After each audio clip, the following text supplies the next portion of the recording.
Really spectacular, spared no expense. An anonymous user gifted a tier 1 sub to Jodyfish.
The world's first armored tank, you might say. That trunk is completely covered with thin, bony plates.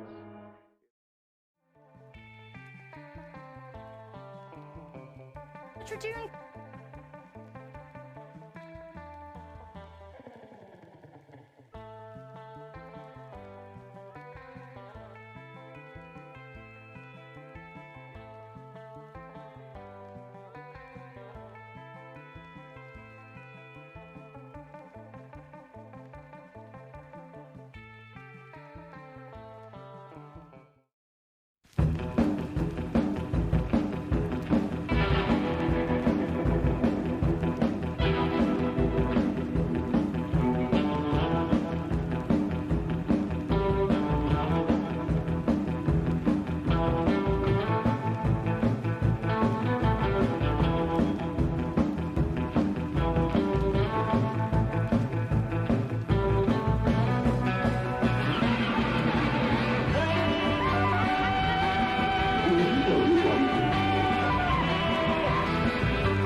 Well, hello everybody, and welcome back to Paleontologizing.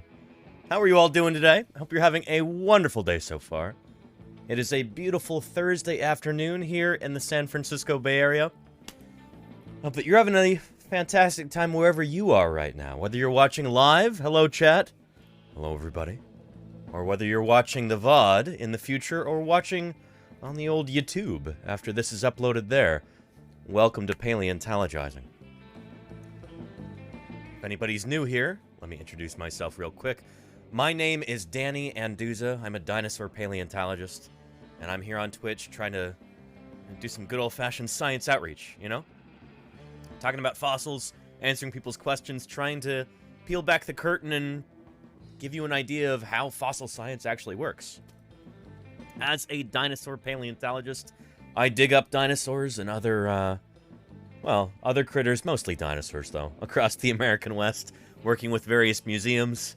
I dig up dinosaurs, I study them, I publish on them in the scientific literature, and now I talk about dinosaurs every weekday, 5 days a week, like the Beatles song, minus 3 days though. 5 days a week I talk about dinosaurs here on Twitch. If you've got questions about dinosaurs, about the world they inhabited, about the history of life on Earth, about the fossil record, about extinction or evolution, or the process of scientific discovery. If you've got any questions about stuff like that, don't be shy. That's what we're here for, you know? It's the whole point of these broadcasts. Don't be shy with those questions. Today, we will be talking about Roy Chapman Andrews, famed 20th century explorer, discoverer of several dinosaurs, leader of the Central Asiatic expeditions into Mongolia back in the 1920s. It's his birthday today. He died in 1960, obviously, but he's not still around, but his legacy lives on today. We'll be talking about that. We'll be talking about the fossil heritage of the wonderful nation of Mongolia, all the cool dinosaurs that lived there, including, we're going to cover a deep dive for Claire Burr today, City Patty, formerly known as Oviraptor. And, yeah. Also, it's Thursday Birdsday, too. So, if any of you have photographed any birds over the past week, throw them up there in the Discord, and we will cover those later as well. So let's see who's here in chat. Before we get started with any of that stuff, let's do some greetings. Layer T, how are you doing? Welcome, welcome. Great to see you. Travel the World. Howdy, howdy. Aditya, I hope you're doing well. Yeah. Jody Fish. Hello, hello, Jody Fish. A Truckhorn. Hello to you, Truckhorn. I hope you're having a good day so far. Smartphosaurus, hello also. Hope this day has been good for you so far. And Fatality. we have a new alert. Closer to a full year. Raptor Rapture, holy cow, 26 months, yeah. Almost a whole year there, Raptor Rapture. Thank you for your ongoing support. That means a lot to me, it really does. Thank you, Rapture. Welcome back. Appreciate your support for the past 26 months, that's a long time. What do you think of that new alert, everybody? I just made that a little while ago. Ali J is here too, howdy howdy Ali J, welcome, welcome. Let's see. Iron Man, hello to you. Welcome back. That Texas Cryptid? Howdy. Howdy, Texas Cryptid. Big Texas, welcome to you. I hope you're having a good day so far. And Tactile 3D Picture, how are you doing? I don't think different dinosaur species were interbreeding all that often. Probably not nearly as often as mammals do. There's a number of reasons for that. Hey, dinosaur diversity probably just wasn't very high during big parts of the Mesozoic, in the same way that mammal diversity is. Because one dinosaur might be occupying multiple niches throughout its lifespan, rather than just occupying a single niche throughout its lifespan like mammals do. So the opportunities for, like, different species interbreeding is way, way, way lower. If that makes any sense. I hope it does. But yeah. Matt Pie, how are you doing? Welcome, welcome. Good to see you. The Lenina, good afternoon to you too. Welcome, welcome. Tarquin has returned to us. How are you doing, Tarquin? Yeah, I'm happy you're here today too, Tarquin. Long time no see. Great to see you. Yeah. Not the Brain, hello to you too. Hope you're having a good day. And Oscar Jr. has a suggestion. They say, have you thought of numbering your streams like episodes so it's easier for us VOD watchers to keep track? Well, Oscar Jr.'s, I have been uploading videos to the old YouTube.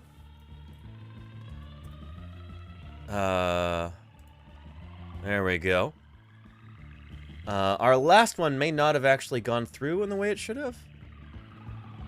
No, it did. Good. Good. That one's finally up.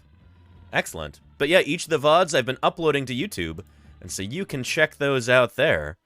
Yeah, subscribe to the YouTube page. If you ever missed the streams live, you can go catch them on YouTube. I've been making some changes to how I broadcast these so that copyright stuff doesn't cause YouTube to throw a fit. Yeah, there might be a few things that are muted, but, yeah, anywho. Oscar Jr.'s, check out the YouTube. Yeah. And, Ant Streams. Congratulations, Valent and Lita, on the birth of your daughter. Holy cow. So glad to hear that she is happy and healthy. So glad to hear that Lita is doing well. I'm sure you are all exhausted, all three of you. But seriously, from the bottom of my heart, congratulations, Valent and Lita. You two are going to be fantastic parents, and what a lucky little girl to have two parents like you. For one thing, she is going to know so much about science, it's going to be awesome. Oh, man, her likelihood of being a scientist, growing up to be a scientist, extraordinarily high. But yeah, just apart from that, you two you're going to be wonderful parents. And I'm really happy for you. So everybody, please congratulate Valent and Lita if you've not done so yet. And welcome to the world, baby Ilona.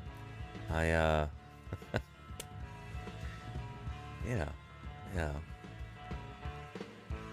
Gonna have to make sure that, you know... Yeah, we take care of this place, planet Earth. This world that Ilona is gonna be inhabiting long into the future. Yeah. Anyway. It's part of what science allows us to do is, you know, to study things in as objective a way as we can as human beings, and, you know, try and make things better for future generations. And who is this? What's that I hear? Dinosaur. Sharpie Thief, thank you for the follow. Welcome to Paleontologizing. Good to have you here. Yeah. Thanks for following. Alright, who else have we got in chat? Let's see. Smorphosaurus, Origin TT, Ali J. How are you doing, Ali J? Did I say hello to you yet, Ali? Welcome. Mudman, how are you doing? Trying to go quickly now. Birdsday has requested a dinosaur deep dive there. Who is this? I'm not familiar with that taxon. But we'll see if we can cover that in just a few minutes, Birds Are Dead On. Thank you. Could that potentially be a bird for Thursday, Birdsday? Given your penchant for Birds Are Dead On, I think it might be. And it's a very appropriate day to redeem that, too. Thursday, Birdsday. That's gonna be fun. Alright, who else have we got? Groot344.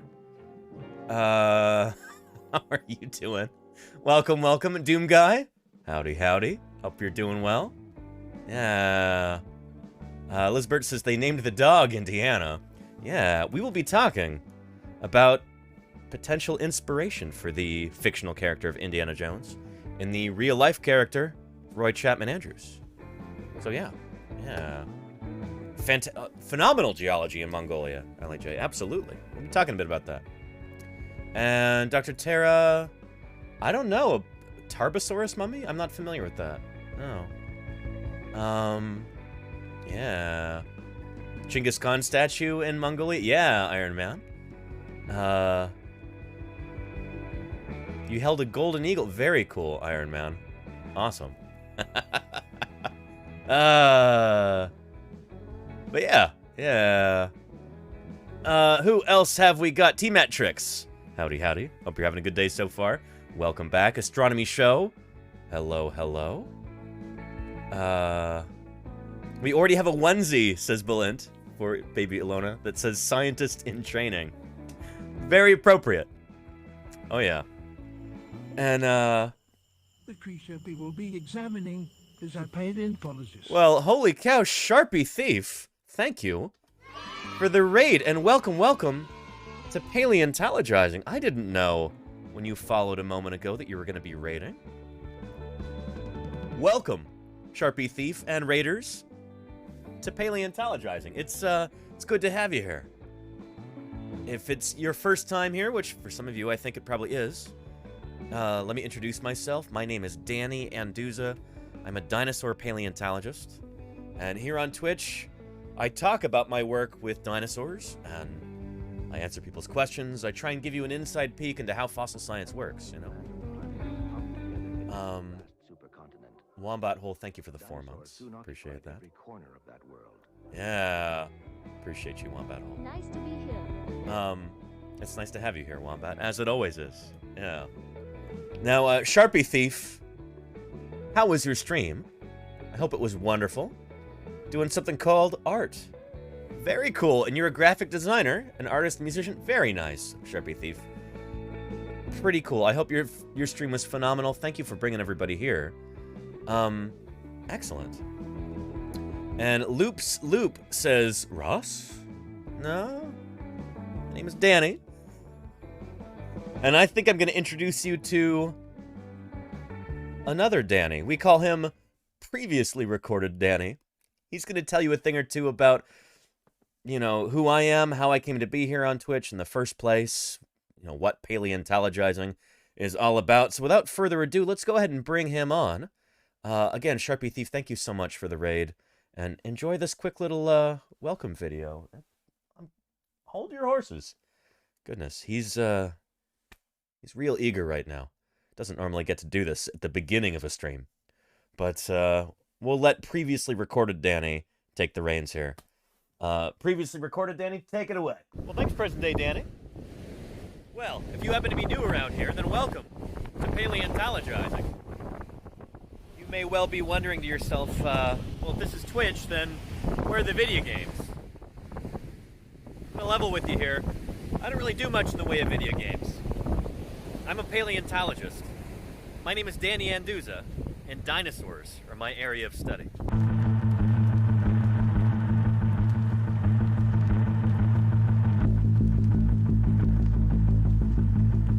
But how in the world does a paleontologist end up on Twitch? Well, you're about to find out. When I finished high school, I moved to Montana and immediately started work at Museum of the Rockies, which at the time was an unparalleled powerhouse of paleobiology.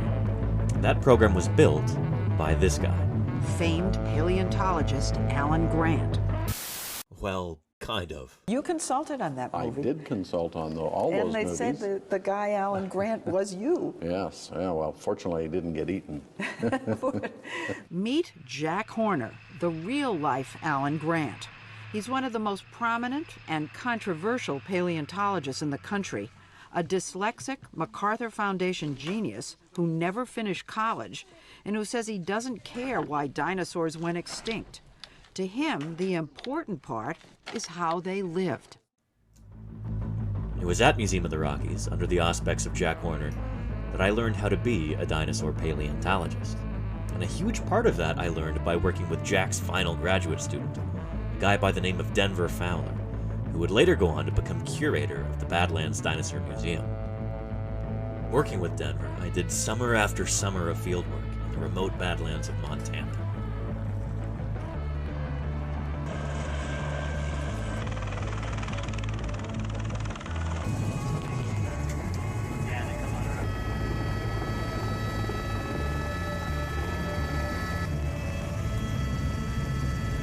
Together, we dug up more dinosaurs than we knew what to do with, at fossil sites numbering in the hundreds. In 2012, I discovered a new species of ceratopsian dinosaur, hopefully soon to be published. The next year, we excavated the world's smallest and youngest Tyrannosaurus rex. Then, we dug up a brand new ankylosaur. Montana's news leader. 5 paleontologists are excavating what looks to likely be a new species of armored dinosaur. So we found its head, we found parts of its armor and plates, and so it should be a new species. Not bad, right? Well, anyway, much like my fieldwork, my research also focuses on dinosaurs. For example, here's Triarchunkus, the last of the Alvarezsaurs, just published in July of 2020. One of my current projects focuses on Spinosaurids. I can't really talk too much about that until it's a little bit closer to publication, so stay tuned for that. Anyway, let's get back to how I ended up on Twitch. A couple years ago, things in Montana were declining rapidly, so I picked up and moved on to greener pastures. I'm so glad I did. And with that new perspective, I also realized that I have very little patience with the soul-crushing bureaucracy within academia. So for the time being anyway, I decided to take my career in a slightly different direction. I got hired for a job in early childhood education. As a teacher, I get to have a positive impact on kids' lives, to help them find a passion for science. Then, when COVID-19 showed up, the school had to close. But that didn't stop the teaching or the learning. We just moved online. All right, friends. So we're going to be looking at a book in a little bit, but I thought we'd start off with a song. 3, 2, 1. Oh, give me a home where the hadrosaurs roamed, where Triceratops bellowed and grazed, where erosion uncovers bones we seek to discover, for to strike the whole world amazed. Home, home on the range, where the deer and the antelope play, where seldom is heard a discouraging word, and the skies are not cloudy all day. It was a pretty easy jump from teaching online to streaming on Twitch. I had my first broadcast in May, and I've been on here ever since. Now, I believe pretty strongly that any good scientist should also be a public servant. In my opinion, talking to everyday people about her science is one of the most important things that a researcher can do. I now have a golden opportunity to reach out directly to people where they are. This is what I'm all about, and now, thanks to Twitch, I get to share it with you. And I'm so happy to be able to do so. It's my intention to continue this mission of education by answering your questions, providing good science content, and working to grow this channel. And if you could help by following, or if you could afford it, by subscribing, I would be deeply grateful. So anyway, to my regular viewers, thank you again for sitting through this. To everybody who's new, welcome. I'm genuinely, earnestly glad that you're here. And I hope you stick around. We've got a remarkable little community here, and I'd be delighted if you join us. Anyway, let's go ahead and get back into it. So, present day Danny, back to you. Well, thank you very much, previously recorded Danny. And look here. Articulate Reptile is rating. The Articulate Reptile, with 10 viewers. Welcome, welcome, Articulate Reptile. And their 10 raiders are about to get flattened by dinosaur content. Indeed. Thank you to the Sharpie Thief for the raid. And thank you, Articulate Reptile, for the raid, too. Welcome, everybody, to Paleontologizing.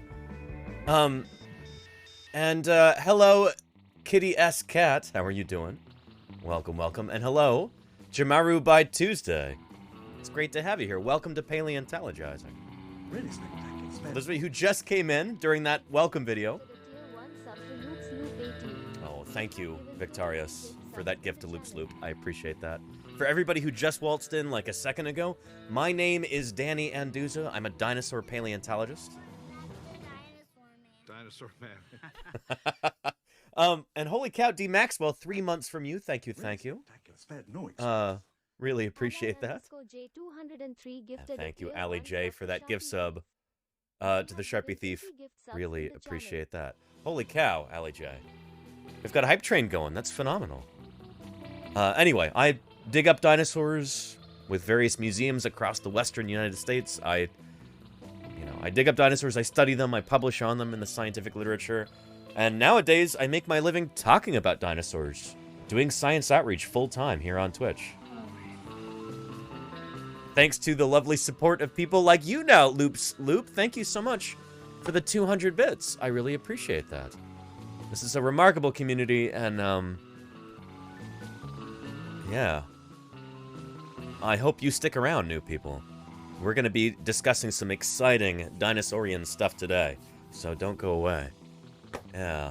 Loop says, this is awesome. My 7-year-old is glued to the screen. Dinosaurs are one of her favorite things to learn about? Well, holy cow. She is going to have a lot of fun with this broadcast today, I think.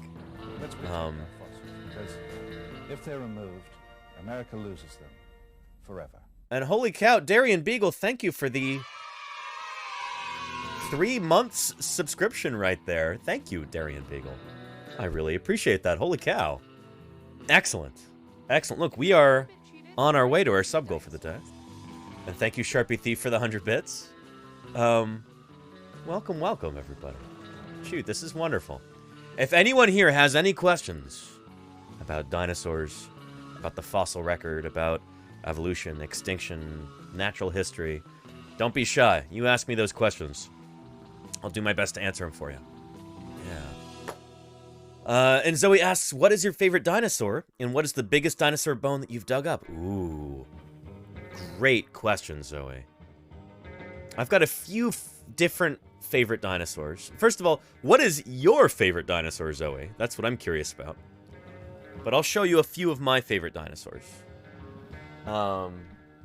You definitely know what this dinosaur is right here already. Everybody knows this dinosaur. This, of course, is Triceratops, but this one has some crazy long horns right there. And they really are crazy, crazy long. I'll show you why.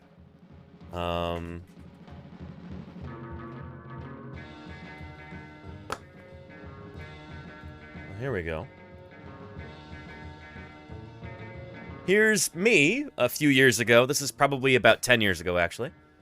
With this skull of a very special Triceratops from the Yoshi's Trike site in Hell Creek, Montana.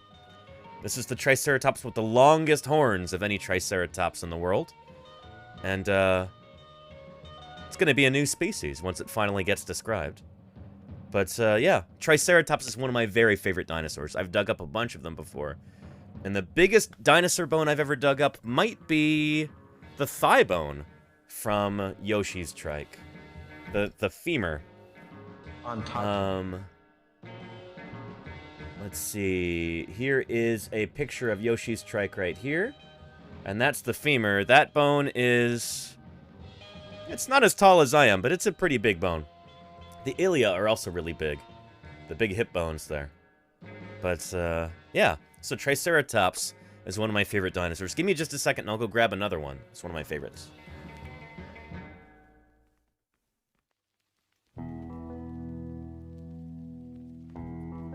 There we go. This is Baryonyx.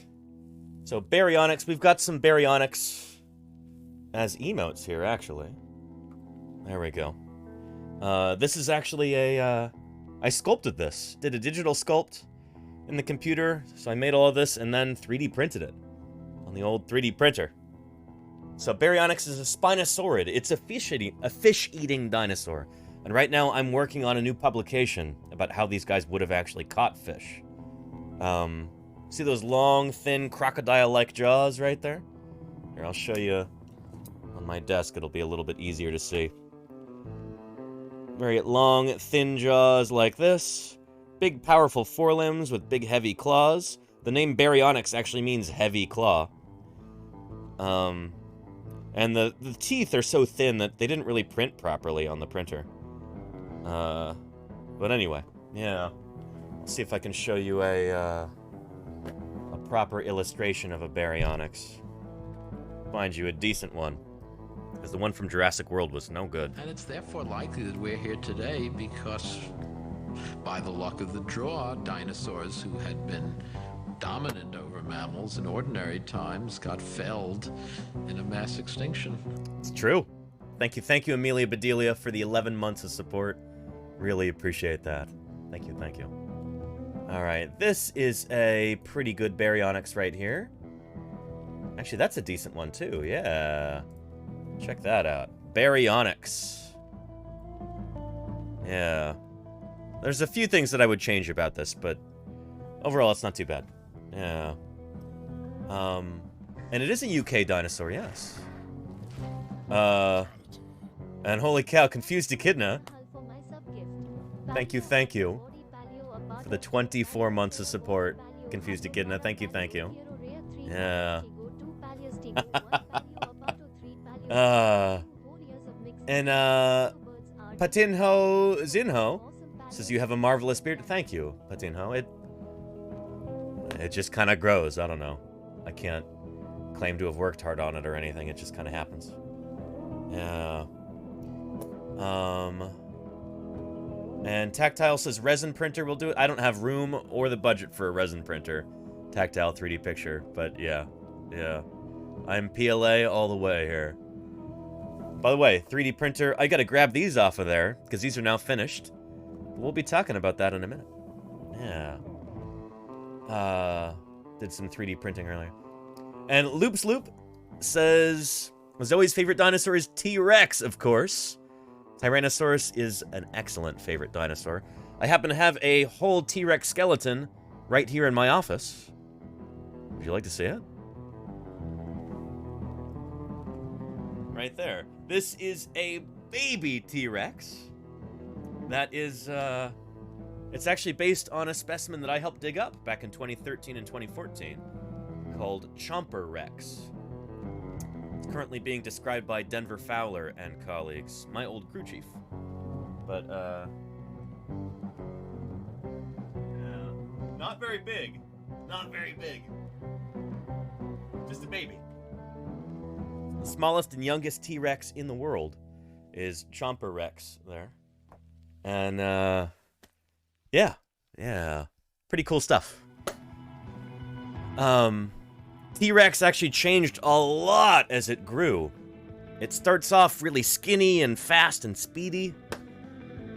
We call this ontogeny, the study of how creatures grow. Exactly, yeah. There you go. See? Chat knows. Yeah. So T-Rex probably was kind of doing different stuff at different stages of growth. So, yeah, let me see if I can find you a larger version of that, perhaps. There we go. Image a new tab. That's what we want. So, as a little baby, had long, skinny legs, would have been a really fast runner. That's basically what you see right there. This animal would have been one of the fastest critters around when it was that age. A young T-Rex would have been real fast. And, yeah, they stay pretty fast as they grow up. Here's, like, a kiddo T-Rex. There's, like, a teenaged T-Rex right there. See how it still has really long legs? Almost looks like a puppy dog or something. It's still kind of growing into its legs and feet. And then, but when it's full grown, holy cow. It is big and chunky, and probably a lot slower, but much more powerful. So these dinosaurs are probably kind of doing different things at different growth stages. So when T-Rex was young, like this, would have been kind of a fast, active pursuit predator. And later on, when it was fully mature, may have been more of an ambush predator, or may have scavenged most of the time. But, anyway, a lot of dinosaurs are like this. Since they hatch out from little tiny eggs, because all dinosaurs laid eggs, we'll be talking about that later today. Dinosaurs hatched out of little tiny eggs, and some of them grew really, really big. Well, shoot, they've got to do a lot of growing. And so they're eating different sized food at different growth stages. When they're small, they're eating small things. The bigger they get, the bigger things they can eat. So they're kind of occupying different, what we call ecological niches along the way. So, yeah, they're kind of changing their lifestyle as they get bigger and bigger. Does that make sense? Animals today don't really do that. Like, mammals don't do that. So the whole, like, dinosaur ecosystems would have been much, much different from the ecosystems that we see around us today. Because animals just kind of worked differently. You know, dinosaurs had a different growth trajectory, different ontogenetic variation. You know, would have had what we call ontogenetic niche partitioning. We can get more into that another time, but, yeah. Here, let me scroll down here. Trying to catch up to chat. Let's see. Tactile says, can I get you a resin? Absolutely, Tactile. Holy cow. I would love a resin printer. Are you kidding me? Yeah, absolutely, Tactile. That would be incredible. Yeah, I would show it off all the time on here. This is my my Prusa printer here. Let me quickly snatch these off of there, and we'll talk about what I've been printing. Yeah.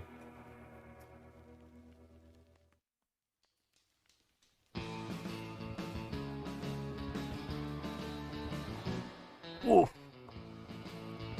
Here we go. Here are more 3D prints. By the way, that T-Rex skeleton back there, and all of these are 3D printed. Real dinosaur fossils belong where, chat? Where do real dinosaur fossils belong? That belongs in a museum. They belong in a museum. I happen to agree with that as a paleontologist.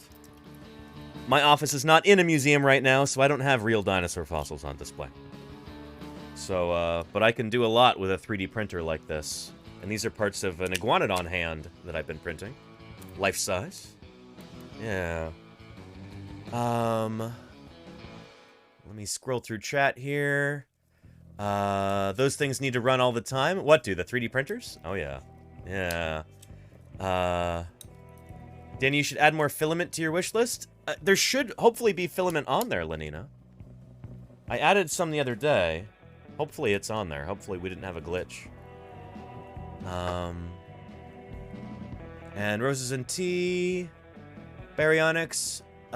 Roses and Tea, if you send me a like a DM, I can, with your email address, I can email you the file for the Baryonyx. Yeah. And Loop says you just blew her mind with that. Yeah, isn't that cool? Zoe, you might think that dinosaurs are really, really cool, but you don't know the half of it. Dinosaurs are way cooler than you realize. That's a continuous source of joy for me here on Twitch, is being able to tell people about dinosaurs and get them to realize that, hey, dinosaurs are way cooler than you ever imagined. You might think they're really cool. They're way cooler than that. So yeah. Yeah. Yeah. And let's see. Didn't they have feathers, says Raven. I bet you that young T-Rex would have had feathers. Yeah. Let's see.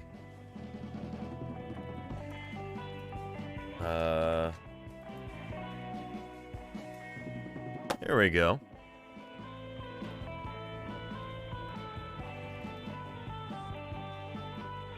Here are some baby Tyrannosaurus. Young Tyrannosaurus from Prehistoric Planet, just came out last year, 2022. There's a big old turtle on the beach. There's a little baby T-Rex. If you look up close, they've got feathers. Yeah. When it shows a close-up, pay attention.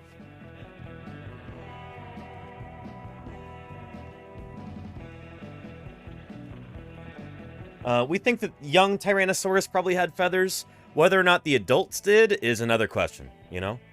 It's hard to say. We don't have preserved skin from a whole T-Rex yet or anything. So yeah. Yeah, the young would have been a skateboarder, says Captain Pugwash.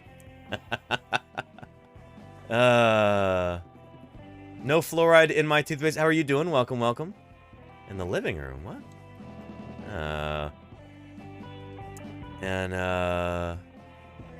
Let's see. Sharpie Thief says, so I watched a few documentaries. Most of the bones on display are casts, or they're not iron. They're usually plaster or resin. A lot lighter than iron. Serious game of paleontology, much larger mysteries still remain. Thank you, Jordanet2. Welcome to the follow. Welcome to the follow? Welcome to the channel. Thank you for following. Yeah. Turtle surfing. Little baby T-Rex. Look at those feathers. Yeah. Look at a little turtle.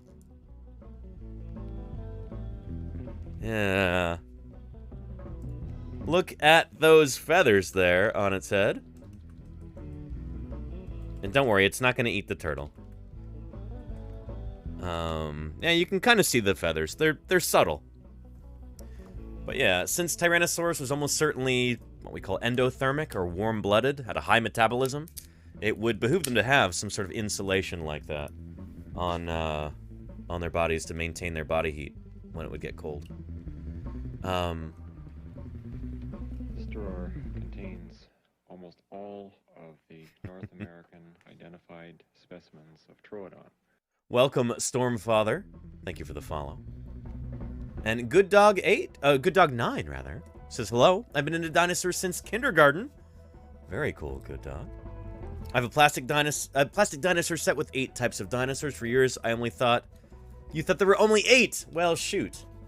That's why I said Good Dog 9. 8 is because I saw the 8 there and I got it mixed up with your name. Anyway, Good Dog 9, you're showing how important it is for, you know, for there to be good depictions of dinosaurs in popular culture and in toys and stuff like that, because it really does have an influence on how people think about dinosaurs. Most people's exposure to dinosaurs is through popular media, through toys, through movies, through video games and stuff like that. So it's really important for us to try and make that stuff as authentic as possible, because let's face it, most people, unfortunately, are not reading books on dinosaurs or watching Twitch live streams about dinosaurs, you know, listening to paleontologists. Most people get their picture of dinosaurs directly from popular culture. And people who are passionate about dinosaurs, like me, you know, people whose goal it is to educate the public, you know, we really like it when people have good dinosaur information. So yeah. Anyway, it's great to have you here, Good Dog. And what were those 8 dinosaurs? Was it that Mark's playset? Was it like that super classic one like this?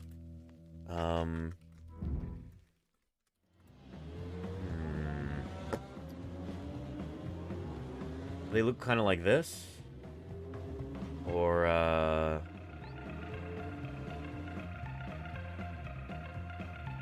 let's see.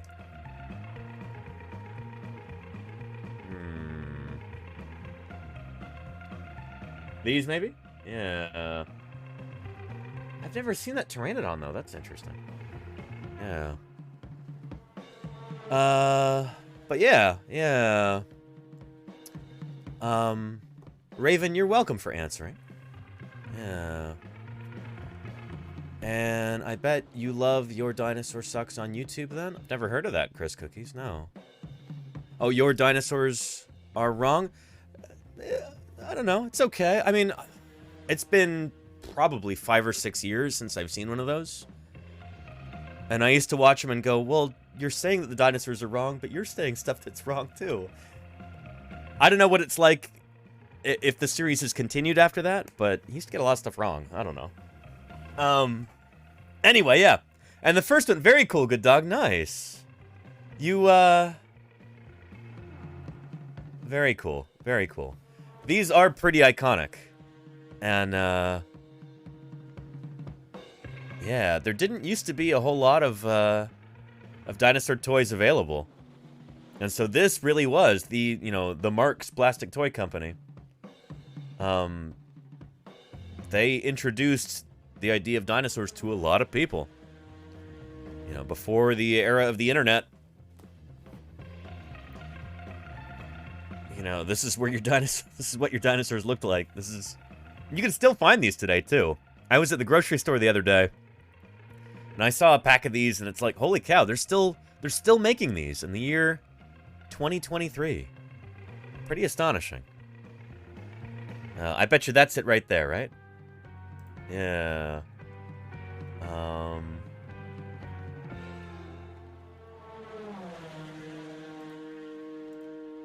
Can I embiggen this? How big can it get? Yeah. So what do we have here? Tyrannosaurus, Stegosaurus, Ankylosaurus, Triceratops, Dimetrodon, which is not even a dinosaur. Dimetrodon is basically like a proto-mammal.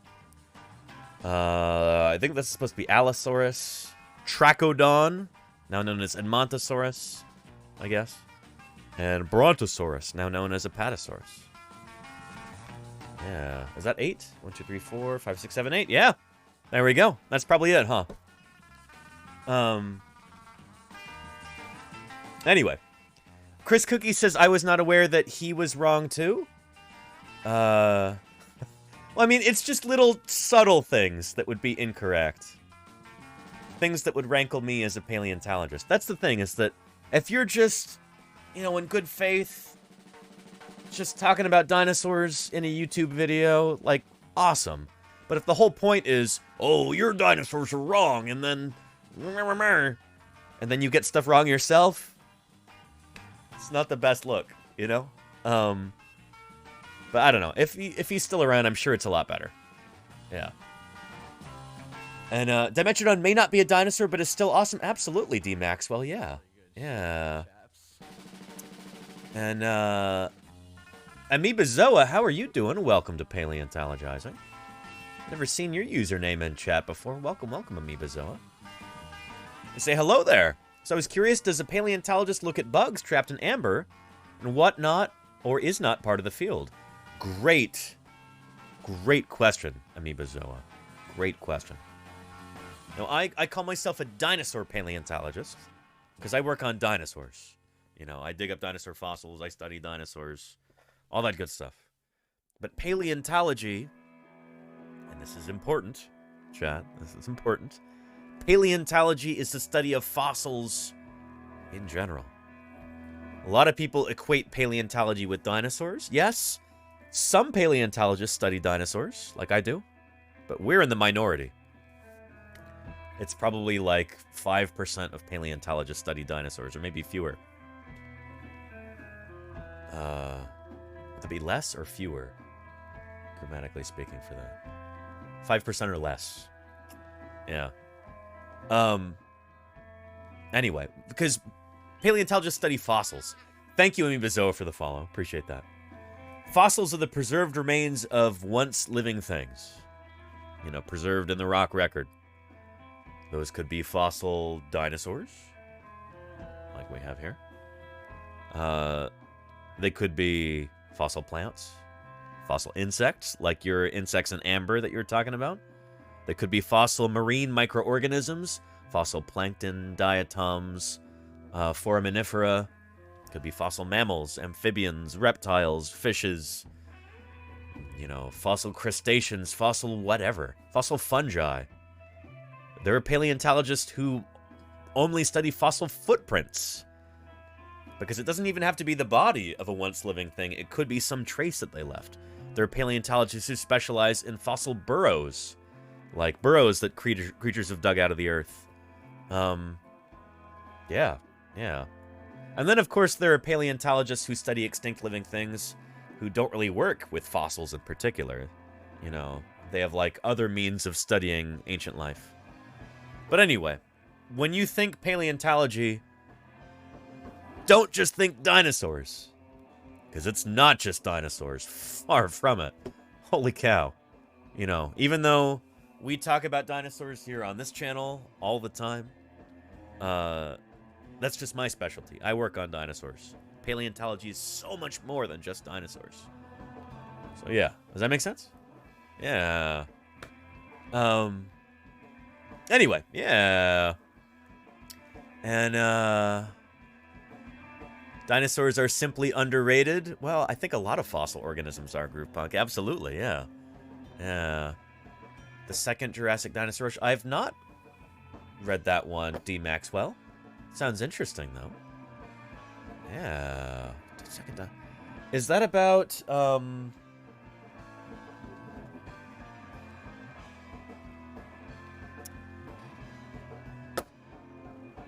that's after the Bone Wars? Is that, goodness, does that deal with, like, Dinosaur National Monument, the quarry wall there, and that kind of thing? Yeah. Chris Cookie says, I was watching Godzilla the other day, and I realized that Godzilla is a late surviving tail dragger. I know, right? Yeah. You spend half your life telling people Dimetrodon is not a dinosaur? I made a Tink Tonk especially for that. Yeah. Here we go. There it is. I am just getting ready to carve up this pumpkin. This is for Halloween 2021. Do a dinosaur. So I'm going to buck expectations a little bit and do something that is distinctly not a dinosaur and make it be about not being a dinosaur. Who can tell me what that is? Dimetrodon, there you go. Yeah, Dimetrodon. Fossil marsupials. Fossil poop? Yeah, Dr. Javasuch. Than it is to any dinosaur. Yeah. Cool to think about. These are very, very charismatic animals. You see them in all kinds of assorted plastic dinosaurs boxes and stuff. But they're not dinosaurs. These predate the dinosaurs by, what, probably a solid 60 million years? Let's go ahead and get started with pumpkin carving. First thing that I've got to do for this is... This is a lot of fun to do. Unfortunately, I don't have any anesthetic for our pumpkin friend. It's time for your lobotomy. Ancient mammals? There you go, D. Maxwell. Absolutely. Ancient mammals are totally... All the guts right here. Fall under the umbrella of paleontology. Absolutely. Yeah. You see it in a movie or a book or something like that, and you can say, hey, that's not a dinosaur. That's a Dimetrodon. Dimetrodon. And I am on TikTok. I hardly... I've only posted like 3 things a detail, but yeah. Very nice. Very nice. Our not dinosaur, Dimetrodon. Yeah. Ah, yes. This was... Check that out. I was really happy with this. That is pretty cool. I like that a lot. I'm pretty happy with this.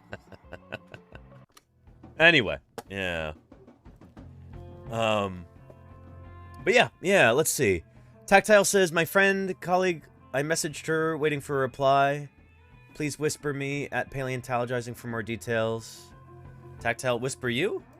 Alright.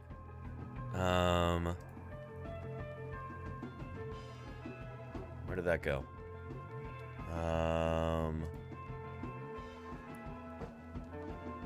Let's see... Where was that?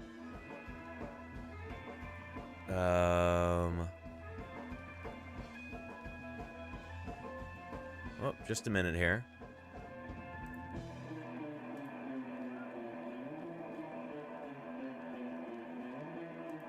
Here,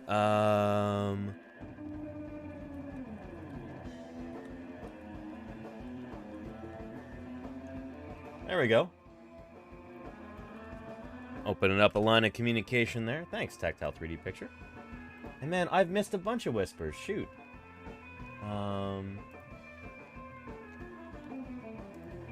Oh, there's one from Constababble. Lovely. Anyway, yeah. And you're good, Gimpleg. I'm glad you're here. Welcome, welcome. We don't take attendance here, you know? It's not that kind of a class. And Mayor Spaces, the paleontologists who work on insects do not do so to recover DNA from other animals like they did in Jurassic Park. That's correct, Mayor Space. Those people are studying insects for the sake of insects, because insects can tell us a great deal about what life was like millions of years ago. And who doesn't want to learn about cool ancient insects? That's awesome. Yeah. Alright, scrolling down, trying to catch up. After Copen Marsh at the turn of the 20th century. Cool, D. Maxwell. Very cool. Yeah. What about physical anthropology, says Caravan? Neither paleontologist or archaeologist, but a third path? Paleoanthropology is what you're talking about, Caravan. Yeah. Yeah, absolutely. That is very much a thing. People like, Tim White, just down the road from me. Here he is talking about the intersection of paleontology and paleoanthropology. I think basically it's a human characteristic that we are curious. And when you look anthropologically around the world, you can pretty much name the culture, and they'll have a creation story. We know our own from the Judeo-Christian tradition. Those of us are from Northern Europe in that tradition. There are others in South Asia. There are others welcome, Litton Gamer. Australia. There are others It's been right a whole here year, in Litton California. Gamer. Welcome and there's back. only one way to figure out what really happened. So if you treat it more like a forensic science and ask, let's figure out what happened here. Yeah. Let's not wave our arms. Let's not imagine. Let's not speculate. Let's not do science fiction. Let's do science. Paleoanthropology or paleontology, same thing. Yeah. We had worked on the east side of the river. We had found the Lucy species. Australopithecus. Equivalent to the bottom of that. They were all lake beds. Here, we'll skip through this part a little bit because we're not going to watch this whole video. But, yeah. From this assemblage of more than 120 pieces of bone, all from that characterize the earliest known early biped, still this also constitutes... Anyway, I'll give you a link to this video so you can watch the whole thing. We're not going to dwell on it right now. Sorry to be all over the place here. But there you go. Yeah. Anyway, yeah. And, Avena con galletas. Bienvenidos a Paleontologizing, Avena. Thank you for being here. It's good to see you. Yeah. Thanks for the lurk, Moonrise Rabbit. Oh, shoot. And I'm sorry you're having beginnings of a migraine, Moonrise Rabbit. You drink plenty of water. Go rest in a cool, dark place. And, I'll see you soon, I hope. You feel better. Yeah. Beautiful Dimetrodon. Thank you, Chris Cookies. That means a lot. Yeah. And Dr. Tara, I have not seen the new 65 trailer. Uh-oh.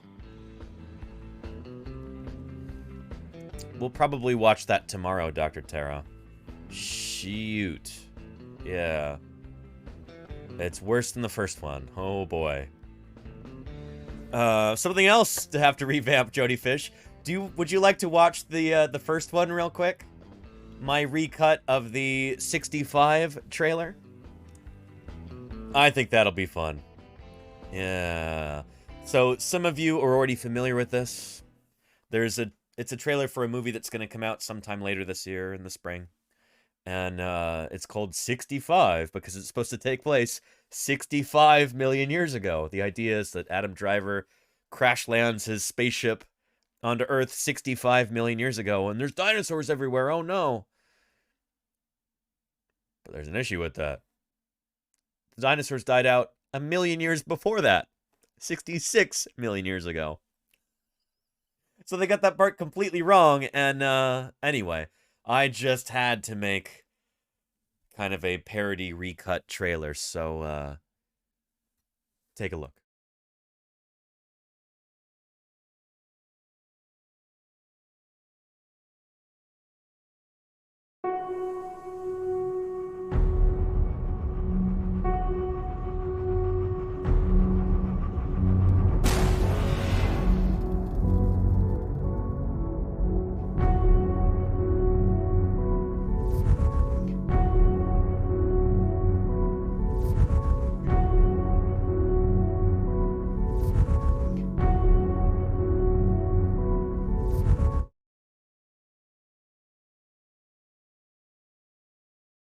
Location unknown.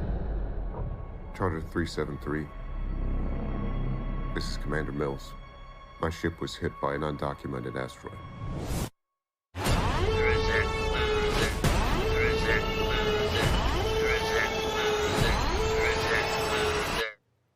Send help.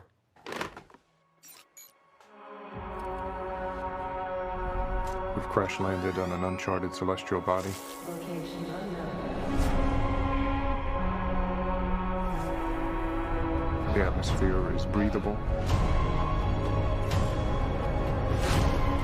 There's something alien out there.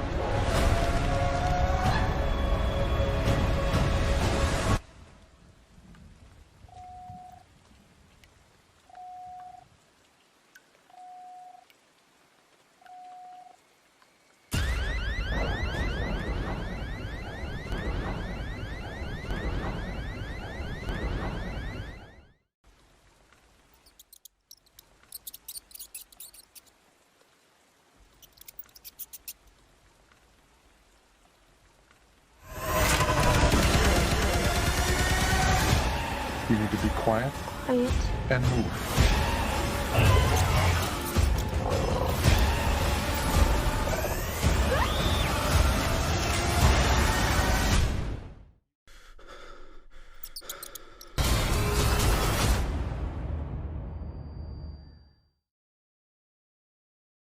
So yeah, anyway. That's the thing, is they got the date completely wrong, and that's super critical to get that right. If we look at geologic timescale right here, is the International Chronostratigraphic Chart. I really ought to make a command for this. So I press a button on the Stream Deck, and it opens the link up in chat, and then you can see it here. But anyway, so every time I go to this, you already automatically have a link. But the end of the Cretaceous period marks the very end of the age of dinosaurs, except for birds. And that happened 66 million years ago. So if he landed 65 million years ago, that puts him already a million years into the age of mammals, when all of the dinosaurs, except for birds, are gone. And the critters that are running around look a little something like this.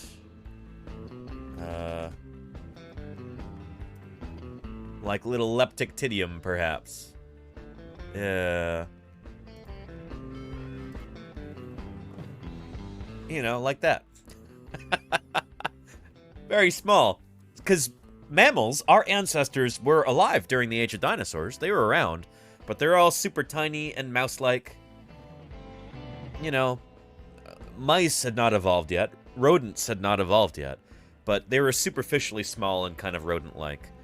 And so, I don't know, 65 million years ago... Actually, I guess Adam Driver would be encountering the ancestors of these critters, because these guys are Eocene. But, yeah, anywho. So yeah. Yeah. That's a thing from Star Wars. It's not Westral. This is leptictidium right here. Yeah. Little leptictid. I don't know how you say that. Leptictidium. Gobow.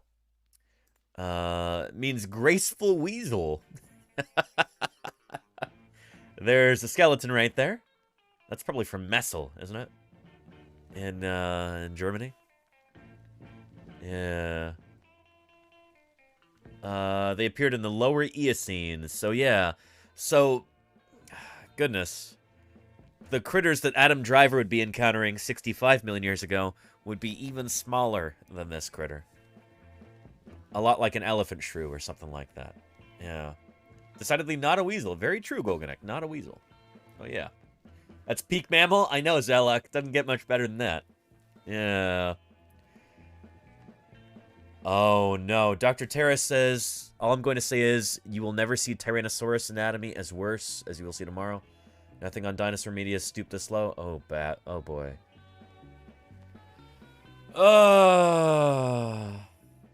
Yeah. And Messel is your hometown? Holy cow. Tactile 3D picture? You were incredibly lucky. Messel.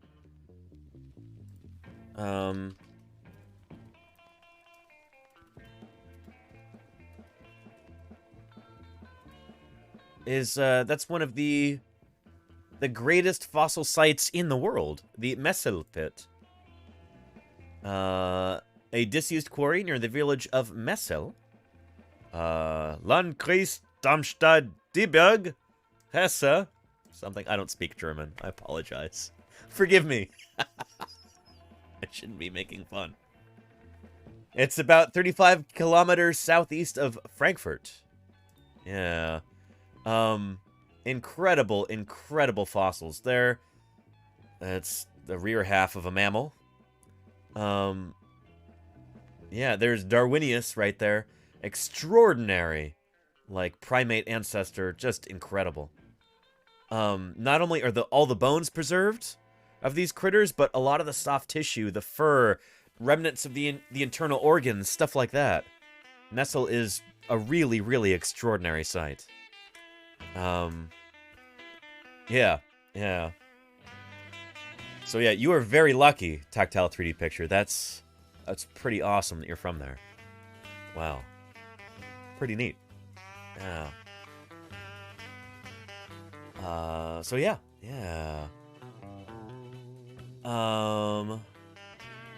And let's see. I think I may have missed some stuff. Where can I get a link to this website? You know what? Let me make a... Here. We're going to be doing some stream improvements live right here.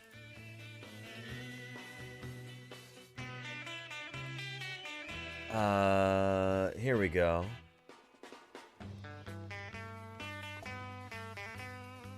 Let me show you how this works.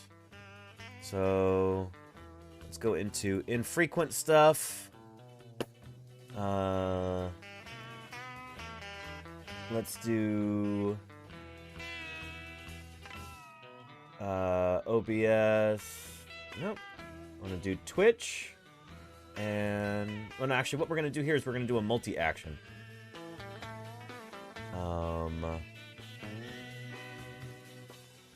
Create multi-action. There we go.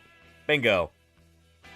So this way, when I push this button, it will bring up the International Chronostratigraphic Chart. It'll put it there in chat, too, at the same time. So I'm going to do chat message. Let's go ahead and do that. ICS chat.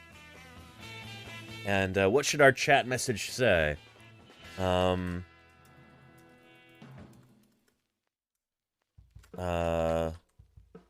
Here's the international. I should put that in all caps. International Chrono Stratigraphic Chart. And then go like this.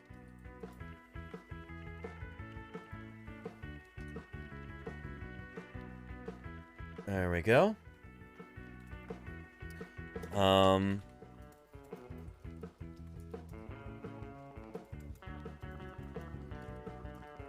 Click to see the ages through time. Nah, I'll just leave it at that for now. That'll be fine. And then we're also going to do a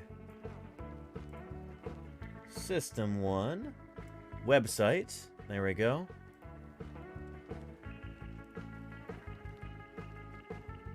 ICS webpage. There we go. Actually, no, wait, shoot. Let me go back into that. Title. ICS chart. That'll do it. I'll add an icon later. But, let's try it out. Should be in there. ICS chart. Kapow! There we go. Excellent. Yeah. Time to look at the timeline. There you go, Chris Cookies, yes. Stream Improvements Live, what could go wrong? I know, right, Astronomy Show? Yeah. So there's that, and I should also add another thing. Whoops. Where we switch to that scene, perhaps. Yeah.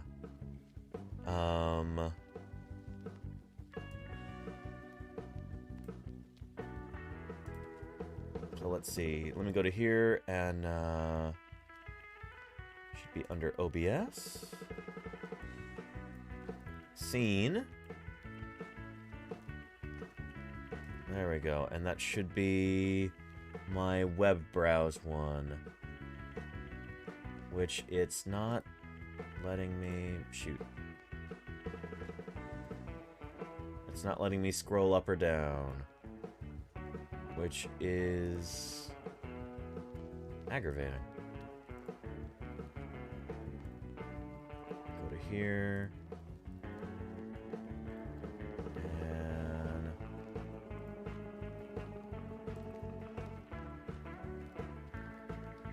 uh-oh. Oh, shoot.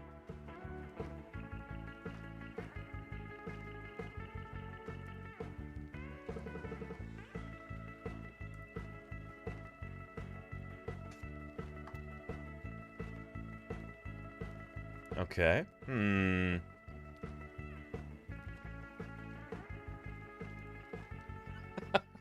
Uh-oh. What could go wrong, right? Copy... paste. There we go. Okay. Well, we're fine. And if I do this... well, shoot, it doesn't work anymore. Oh, well, we'll figure it out another time. Appreciate your patience, everybody. Yeah. And Antiornithians preserved in amber. Holy cow, Death of Barney. Well, shoot, let's get to our other dinosaur deep dive first. And then we can talk about that. But first, for Thursday Birdsday, Birdsday has suggested this bird here. Let's go ahead and do a dinosaur deep dive real quick. Before we start talking about Roy Chapman Andrews and the Central Asiatic expeditions, let's do a little bit of Thursday Birdsday here.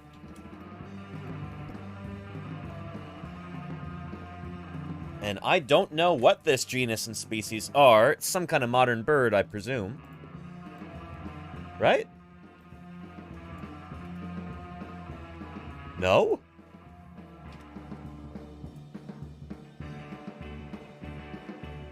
Oh, maybe it was spelled wrong. Okay. That's fine. The Gould's Finch.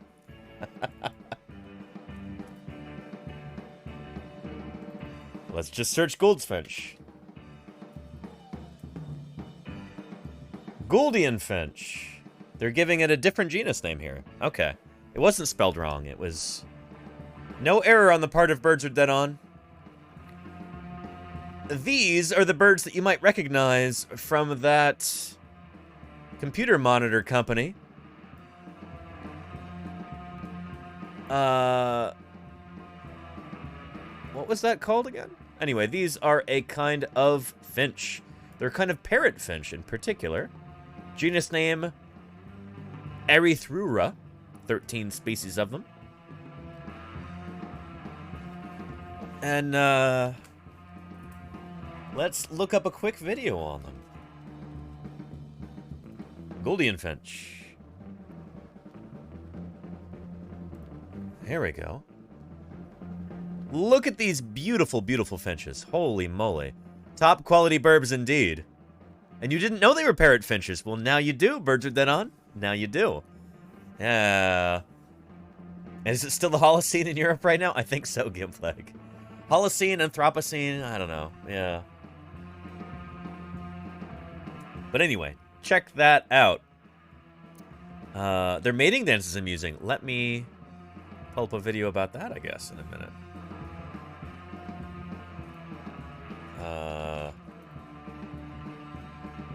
Mating dance. Courtship dance. Here we go.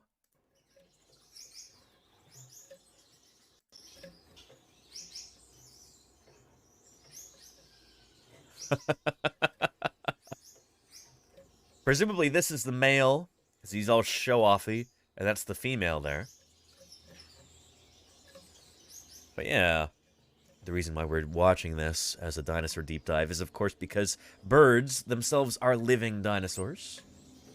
I've got to come up with a video sting for that, for dinosaur, or for Thursday Birdsday. But yeah, they're very cute boys. Look at that!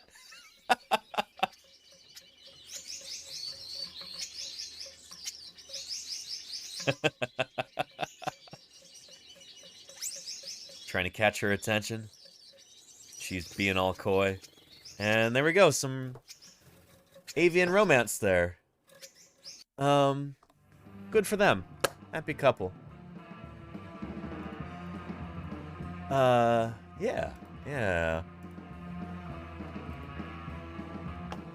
And, they're very... There you go, Gimpflag. You should see velociraptors.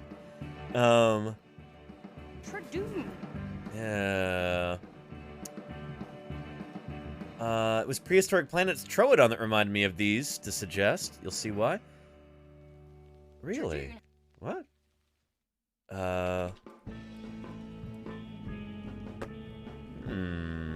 Why, did they start a fire or something? Yeah. Here's a bunch of them doing some drinking out in the wild.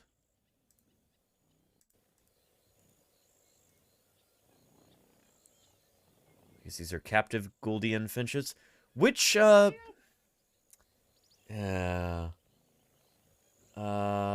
fire, really? And those are owl finches there, too. Yeah, very nice.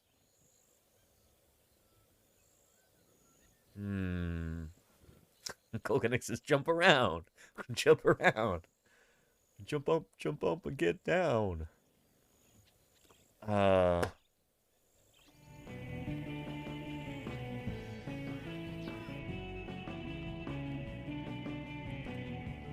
Oh, Gouldian finches. Who was it who had the logo with the finches? Logo with finches. No, none of these. There is a computer company, which I want to say it was big in the 90s and the early 2000s. I remember going to my dad's office when I was a kid, and there were these, it's ViewSonic, there we go. Yeah, thank you, Sibeliusaurus. Yes, indeed, that's what it was.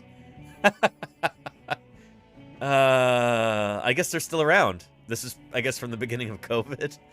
One of them's wearing a mask. Oh. But yeah. ViewSonic, there you go. Gouldian finches, I believe. Very nice. Very nice. And they are still around. Yeah. Very cool. Prehistoric horrors. What's all this archaic anatomy in aid of? Thank you. Catch Pup for the follow. Welcome to Paleontologizing. Yeah. Here, let's look up, Gouldian finch. Good old Wikipedia. And you had it right. That's interesting. Birds are dead on. The OneZoom website had that wrong. Yeah. They're native to Australia. I did not know that. Very cool. They're not named after famed paleontologist Stephen Jay Gould. They're named after British ornithological artist John Gould. Or they're named after him and named by him. Look at that handsome bird. Holy cow. Yeah. Oh, and I'll see you later too, Dark Native. Thank you for being here. I'll see you around. Yeah. Yeah. This is where they live, up in northern Straya. Looks like they've got pretty fragmented habitat, unfortunately. But yeah. Aviculture.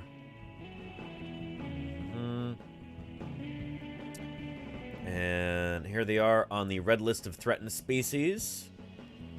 And they are least concern. Good for them. They are not at risk of extinction right now. Glad to hear that.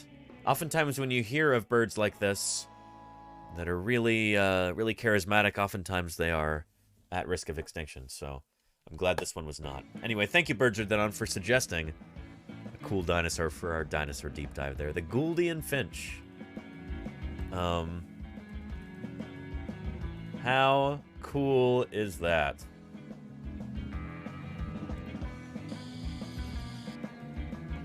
Look at them. Beautiful. And then Death of Barney wants to know about enantiornithines preserved in amber. Well, enantiornithine birds...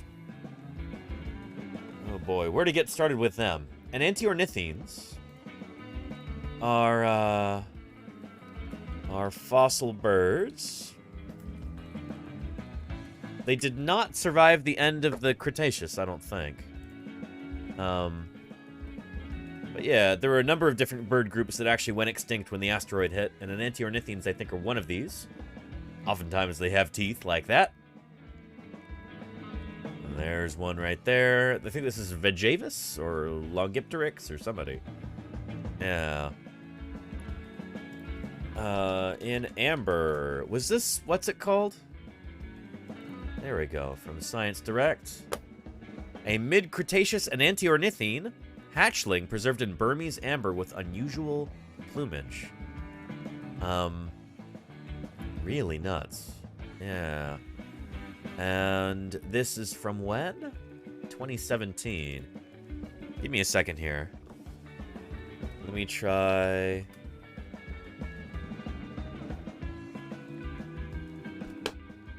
That's odd. Try one of my science back alleys here. Bow! There we go. Yeah. And the journal Gondwana Research. A little strange because Burma is part of Laurasia, but whatever. A mid-Cretaceous enantiornithine hatchling preserved in Burmese amber with unusual plumage. So there's a hatchling of this little bird that was actually preserved there in amber. And it's got feathers, flesh, keratin, everything. Right there. Extraordinary. Holy cow. Wow. A real dinosaur preserved in amber. Yes, it's a bird, but birds are dinosaurs, you know?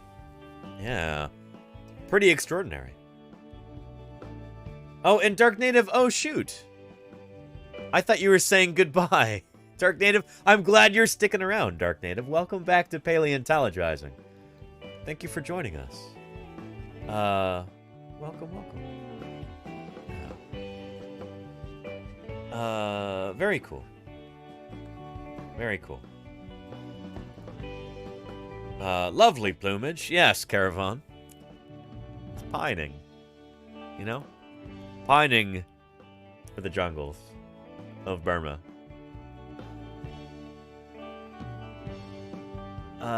Holy cow, look at that skull right there preserved. You know, with future imaging technologies, we should be able to have even higher resolution images like that. That's pretty extraordinary. Yeah. Look at those. So this is from the Cretaceous period. This is from the age of dinosaurs. It's an ancient bird with feathers preserved like that. Oh, that is exquisite. Wow. Look at those. Feathers right there. Extraordinary.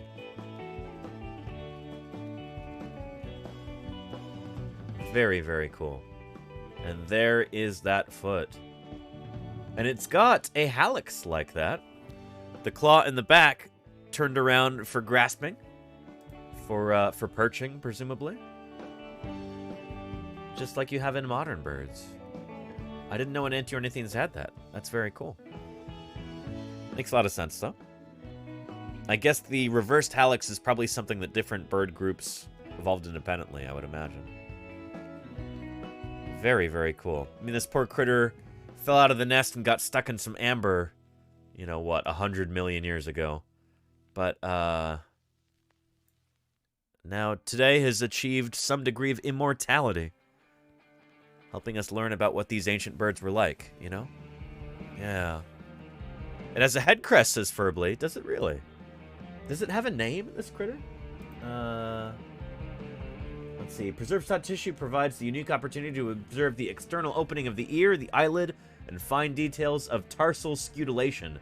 Those are the scutes, the scales, basically, on the upper part of the foot. The new amber specimen yields the most complete view of a hatchling plumage and integument, so feathers and skin yet to be recovered from the Cretaceous, including details of pterylosis, feather microstructure, and pigmentation patterns.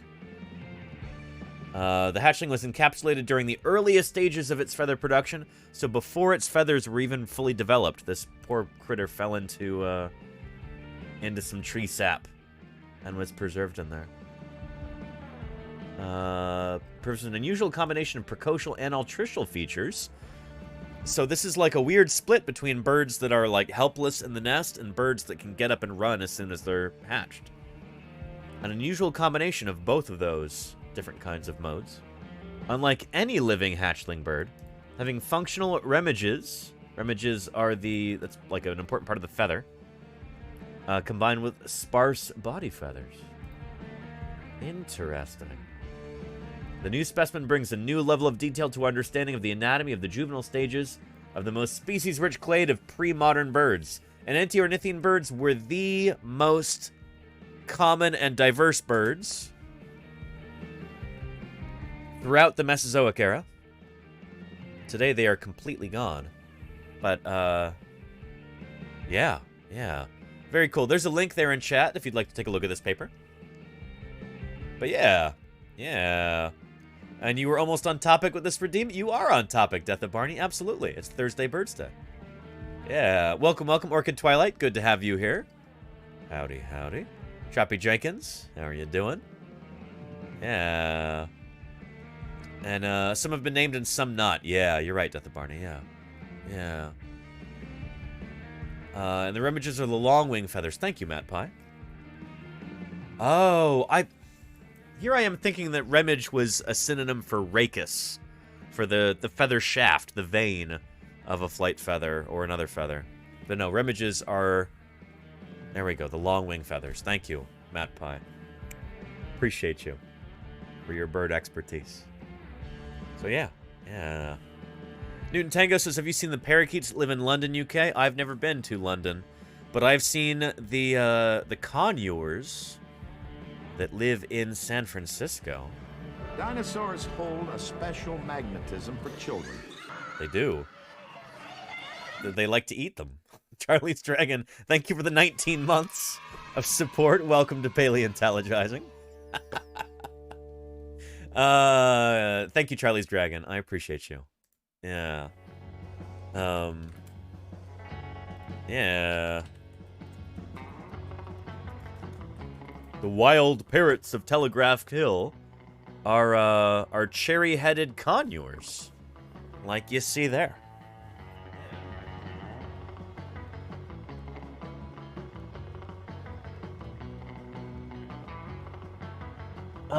Very cool critters. I have heard them many more times than I've seen them. They're very noisy, and they're not very big. You almost always hear them before you see them. It's wonderful that whoever was taping this was able to get good footage of them eating some juniper berries, looks like. I've never been able to get this close to them. Yeah, they're very cool critters. Anyway, why don't we do some Thursday Birdsday stuff before we get into our Mongolian dinosaurs and Roy Chapman Andrews and all of that. Yeah.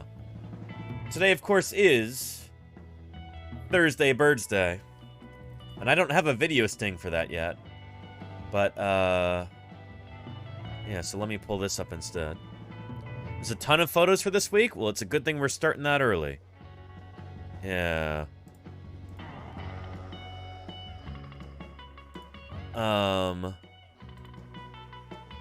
It's Thursday Birdsday. Let's get started with it. This is a placeholder until I make an actual video sting for Thursday Birdsday. Yeah. And cool, Charlie's Dragon, yeah.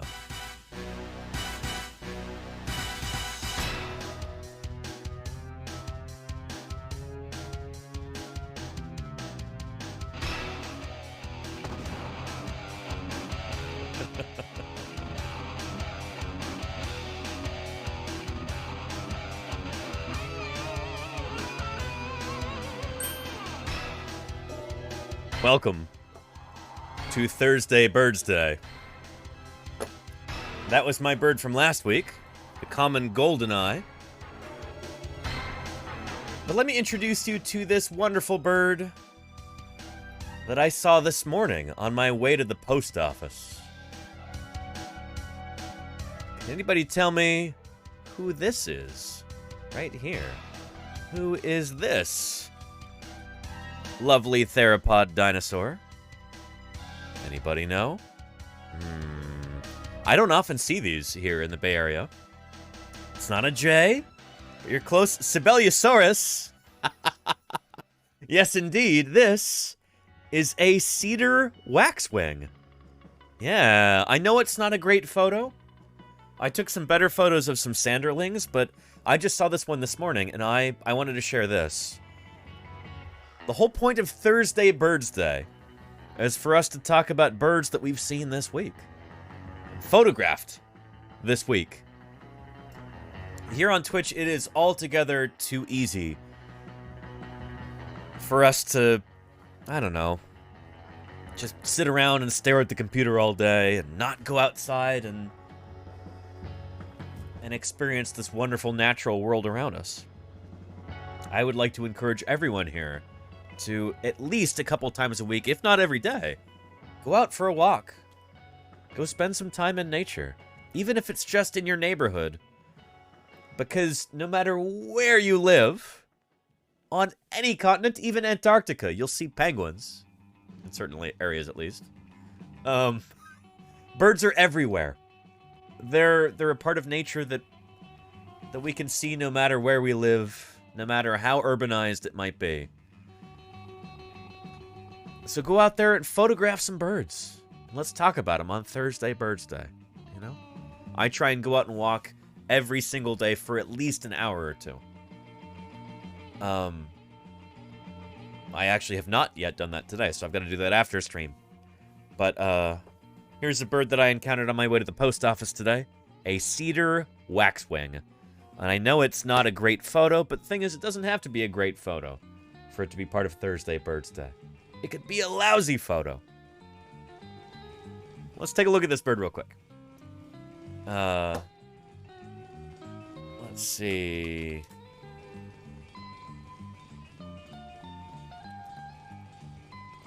Cedar waxwing. Let's find him.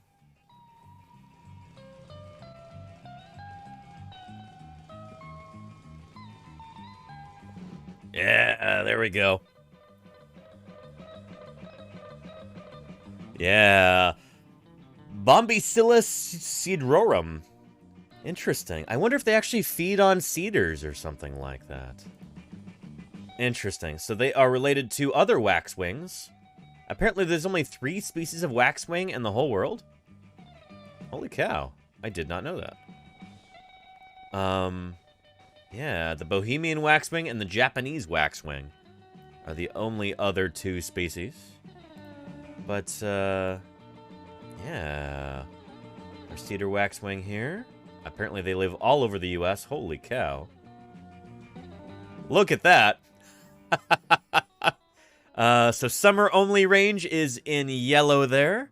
Green is year-round, and blue is winter only. So I guess, are they only here in the San Francisco Bay Area during the winter? I bet you that's going to change as the climate continues to warm. We're going to see these birds sticking around year-round here in the Bay Area, California. But, yeah. Let's look at a quick video about them. If I can find one. And then we'll go over viewer-submitted Thursday Birdsday birds. Yeah. Cedar waxwing. Here is an excellent video, looks like, from the Cornell Lab of Ornithology. Well, well, well. They've got a magnificent birding app, if you've never heard of it. You should check it out. Cedar waxwings are the masked bandits of the backyard. Really? Year-round in the northern half of the United States. Hmm. Those breeding in southern Canada migrate to the southern U.S., Mexico, and Central America for the winter. Huh. Cedar waxwings Beautiful. are medium-sized birds with a pale brown head and chest, soft gray wings and tail, and a lemon yellow belly. The black face mask is edged with white. The short, square tail is trimmed with yellow. Juvenile birds like this one are mostly light brown and a bit streaky.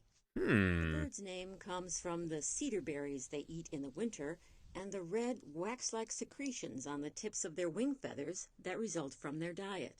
Really? Wait, what? That's nuts. So this is not actually, like, these are not...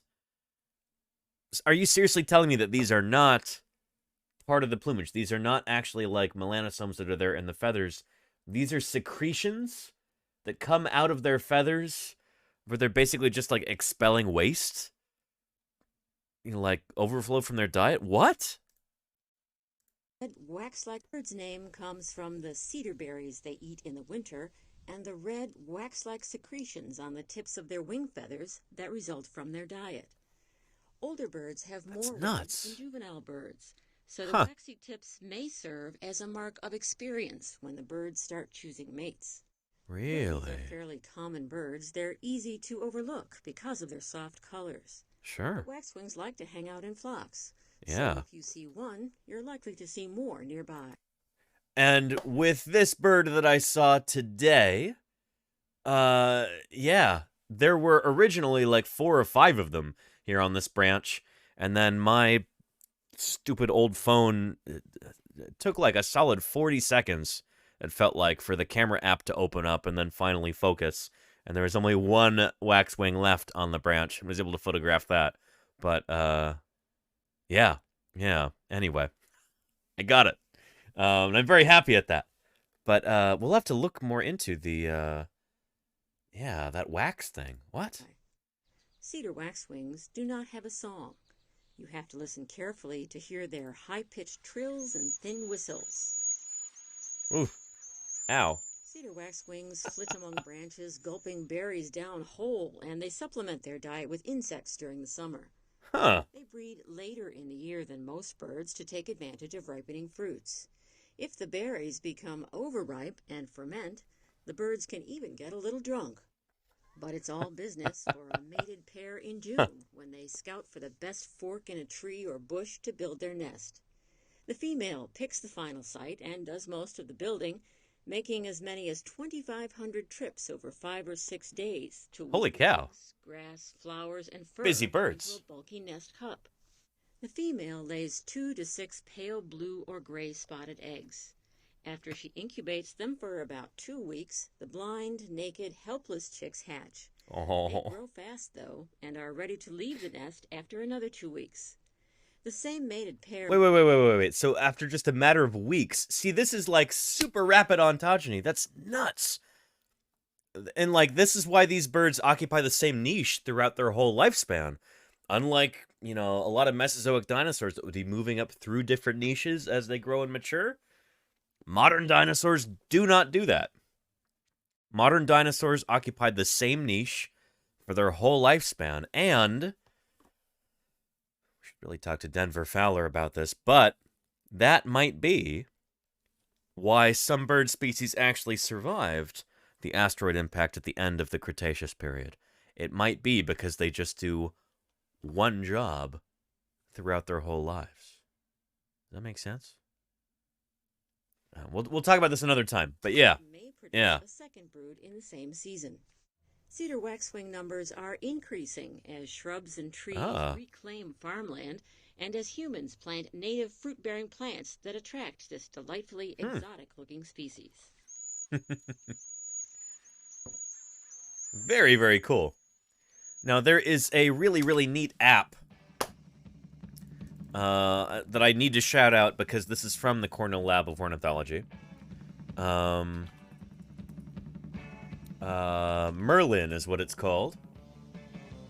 And I would really recommend, if any of you are not yet familiar with this,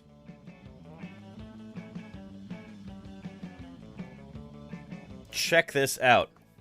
This is an excellent tool for Thursday Birdsday. If you know nothing at all about birds, Or if you know a good deal about birds, you should check out this app. Either way, it's extremely user-friendly. Check it out. Good stuff. If you've ever wondered, what is that bird? Let Merlin help you unlock the mystery. Yeah.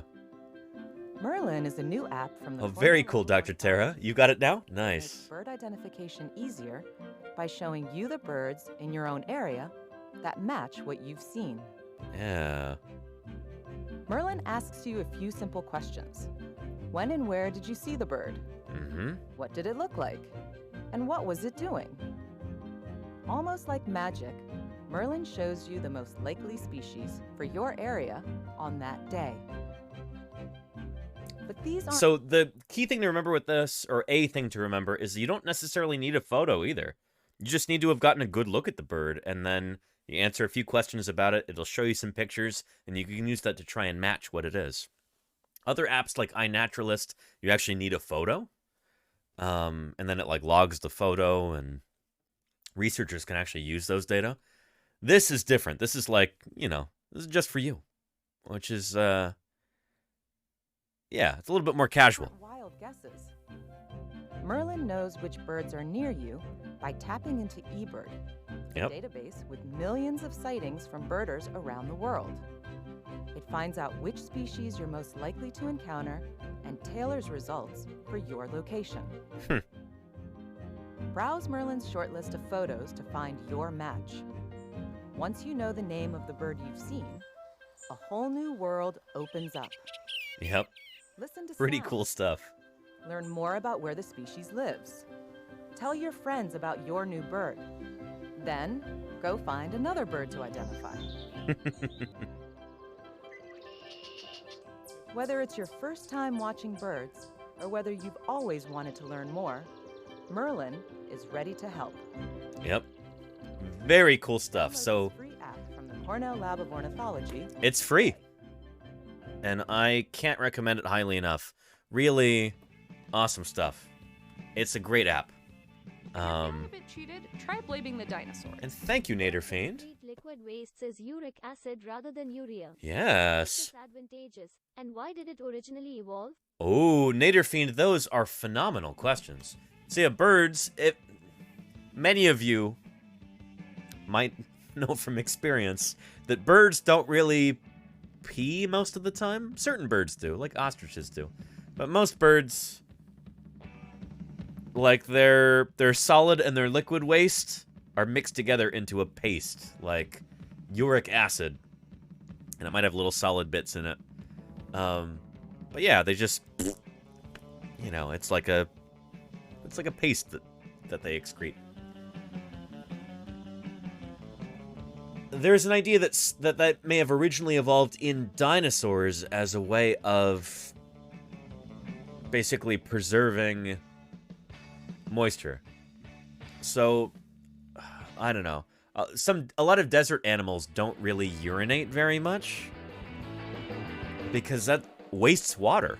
I don't know. If any of you have ever read the novel Dune, then you probably understand this already. If you're just peeing all over the place, you're potentially wasting a lot of water. And in an environment that has very little water, that could be a huge disadvantage.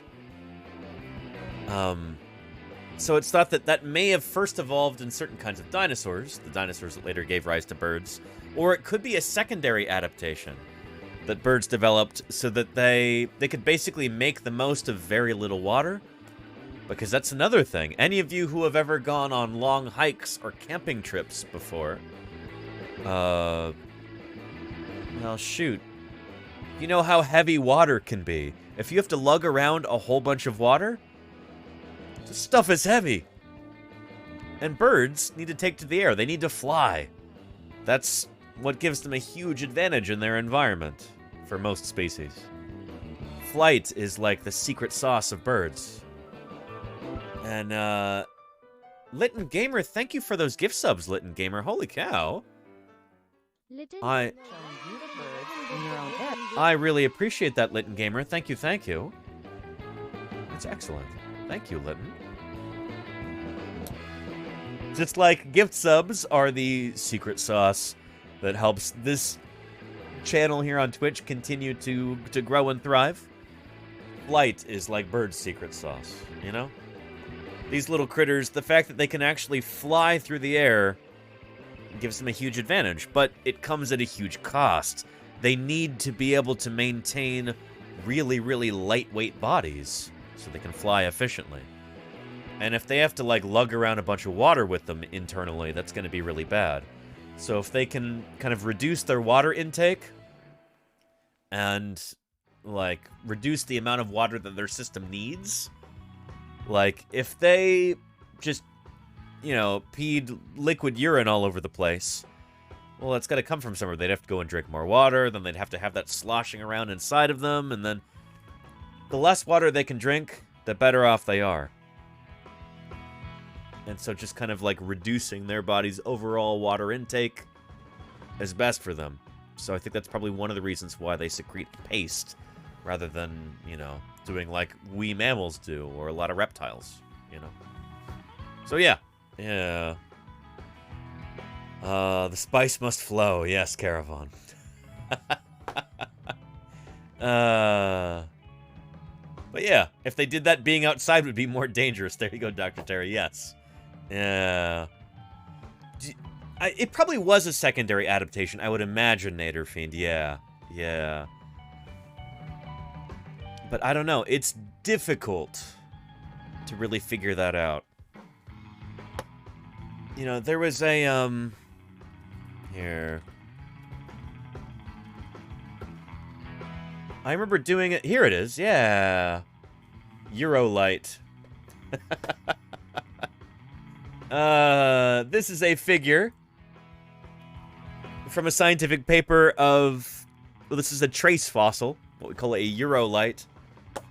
And it seems like this was a mark that was made by a dinosaur peeing. So there's the excavation crater when the stream initially hits the sediment there, and there's gravitational streamlines as it started to flow outward, and then it was kind of absorbed into the substrate.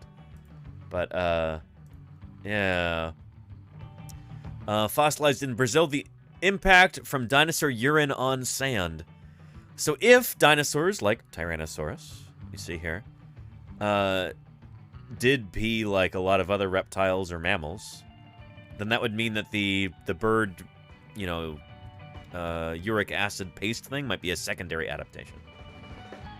But anyway, last week researchers from Brazil published an article in the Journal of South American Earth Sciences updating the world on the state of dinosaur trace fossils from Brazil, but they're not just any trace fossils. These are the fossilized remains of a dinosaur's dinner, feces, and urine. So yeah, there's some Eurolites there. Interesting stuff. This is from 2014. Here is the link there in the chat for you. Yeah. So yeah. Interesting stuff, right? Yeah. Litton Gamer, welcome back. It's great to have you here. Yeah. And, Astronomy Show says, once a pigeon in New York had perfect aim, threw my glasses and into my mouth. Oh no. Astronomy Show. Oh no. Pardon me, do you have any gray poop on? Yes, indeed. Oh no. Yeah. And Friendly Neighborhood Mexican, the condor is the largest flying bird in North America, but the albatross has a longer wingspan. The pelicans have a wider... I think the condor has the largest wing surface area. Pelican might have a slightly wider wingspan, and an albatross has a wider wingspan than that, if you just... Yeah. Anyway. Yeah. But yeah. Anywho. And yeah, pelicans, yeah, they like eating stuff for sure. Anywho. Wow, shoot, our Conyers are still going at it. Give me a second, then we'll look at some images from viewers of their Thursday Birdsday birds.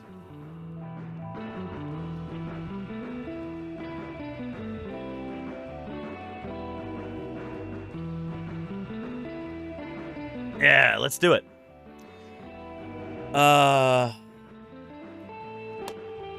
Get rid of these tabs here.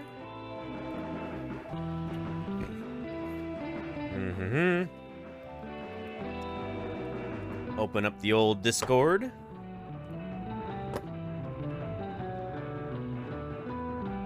And what's new? I know it's been a while since I've opened this up. I'm sorry, Discord. There we go. General. We're looking for Thursday Birdsday.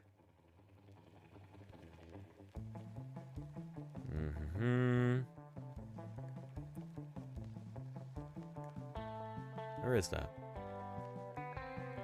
I had to put this in a more prominent place because I'm having difficulty. Oh, I'm in it right now. Shoot. It's already there. Very nice. So, let's scroll up a bit.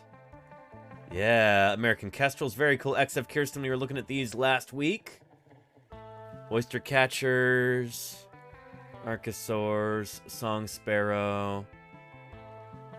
Yeah. Here we go. Species names are in the file names. I can provide more info if needed. Very cool, Matt Pie. This is... Who might this be? Regulus. Regulus.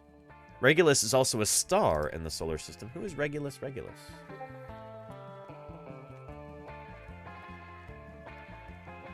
Goldcrest. Beautiful bird there, Matt Pie. Holy moly.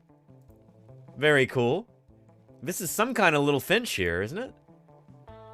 And it's got the beak that's like offset like that for breaking through big, you know, pine seeds or something like that. Beautiful photographs. Holy cow, Matt Pie. You were a professional, it seems. Look at this. Who is this guy? Lanius Colurio.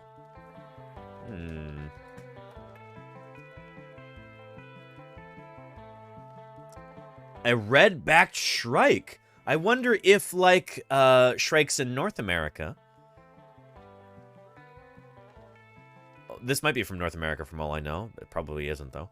I wonder if these guys will also impale their prey on sharp objects. Like, doing field work in eastern Montana, anytime we'd run across a barbed wire fence, sometimes if there was a shrike, one of these birds nearby, there would be all kinds of poor little critters impaled upon the barbs on the barbed wire fence. So you would see grasshoppers and beetles and sometimes even mice and stuff like that impaled on the barbed wire. They do, says Matt Pie. That's very cool. Wow. Yeah, and is that a shrike there, or is that a waxwing? Oh no! Shoot, looking at chat here. That is a shrike! That's a Dr. WD-40 emote. That's very nice, and it's got a knife. Man, these birds are vicious. I mean, they have a reputation as such, at least. Yeah. Shrikes. Holy cow. Here is... Oh, goodness. Take a look at this.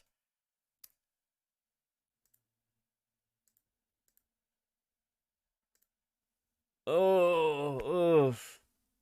Oh, grizzly. Yowza.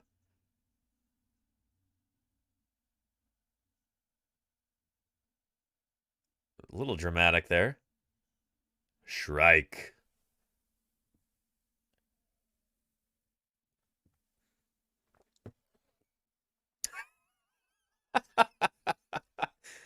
That should be an alert.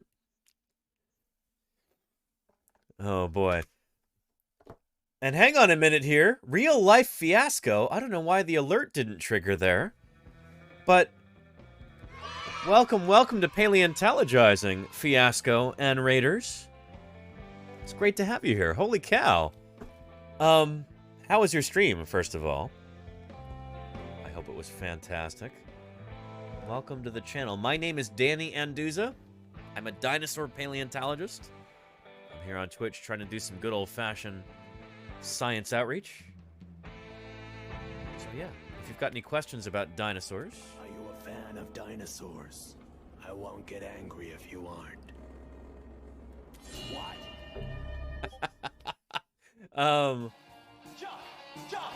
There we go. I don't know why it didn't work the first time. You know that new you're looking for? Well, listen to this. Real Life Fiasco, thank you so much for the raid. How did your stream go? I hope it was excellent. You're doing some just chatting, it seems like. Very nice. DJ Saltlick. What a very rural, equestrian kind of name. I appreciate that. And yet, I don't know, there's something modern and there we go. Another raid notification. I appreciate you, Real Life Fiasco. Thank you, thank you. Anyway, yeah. Eclaired Treo says, did any dinosaurs have fur? A lot of no, dinosaurs didn't have fur, but a lot of them had feathers that would have looked vaguely like fur. Take Sinosauropteryx, for instance. A lot of these dinosaurs had kind of fuzzy coatings, but they're not fur, they're feathers. They're yeah, developmentally it's very different.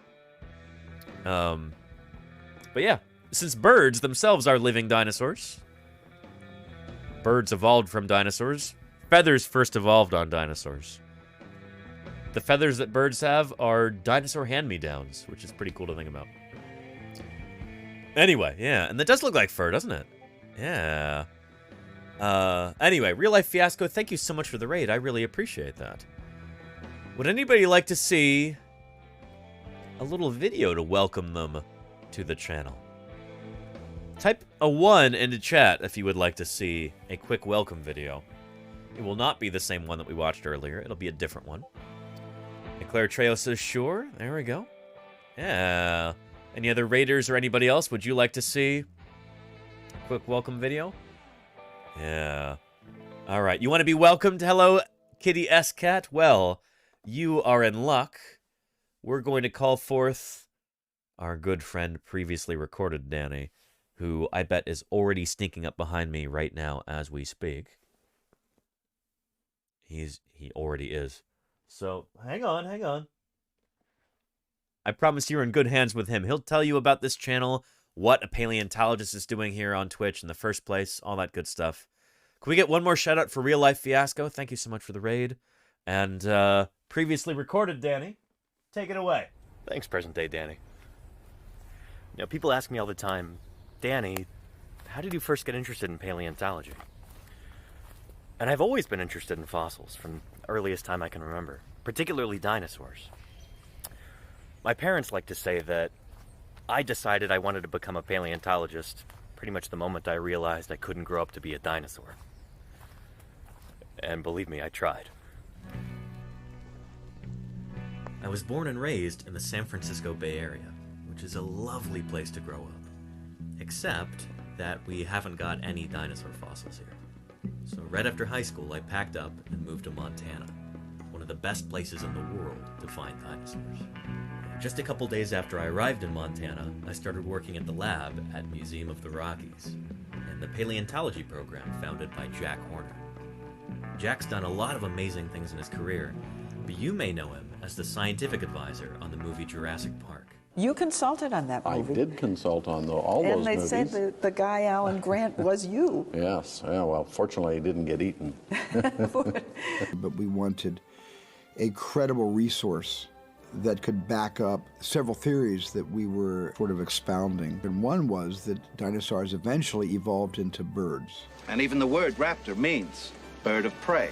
And that's something that Jack Horner believes in and could defend if necessary. And Jack Horner became our credibility. It was in this program that Jack built that I learned how to be a dinosaur paleontologist, and how to think outside the box. I've done work at a number of other museums around the American West, helping to prep fossils, design exhibits, and educate visitors. I did a fair bit of eclectic fieldwork in various places, identifying and collecting early Cretaceous dinosaur tracks on the Idaho border, Sphenodontian fossils in the gravelly range of the Rocky Mountains, Cenozoic fishes in western Nevada. But most of my work out in the field was with Dr. Denver Fowler, who is now curator of the Badlands Dinosaur Museum. In all, I've worked probably a few hundred sites throughout the late Cretaceous of Montana, and the Hell Creek and Judith River formations, digging up dinosaurs. Lots and lots and lots of dinosaurs. And from time to time, that work has even garnered some media attention. Montana's news leader. 5 paleontologists are excavating what looks to likely be a new species of armored dinosaur. We found its head, and we found parts of its armor and plates, and so it should be a new species. And much like my fieldwork, my research focuses on dinosaurs. I'm particularly interested in their behavioral functional morphology. All these bizarre anatomical features that certain dinosaurs had, I want to know what they used them for. Right now, I'm working on a study on spinosaurs. All right, but don't ask me too much about that because it's still a project in the works and I can't give away too much just yet till it's published. But anyway, a couple years ago I realized that things were definitely headed downhill in Montana. So I packed up and headed back to the West Coast. And I've become kind of fed up with all the bullshit in academia, so I found myself another job. I am now a teacher in early childhood education. And let me tell you, it's been a natural fit since day one. Now, given that I get to design the curriculum, my students now know more about biology, classification, and the history of life on Earth than most adults do. I've been helping raise a new generation of young scientists. Then, coronavirus hit. In mid-March, when all the schools shut down in San Francisco, I started holding classes over Zoom, and we picked up right where we left off. 1, 2, 3. I love digging in the dirt with just a pick and brush. Finding fossils is my aim, and so I'm never in a rush because the treasures that I see are rare and ancient things like velociraptors' jump or Archaeopteryx's wings, and all the kids who wanna see them lining up at our museum. I am a paleontologist. That's who I am, that's who I am, that's who I am. I am a paleontologist. That's who I am, that's who I am, that's who I am. That's who I am, that's who I am, that's who I am. That's who I am, that's who I am, that's who I am. I realized that I really enjoy teaching remotely. So back in May, I decided to try streaming on Twitch. And here we are. This is my passion, and now I get to share it with you. And what could be cooler than that? I believe that scientists ought to be public servants. Ultimately, it's our job not just to make scientific discoveries, but to teach the public about them. That's exactly what I want to do here. Now, because of COVID-19, this will be my first summer in almost 10 years with no fieldwork. I'm trying to look on the bright side, though. It's not all bad. At least I have more time for outreach. And I've got plenty of cool stuff to work on. And if you could throw some support my way by subscribing, I'd be incredibly grateful. So anyway, if you are new here, you should be pretty well clued in by now. And I'm glad you're here. I hope you're having a good time. Anyway, let's see what present-day Danny has cooked up for us. All right, present-day Danny, back to you. Well, thank you very much, previously recorded Danny. And of course, thank you even more to Real Life Fiasco for the raid. Welcome, welcome to the channel. It's great to have you here. A lot has changed since I made those videos That was back in summer of 2020, back when I was teaching full-time. This channel has taken off to the point, this community has grown to the extent that now I do this full-time, believe it or not. This is my full-time job here on Twitch. Talking about fossils with all of you. I feel incredibly lucky at that. So yeah. And about fieldwork, I did not get to do any fieldwork in 2020, or in 2021 for that matter. But I got to do fieldwork last summer in Utah. And this summer, oh boy. Gonna be in Utah, Wyoming, maybe Montana too. We'll have to see about that. Gonna be all over the place, and I'm gonna be live streaming fieldwork. If, fingers crossed, all the equipment works like it's supposed to, then I will be using satellite internet to broadcast to you live from some dinosaur digs to show you how fossil science works, you know? Show you how we dig up a dinosaur. So yeah. Yeah. Very excited about that. What did I find in Utah? We were digging up an iguanodontian dinosaur. TT Frog. So a dinosaur a lot like this. This is the European iguanodon right here. But it's a beaky, plant-eating dinosaur from the early Cretaceous period. Yeah, these guys got big. The one that we were digging up in particular is probably the ancestor of this critter right here. This is Iguanacolossus, which is a big iguanodontian. Maybe not as big as Iguanodon bernosartensis, or maybe about the same size. I don't know. It's a big animal, I guess. The one we were digging up is not quite this big, probably not. But it might be a juvenile. Anyway, it very well could be a new species, the one that we were digging up. And so we're going to go back next summer and hopefully find some more of it. Here's a video on Iguanacolossus from I Know Dino. I guess it's more audio than video. But there you go. Yeah. Iguanacolossus is from the Cedar Mountain Formation of Utah. The same formation that I was digging in last summer, and we'll be digging in again this next July and August, it looks like. Although, the particular iguanodontian, the member of this family that we were digging up, is probably the ancestor of Iguanacolossus. So yeah. Yeah. But yeah. Yeah. And let's see here.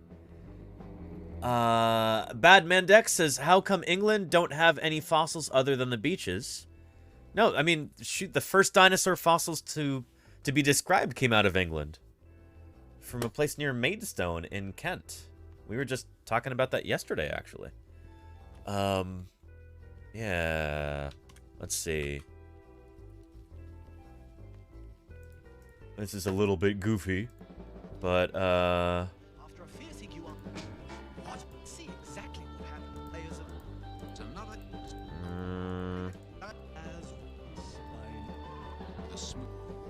Here we go. Here's a, like, dramatic reenactment of the discovery of Iguanodon, the same dinosaur I was showing you right here. It was only the second dinosaur to ever be found, or ever scientifically described at least, from England. Yeah.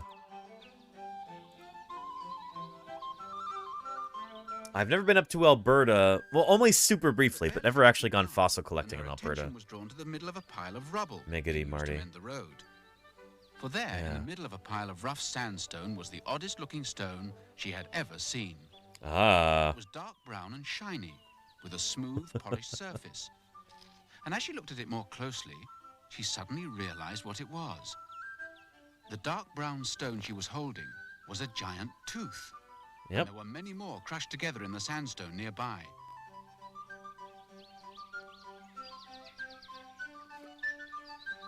Hang on, let me check on the 3D printer. She rushed to tell her husband of her amazing find. There could be teeth. Where did you find them? Down the lane. And together, they traced the source of the mysterious giant teeth back to a local sandstone quarry. Now, although Dr. Mantell and his wife knew that what they had found were fossils, animal bones that had been in the ground so long that they had turned to stone, neither of them knew for certain the name of the animal the teeth had come from. Because it didn't have a name yet. Nobody had ever seen it. For ever since the 17th century, people have been finding strange bones and fossils in the soil and stones of the south of England. Yeah. Some thought them to be the remains of a race of giants that once lived in the area. Others believed them to be all that was left of a mythological collection of devils, dragons, and fairy tale monsters. Well, the Mantells knew a little more than that. They remembered barely a dozen years earlier a girl called Mary Anning, who lived in the Lyme Regis area of Dorset in southern England. Yeah, so Mary Anning was digging on the beach. Oops. That's not what I was trying to do. Yeah, so nowadays, most of the important fossils that are coming out of England do come from the Isle of Wight, areas like this. You know, beaches. Also, the Dorset coast, but those aren't really dinosaurs. Those are marine reptiles and stuff. But yeah. Anywho. Yeah. There on the ground, something dark and shiny and brown. Anyway, musical number. Yeah. Well, time went by, more teeth and bones were found, but nobody knew quite what they were. Anyway. You get the idea. And back in the Mesozoic age. I hate to say this, Dill, but you know, Dr. Mantell's strange fossilized creature has come out looking more than a little like you. Of course it does. That's why he called it an iguanodon. After I love that clip so much that I actually made an alert out of that. You stay tuned and you'll probably see it. But, yeah, here we go. Fossilized creature has come out looking more than a little like you. Of course it does. That's why he called it an iguanodon. Something about that. He called it iguanodon, and then he says, iguanodon. After a fierce iguana lived in South America. But yeah, yeah. Teeth. It wasn't until several years later that people... Anyway, we were watching this yesterday. We're not going to continue with that. This is from 1982, but it's actually pretty decent. Check out the, well, tomorrow I'll have the VOD from that going up on YouTube. You can check it out there. But, yeah. Iguanodon. There you go, Weird Ducky. Yes. Yeah. If you're feeling a bit cheated, try blaming the dinosaurs. Why are most yeah. bird species monogamous while most mammals are not? Most bird species are not monogamous, Naderfiend. No. I think that's a misconception. Yeah. But yeah, I don't know. Shoot. There probably are more bird species that are more monogamous than mammals. Yeah, I don't know. It's a good question. It might be because the birds... Maybe it has something to do with, shoot, I don't know. With lifespan, with building nests? It could have something to do with building nests. Where it generally takes two different bird parents to successfully build a nest and care for the young and everything. So having a pair bond like that might be more important. You've got to watch over those eggs after they've been laid, whereas with mammals, it's just like, you know, the mother's carrying the young in her body and then she births it. So it's not as important for the male to be around to help. But I don't know. I'm kind of speculating at this point. It also might have something to do with birds in general being more intelligent than mammals on average. More intelligent. But yeah, I don't know. That's a good question. I don't know the answer to that. Yeah. It's the nesting, says D. Maxwell. That would make a lot of sense. And I'm glad you like the sound effects, Zalok. And I do have a YouTube there. Check it out. Yeah. But yeah. Anywho, where were we? We were doing Thursday Birdsday before all of these wonderful raiders showed up. So let's continue with that, shall we? For anybody who's brand new, Thursday Birdsday is our feature here on Paleontologizing, where On Thursday, we talk about birds, and viewers send in photos of birds. Holy cow, Matt Pie. So many gorgeous bird photos here. These are extraordinary. Really nice. This is my Thursday Birdsday bird. It is a cedar waxwing that I photographed outside the post office this morning. On my way there. Yeah, sorry, it's dark here in the middle of... Yeah. It's in shadow here, but that's a cedar waxwing.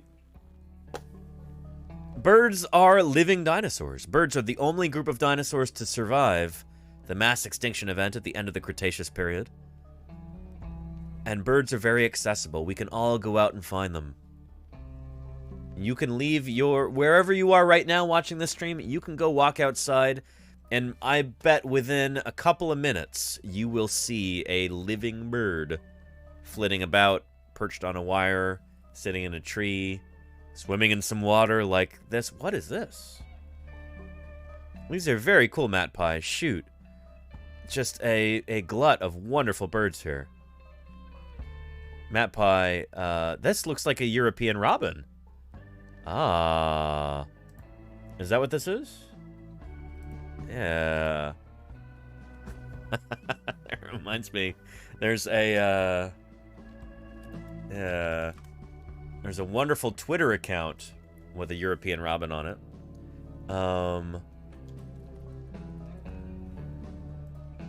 Birds rights activist. That's a European robin. Yeah. Hello, yes, this is a bird. I am a birds rights activist, and I fight against anti-bird sentiment. No, this is from just before Thanksgiving. This past year. The stuffing go where? Anyway, this really makes me laugh. Yeah.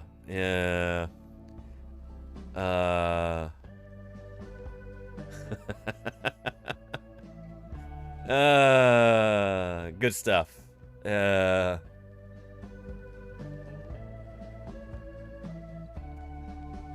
anyway.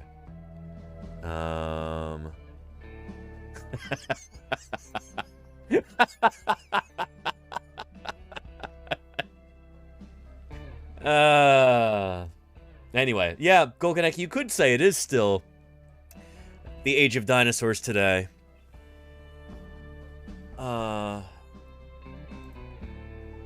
Yeah, absolutely. In fact, we were talking about Utah earlier.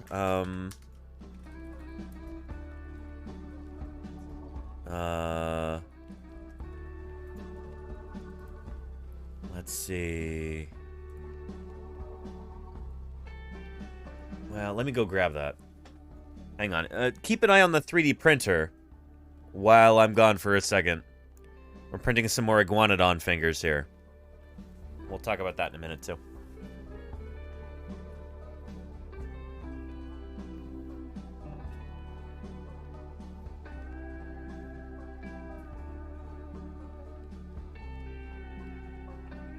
There we go. Yeah. I used my new laminator to laminate this because I am still trying to learn my Dinosaurs of Utah. And the shower is a wonderful place to do that, so I keep this in the shower. But this is a magnificent chart that was put together by Jim Kirkland and some other paleontologists and geologists in Utah from the Utah Friends of Paleontology. But, yeah, so this shows over 100 dinosaurs that have been named from Utah. Utah, I think, actually holds the record for the U.S. state with the most dinosaurs named from it. But yeah, different fauna levels like this. But what I wanted to show you was right here. So on the side, you know, Triassic, Jurassic, Cretaceous periods. Then you have the extinction 66 million years ago. And then the Cenozoic is the age of mammals. Nope. You could call it the age of birds if you'd like to. Because birds actually outnumber mammal species at least 2 to 1. So yeah, it is still the age of birds. And since birds are dinosaurs, you could still call it the age of dinosaurs, Golganek. You're right. Leroy Fragilis says Lithrinax is the best dinosaur. That's a take. Lithrinax. Lithrinax argestes, right? Yeah. Welcome, Leroy Fragilis. The second part of your name there reminds me of Allosaurus fragilis, the state fossil of the state of Utah. Yeah. Very nice. Very nice. Lithrinax. Oh, man. Lithrinax is an excellent dinosaur. What's its name mean? It's like King of Gore or something like that? Lithrinax. I remember my my old crew chief had a joke about Lithrinax. There's that classic illustration. The one at the Natural History Museum of Utah. Denver Fowler used to... Yeah. Like me, he was a member of the Dead Lizard Society at Montana State University. And, I think it was like 2013 or 2014, we had a Dead Lizard Society meeting wherein we discussed this new paper at the time, the description of Lithrinax. And, Denver's like, oh, that name, it sounds like, sounds like something from a pharmaceutical commercial. Like, has Laramidia got you down? Ask your doctor about Lithrinax. But yeah. Anyway, Gore King of the Southwest. There you go, Leroy Fragilis. Yes, indeed. Yeah. So yeah, Lithrinax. Kind of a funny name, but a really cool critter. And, kind of a North American lineage of tyrannosaurs that may or may not have given rise to Tyrannosaurus at the very end. We're not 100% sure yet. Lithrinax. Or Lithrinax. I've always heard it pronounced Lithrinax. But okay. Yeah. And what do you know? There is a star here on this article. Very nice. Featured article on Wikipedia. Yeah. Cool stuff. There's, yeah. Not the biggest of the tyrannosaurs. Certainly not. But an important one for understanding their biostratigraphy. It'd be nice to have more specimens and some histo and stuff, but yeah. Anyway. Cool. He's not wrong, says Lenina, yeah. Oh, and Ceiling Fan. Oh, cool, Ceiling Fan. Well, welcome. Great to have you here, Leroy Fragilis. I appreciate you. Where do I get Lithrinax? Does it cure indigestion? You take it if you suffer from Laramidia, Severine. That's Denver's joke. But yeah. Yeah. The best Thermopolis? Oh, best theropod, you mean. That's probably an autocorrect thing. Breathing air. High intelligence, large size, binocular vision. Well, it's one of the last of the theropods breathing air. I mean, yeah. I have an idea. Not an idea. I actually started shooting footage for a YouTube video. This was years ago. Wherein I explore the question, is Tyrannosaurus overrated? And it's a complicated question. One of these days, I'll put that together, and I'll do that.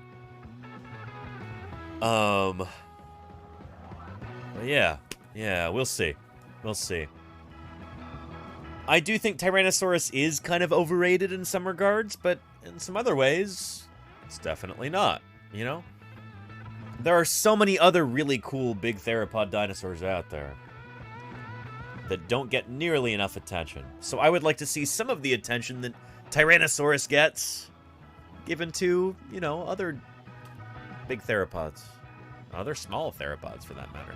And other non-theropods, for that matter. But yeah.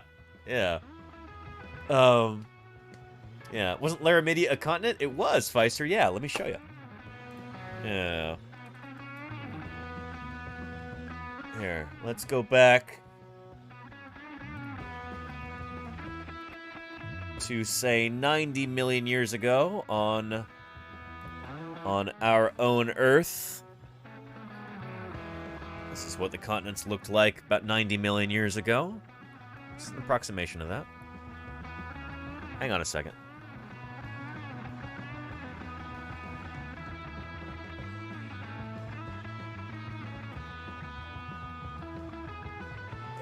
Yeah. There's North America up there.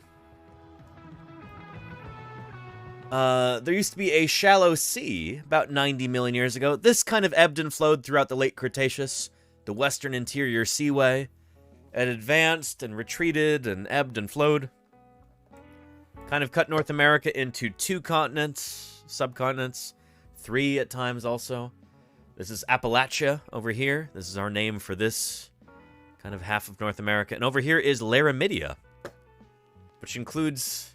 It's kind of funny. Most of the Cretaceous dinosaurs that you know and love, Tyrannosaurus, Triceratops, Ankylosaurus, Deinonychus, Acrocanthosaurus, Pachycephalosaurus. Did I say that yet? Lithrinax. They're from Laramidia. The western U.S. has really been the world's #1 hotspot for dinosaur fossils for a long, long time. And that also extends a little bit into southern Canada here, up in Alberta and Saskatchewan. And it's starting to extend down into Mexico as well. But yeah. Anyway, in the late Cretaceous, this was an ideal place to be preserved as a fossil. And so we're very lucky that the stars align just right there. So we've got lots of dinosaur fossils from this time and place. So yeah. Are there more fossils on the Craton edge or not? What do you mean, Lady Mutare? Yeah, I mean, the Laramide orogeny pushed up mountains, and then the floodplains kind of there in that basin yield a ton of dinosaur fossils. So yeah, I guess that would be the North American Craton, yeah. Bubsy says T-Rex is not overrated. All other dinosaurs are underrated. I think that is a fair assessment there. I think it is. Bubsy, yes indeed. Yeah. And Leroy, you might be right about that actually. Yeah, the wisp may not have actually come all the way down. Although Acrocanthosaurus is now from a little bit younger strata than we used to think. A lot of people think it was really old, like coeval with Utahraptor or Cedar Mountain stuff, which is not true. But yeah. No, that's a good point, Leroy, yeah. Yeah.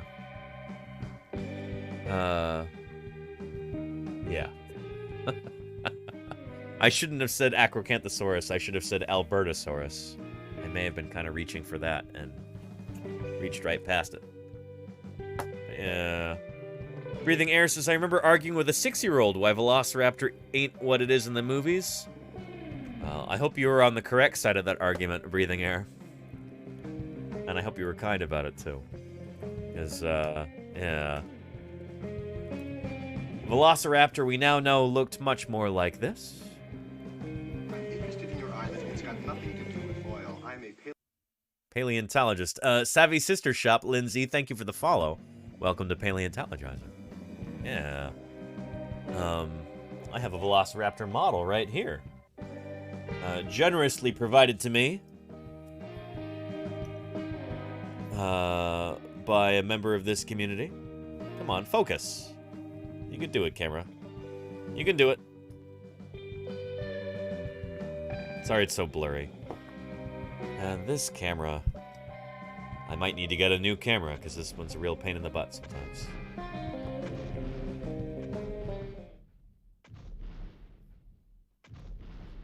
Dinosaur. Ellie Oopie 777, how are you doing? Welcome to Paleontologizing. Yeah.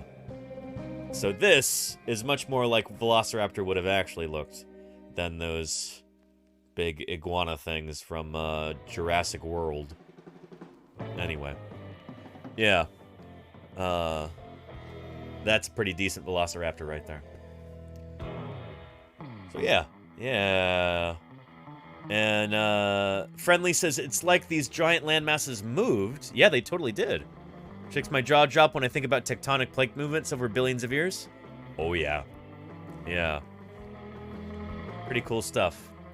What's my opinion on the ashfall beds in Nebraska, Leroy Fragilis? I like them. I did a live stream from there back in July. I don't know. That's one of our coolest fossil sites in North America. What do you mean? What's my opinion on them? I think they're awesome. But yeah. And Friendly says it's still cool as heck. No, this is not. This is way cooler than the Jurassic World velociraptors. This is 1,000,000 times cooler. I mean, oh man, such a missed opportunity. Making the...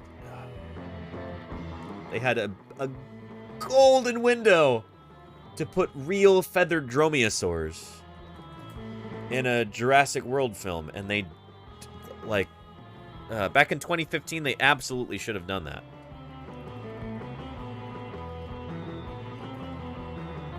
Just think, we could have had... Oh, man.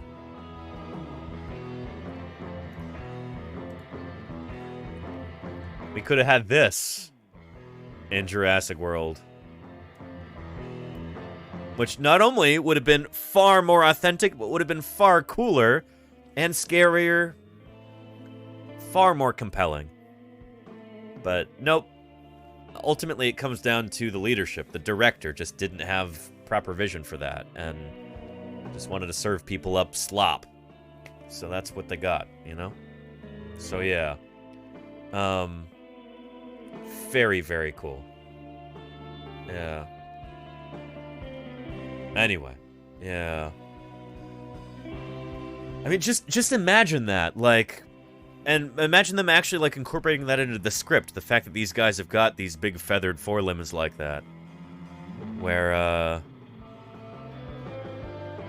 don't know. Say, like, the protagonists are running away from these animals, and they look behind them, and then there's, like, a big chasm separating them. And they're like, okay, we're safe.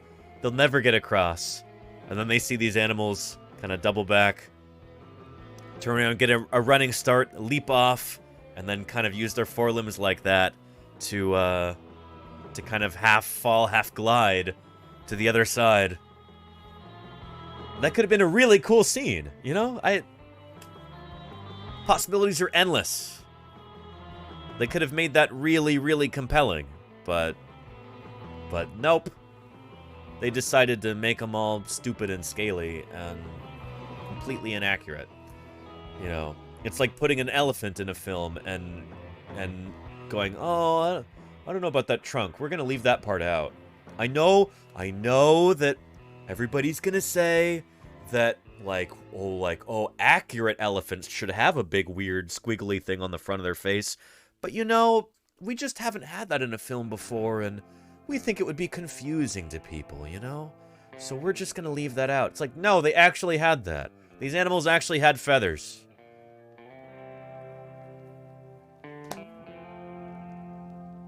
Give them feathers. So, yeah. Anyway. That's Hollywood, says Espyism. Don't I know it? Yeah. And Leroy Fragilis? No. Steven Spielberg, I don't think had any input on that at all. It was just a Colin Trevorrow thing. Yeah. Yeah. Ferbly says you can do more with a feather design than on just skin or scales anyway. Absolutely. Yeah. And Dr. Terra makes a really good point there. Dr. Terra says, the people who keep on saying that dinosaurs are dinosaurs when a thing doesn't resemble what it actually is, I don't think they like dinosaurs, just monsters that resemble the dinosaur shape. Yeah. They don't actually like the idea of dinosaurs. They just like whatever, you know, pop culture facsimile they've been served up. And, you know, I don't know. They kind of fundamentally misunderstand why dinosaurs are appealing. Just like Colin Trevorrow fundamentally, apparently misunderstands what makes dinosaurs appealing. Dinosaurs aren't appealing because they're, you know, like big scary animals, or they're, you know, like monsters, rah rah rah, or anything. You know, we've got fictional monsters for that. Dinosaurs are compelling precisely because they're real. It's that authenticity. The fact that they actually lived and we can actually find out new things about them by going out, finding more fossils. We can unlock those mysteries. It's their reality that actually makes them compelling. That's what sets them apart from fictional monsters and hobgoblins and centaurs and stuff like that. Dinosaurs are real. That's what makes them exciting. That's what really fires people's imagination in a way that fictional monsters do not. Dinosaurs were real. That's fundamentally what Jurassic World doesn't realize, you know? What a dreadful series.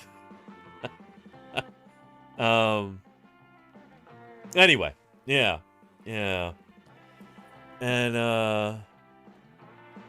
And there you go, Chappie Jenkins, exactly. How you doing, Chappie? Welcome. It's good to see you. Yeah. And DJ Salt Lick, yeah, well. Yeah. Welcome, DJ Salt Lick. It's good to have you here. And Big Tuna Neil says, the average person would not understand feathers on a dinosaur. It would distract from the movie. Well, for one thing, they actually did put feathers on one of the Jurassic World dinosaurs.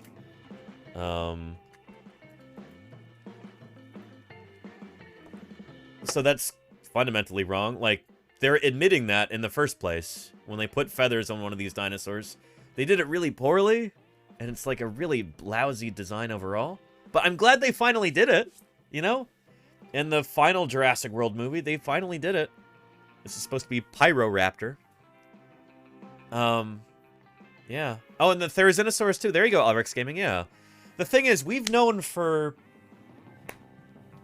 since 1996 now that dinosaurs had feathers. When the first Jurassic World movie came out in 2015, yeah, it had been almost 20 years at that point. You know? That we'd known that dinosaurs had feathers. And it's not like, oh, you're going to confuse the audience. For one, I like to give audiences a little bit more credit than that. I don't know. I think if you treat the general public like they're not stupid, then A, they're more likely to listen to you and to take you seriously. And B, to show you that no, they're not stupid. Regular people are capable of you know, being sophisticated viewers of things, absolutely. And the first Jurassic Park film, back in 1993, kind of credited their audiences with that. It was ahead of its time. They suggested that birds were living dinosaurs back in 1993. This is pretty cutting-edge stuff. This is before even a lot of paleontologists were on board with that idea. They turned out to be right, you know? So, I don't know. I think if you were to put feathered dromaeosaurs in a movie like that, you can absolutely talk about that, you know. You can have it explained in the exposition.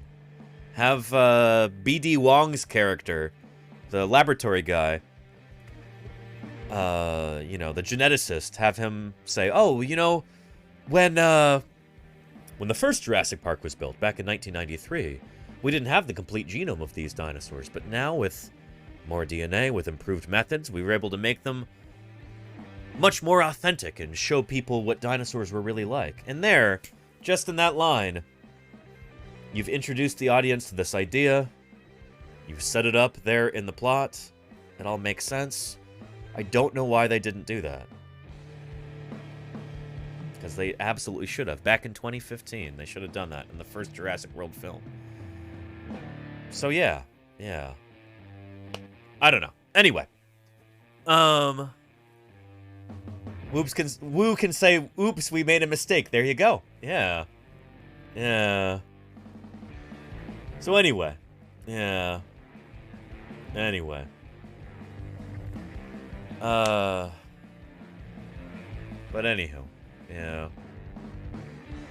And Alrex Gaming. I know, but that's the thing, is that Alrex Gaming, like, I feel like you're kind of making an excuse for the filmmakers there. The filmmakers know better. They have a responsibility to the audience to show dinosaurs. You know, here's the thing.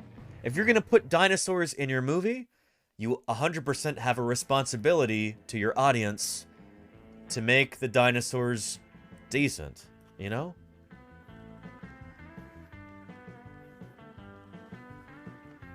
There's a zillion fictional creatures that you could put in there.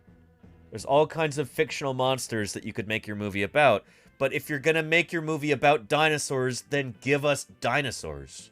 You know?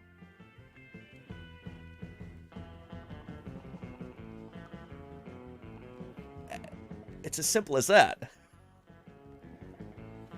People like me are out here, you know, digging up fossils, trying to figure out what these creatures were actually like, trying to learn more about the ancient world. And it's always a zillion times more interesting than anything fictional, you know? That's why I do what I do, is because I am intensely interested in this.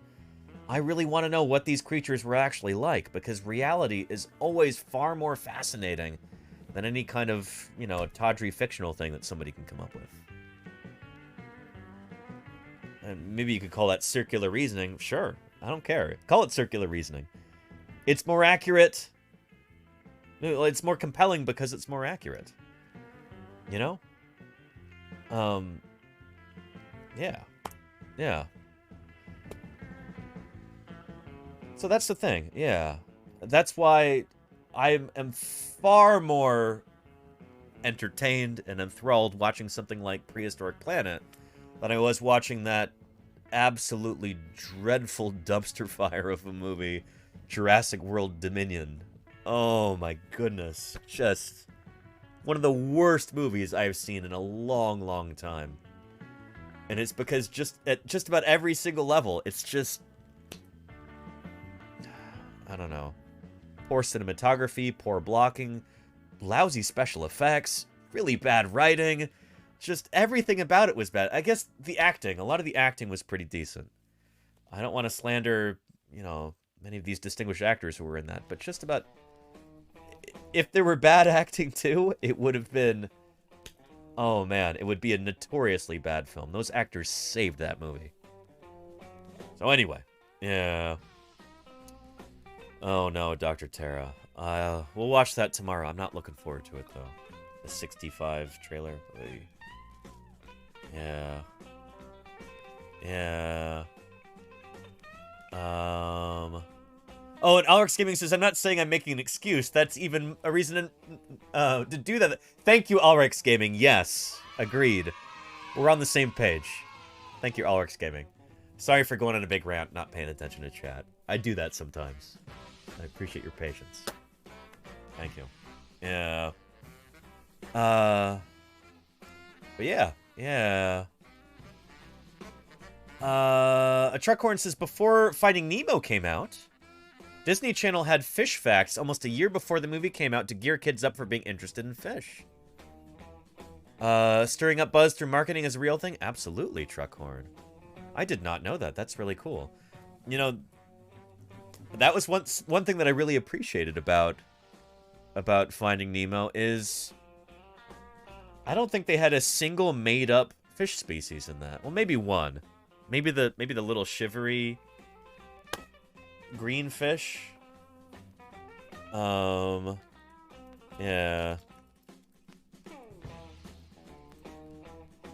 Yeah, this guy. I'm sure that's made up.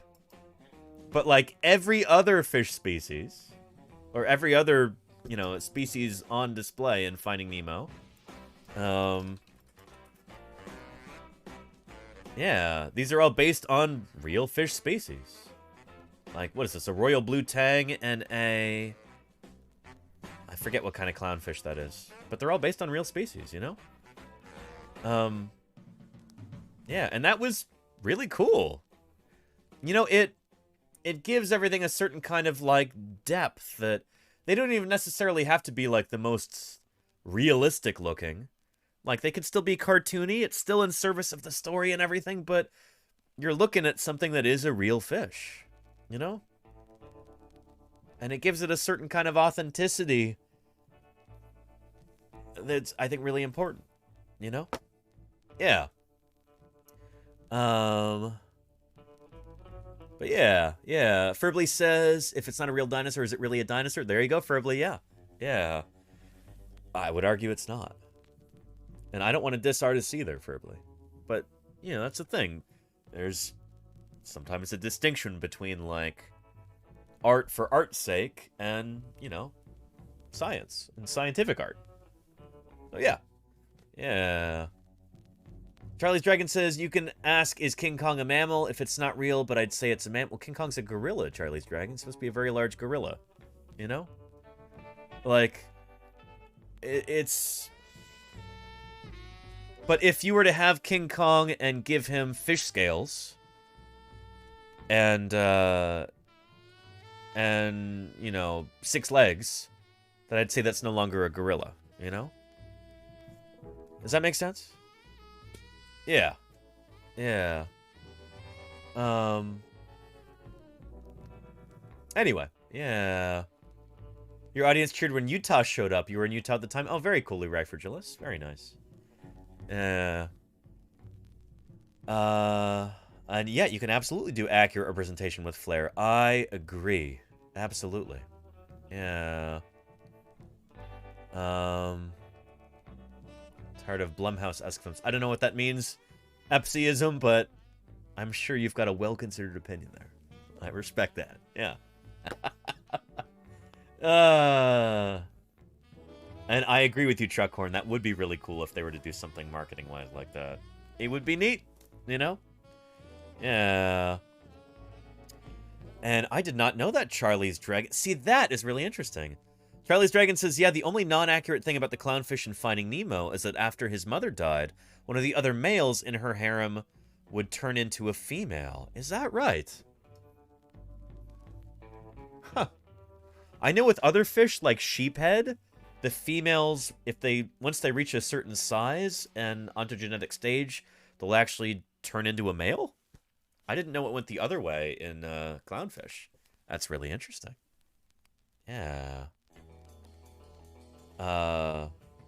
Yeah. Godzilla Synapse. Oh, yeah. Oh, don't get me started on the other legendary Godzilla films. The first one was so good. The Gareth Edwards one was excellent. And I thought the King of the Monsters one was just unwatchable.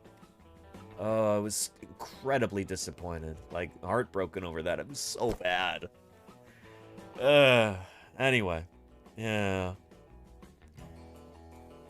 Anyway. Yeah. Groupers also have females turning into males. Interesting, Allie J. I did not know that. Yeah. And Triceratops. I don't think it's a dichotomy like that, Triceratops. Escapism and interpretive fiction? I mean, I don't know. I'm not a film person myself. Maybe you are. Maybe you know more about this than I do. But yeah, I don't know. I don't necessarily see it that way. Yeah. We might talk about this tomorrow, actually, but it is a real shame that oftentimes...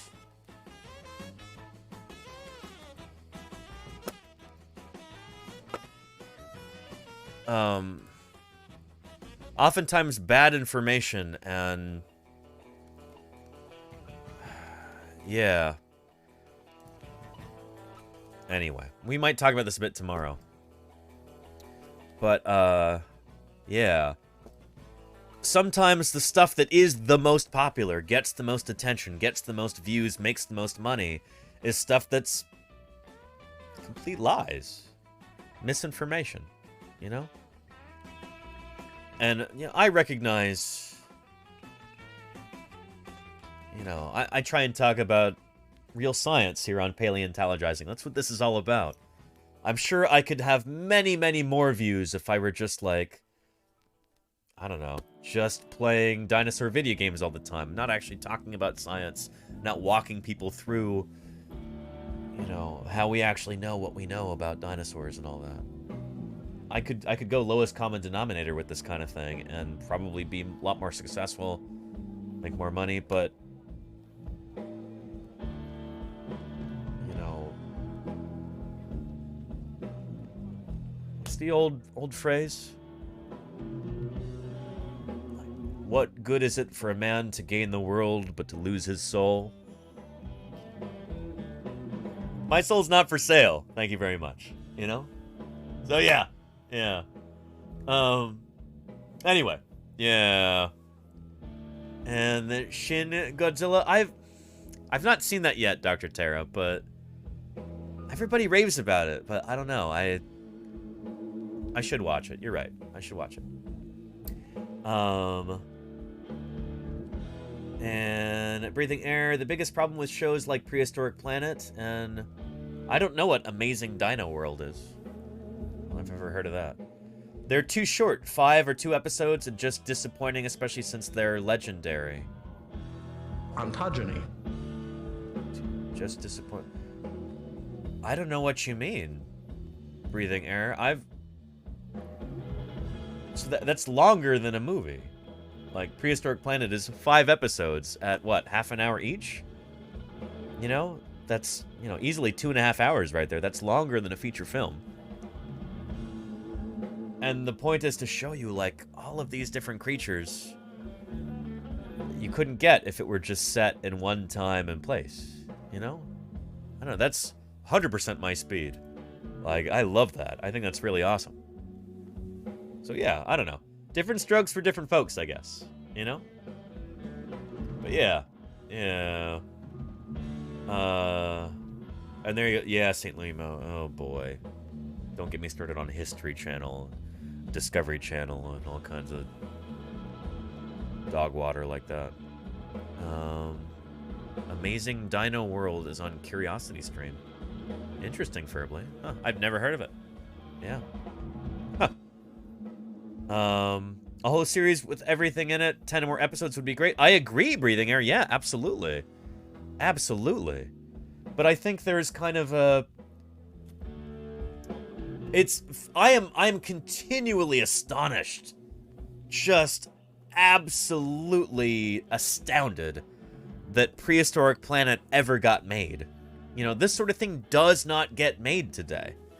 Like, so much media is just absolute slop. That's just... I don't know. The idea that, like, a very thoroughly researched, really compelling, you know, documentary about dinosaurs just set at the very end of the Cretaceous period. The fact that it was ever made and consulted on by numerous paleontologists with scientific accuracy basically being like their prime directive there. I am eternally grateful that such a thing exists in the first place. I mean, holy cow, I still have to, like, pinch myself. Oh no, this is not a dream. That actually exists, you know? Yeah. It's pretty wonderful. It's pretty wonderful. I would love to see it renewed for, you know, more episodes. Absolutely. 100%. 1,000,000%. To say that, oh, there's only 5 episodes, so it's not very good, like... I'm not gonna say that. I'm not gonna say that. It was spectacular, Lenina. Absolutely, yeah. Yeah. Anyway, yeah. Yeah. Anyway. We've still got to finish our Thursday Birdsday stuff. And where did those... where did that go?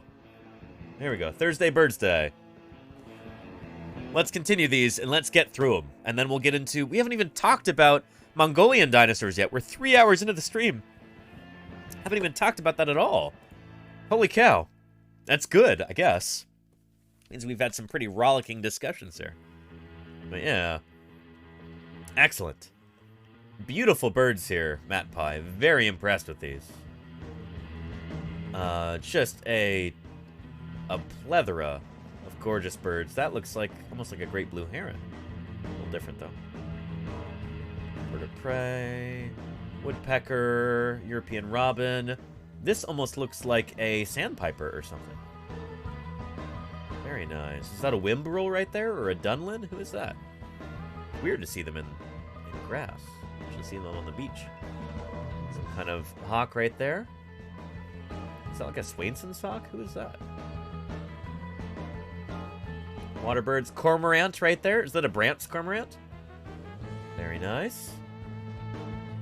Beautiful, Matt Pie. Congratulations. Like, exquisite birds. You've outdone yourself. That's amazing. And art forever. There's a chicken right there, looks like. Very nice. Yeah, Gallus Gallus. Domestic chicken. There's an emu. Holy moly. World's second largest living bird. By weight, at least, if not wingspan.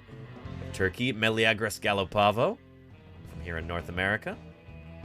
Very nice. Lenina. Lenina snapped some pictures walking around her local park. I do not know who that is. What kind of duck is that? That's very cool. Yeah. Loch Ness Monster, says Trappy Jenkins. Sure. And a golden eagle and a great cormorant. Is that a young golden eagle? Looked kind of like patchy in its feathers. Very cool, Matt Pie. And we don't have great cormorants here in California.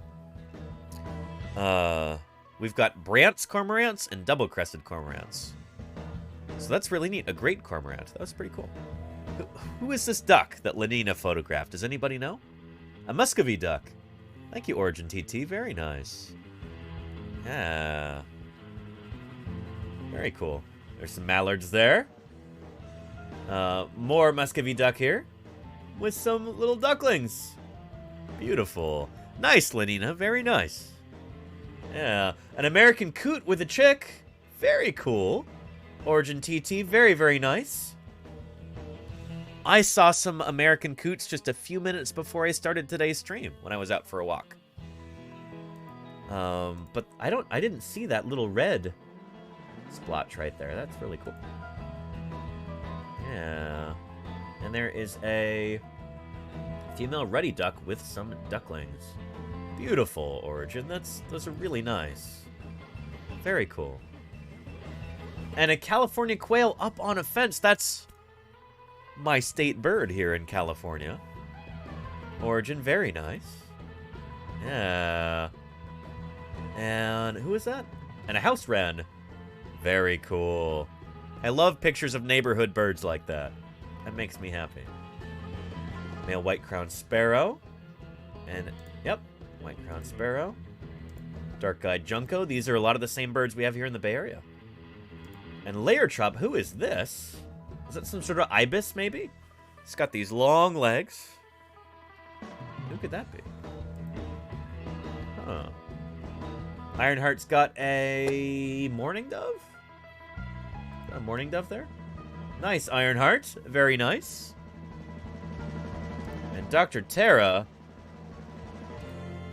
has got This is Laura Dern of Jurassic pelicans. Park. Digging up dinosaurs is hard, frustrating work. It takes months or years. So professionals. Gunt Roding Idiot. Thanks for the follow. Welcome to Paleontologizing. Good to have you here.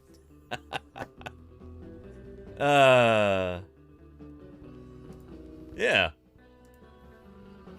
Very nice, Ironheart. I see some, looks like American white pelicans there, maybe? No, we got the video there, Ironheart. Very nice. Glaucous winged gull from Captain Lamy. Very nice. Yeah.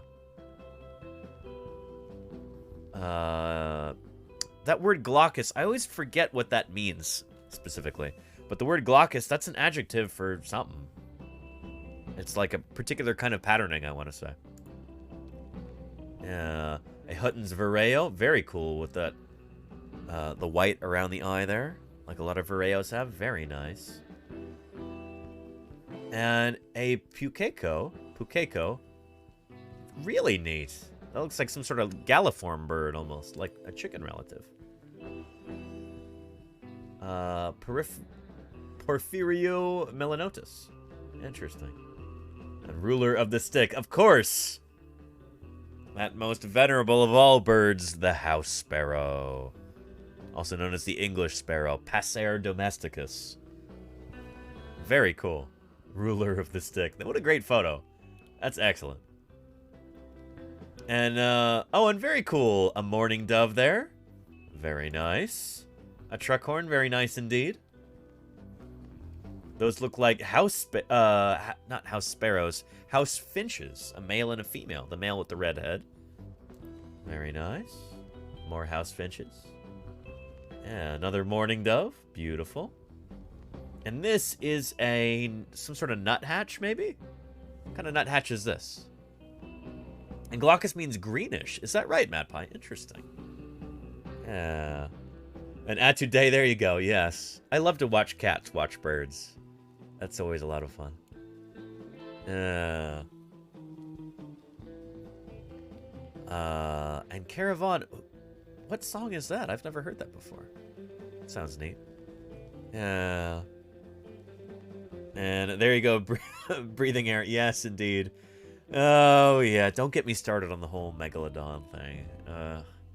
And I wish those sharks were still around.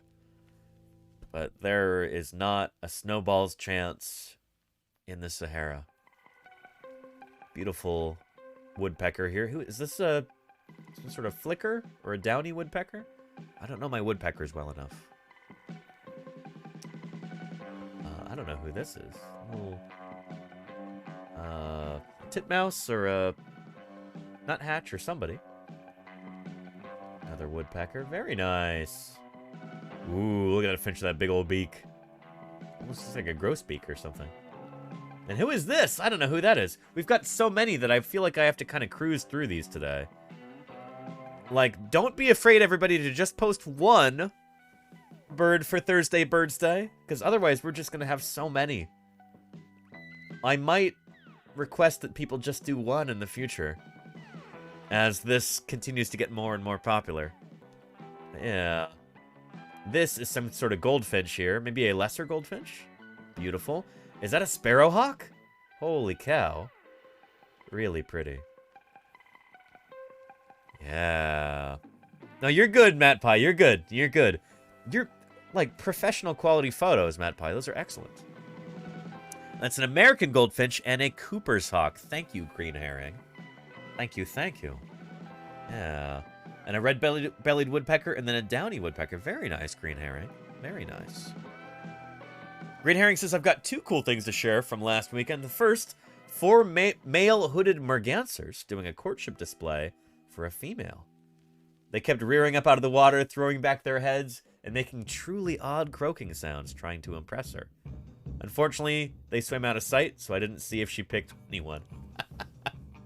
Let's take a look at that. I bet you we've got a... I bet you I can find a video.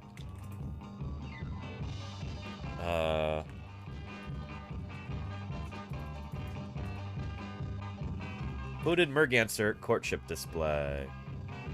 Yeah, take a look at this right here. Very cool. What a neat bird.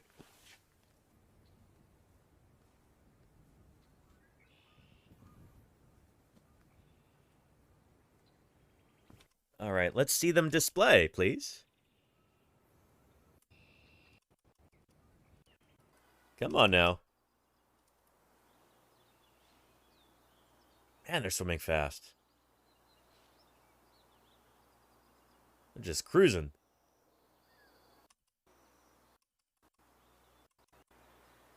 There we go.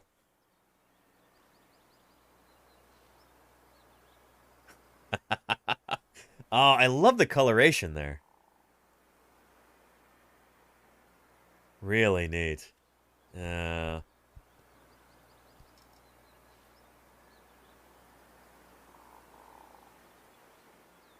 Thank you for the hydrate there, Art Young Might. Pierce.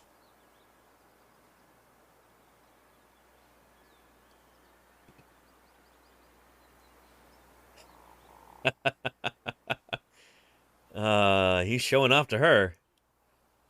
She seems interested. I don't know. Nope, she keeps going. Maybe not. Well, better luck next time, bud.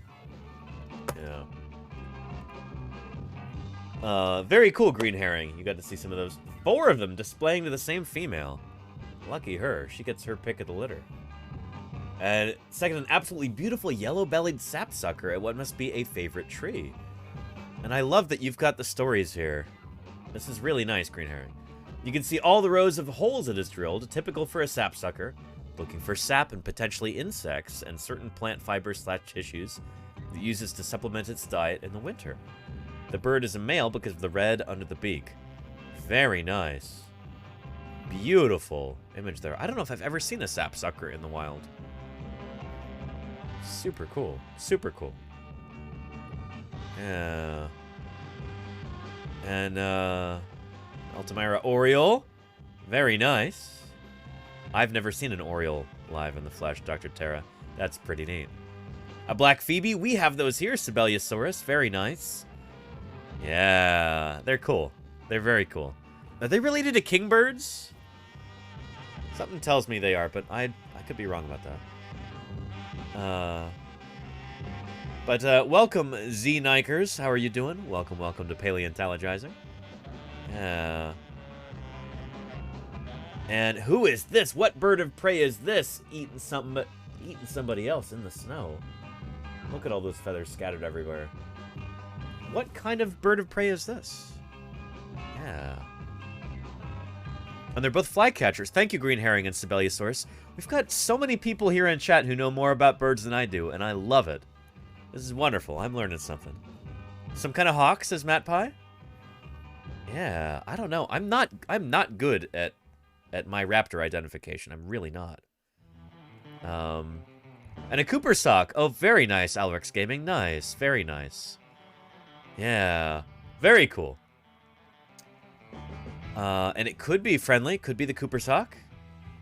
Alrex Gaming says, yeah, Accipiter cooperi. Yep. Very nice. I was eating outside your work window. That's so cool, Alrex Gaming. So neat. Man, good job, Cooper sock. That reminds me.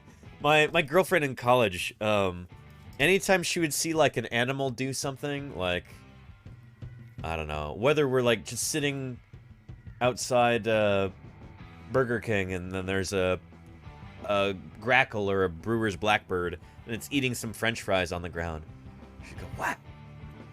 Look at you with those french fries, you know? Good job." Just constantly praising animals for just doing what they do, and I always thought it was pretty funny. Like, wow, the bear caught that fish? Good job. It always used to make me laugh. Yeah. So there you go. You know, Cooper sock? Wow. Good job. Yeah. Oh, yep. Cooper sock eating another bird on your front window. Very cool. Very, very cool, Alrex. That's pretty awesome. Yeah. And Allie J says, male blue wren. Look at that. What a gorgeous fellow there. Holy cow, look at that blue. I've never seen a bird like this before. We don't have a lot of wrens where I live. Not that I know of. Certainly none this blue. That's very pretty. Yeah. Very nice, Allie J. Very, very nice. And yeah, we've got many people in the chat very jealous of the animals of Oceania, Australia in particular. Very cool. The photo doesn't do it justice. Allie J, I can only imagine. What a gorgeous bird. What a beautiful little theropod. And Willy Wagtail, taken from my home office window yesterday morning. During your stream, Danny, did a cheeky dance and then flew off. Is it actually called a Willy Wagtail? Or is that your nickname for it? Look at that streamlined shape. This looks like a fast bird. You know, certain cars just look fast because the styling, they're designed to make them look faster than they are. This bird looks very fast. I wonder how fast it really is. And that is the actual name. Very cool, Allie J. Nice. Nice. A willy wagtail. What are they related to? Let's look them up. There's our tree of life.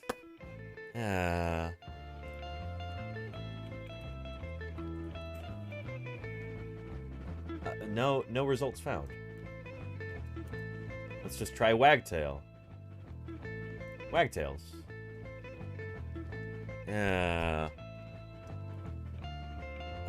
It wags its tail. NPL illustration. Does it really? I suppose that makes sense. It delivers what it promises. Wagtails. Yeah, very nice. Yeah. Madagascar, mountain wagtail, Cape wagtail, Japanese wagtail, African pied wagtail, Mekong wagtail, gray wagtail, white-browned wagtail. Could be that. White wagtail, yellow. It's probably this one here, I'm guessing. An anonymous user gifted a tier 1 sub to Willy Wagtail. Well, thank you. Anonymous gifter. Willy Wagtail.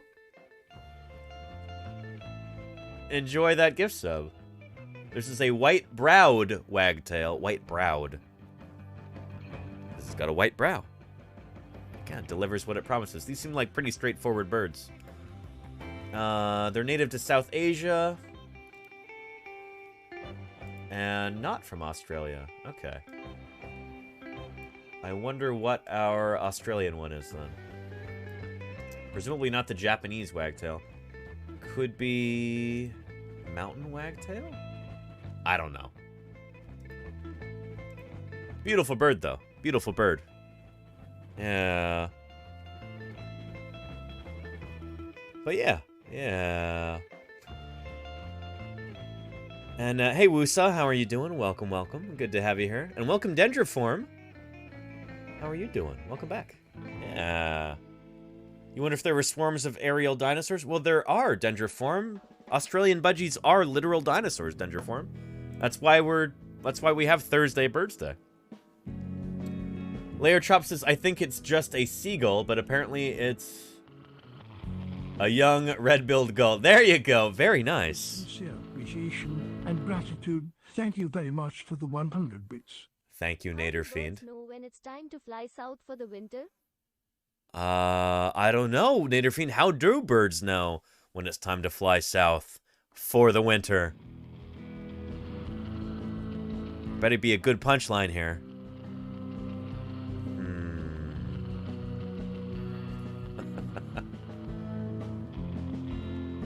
Was it an earnest question? I'm sorry, Nader Fiend. I think with a lot of it, it's like, it has to do with their biological clock. They can sense the temperatures decreasing. They can sense the angle of the sun changing as the Earth, you know, makes its journey around the sun. Yeah, they can just kind of sense the seasons are changing and it's time to get up and go, you know? Charlie's Dragons is a combination of day length and temperature, I think. There you go. Yeah. Here's some objects. Gorgeous gargantuans. And thank you, Zalok. Because though they died out so long ago, their fossil bones remain, so we know just what they were like and can even sculpt them into still, or rather, extinct life. Thank you, Zalok, for the 16 months. Thank you for helping me maintain this content through your support. It means a lot to me, Zalok. Thank you, thank you. Yeah. The birds have a third eye? If they pluck it out of somebody else, then yeah. Until they eat it. Smay? Yeah. No, not like a tuatara. You're talking about the pineal eye up here that like tuatara have for light sensitivity. Birds don't have that, as far as I know. Yeah. But yeah.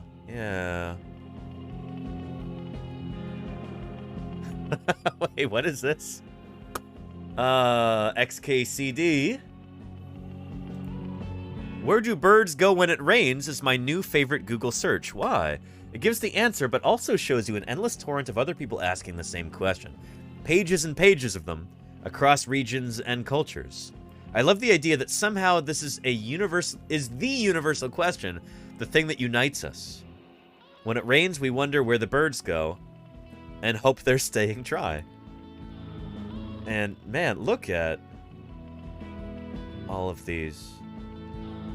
If you're feeling a bit cheated, try blaming the dinosaurs. Thank you, Dendriform, for those 100 bits. Appreciate you. We've got a hype train going here, by the way. If we manage to get to a level 5, I'll play some ukulele songs. Yeah. So yeah, look at all of these different languages. Wow. And then, say bird. Noticing some rain. Right here.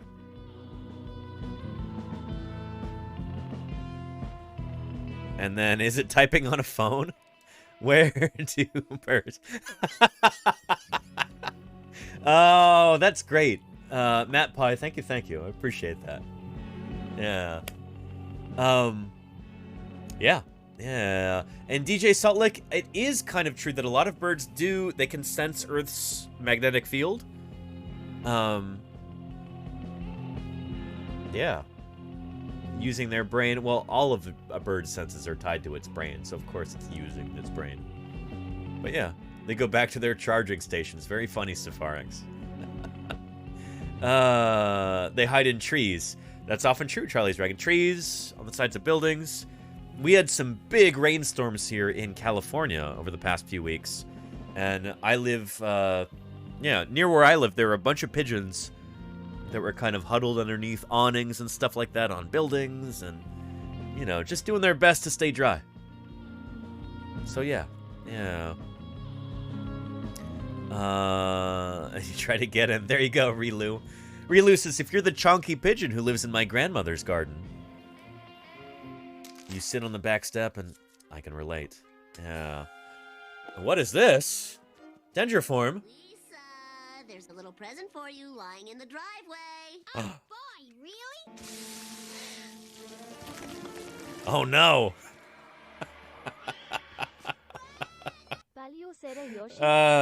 Dendriform, thank you so much for the 400 bits. Really appreciate that. Thank you. That's excellent. Yeah.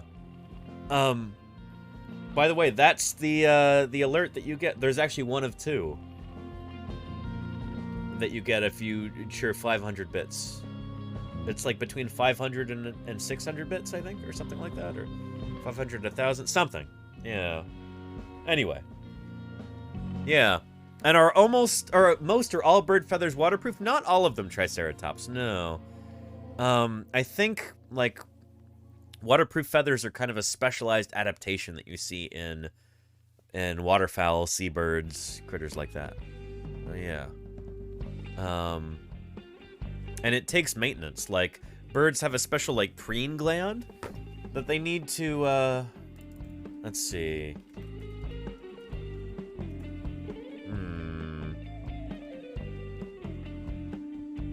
I wonder if we can find an explanatory video about this.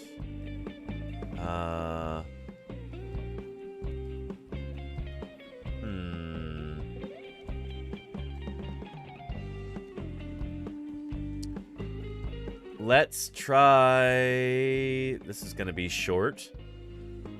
But let's try this right here. What's that?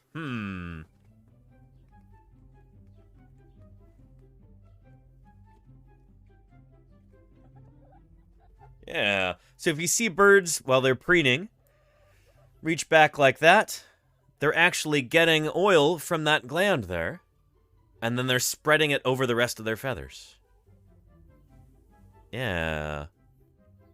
Cool stuff. The more you know.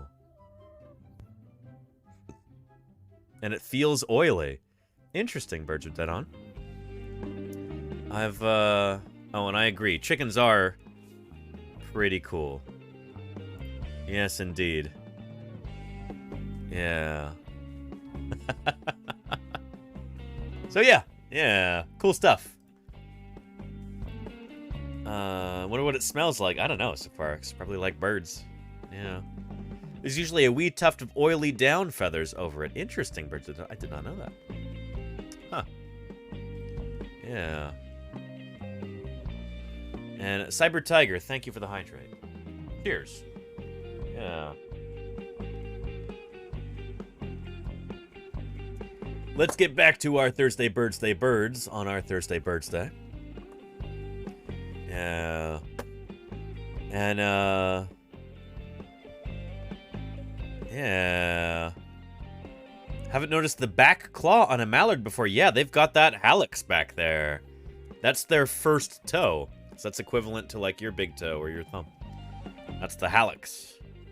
Very cool. I like that layer chop. That's, noticing that for the first time. And look at this beautiful bird. Who is this? Wow. Very nice. Some kind of... It's not standing like a sparrow would. Who is this? Does anybody know? Yeah. Yeah. Wonder if there were any ancient dinosaurs that imitated sounds like the lyrebird dendriform? That's a good question. I don't know.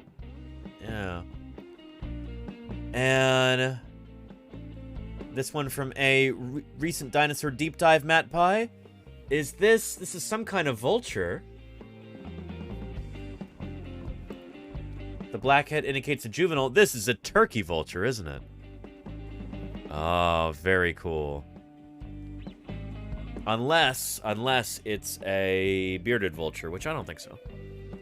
It isn't a turkey vulture. What kind of vulture is this, then? A Cape vulture? Which one, Matt Pie?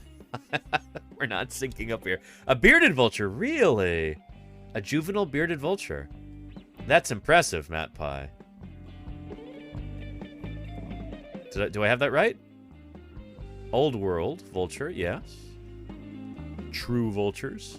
A juvenile bearded vulture. That is nuts. Very, very cool. Thanks for sharing, Matt Pie. Really neat. Yeah. Yeah. Ooh. A great blue heron looks like. Beautiful. Nice, Nin player. Very nice. We've got a great egret here. I think it's a great egret and not a snowy egret. Snowy egrets are smaller, right? Yeah.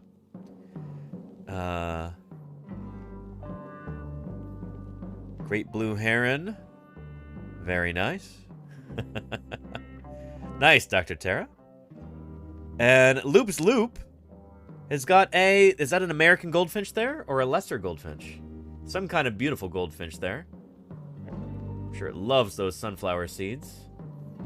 Yeah, very nice. And wait, who is that?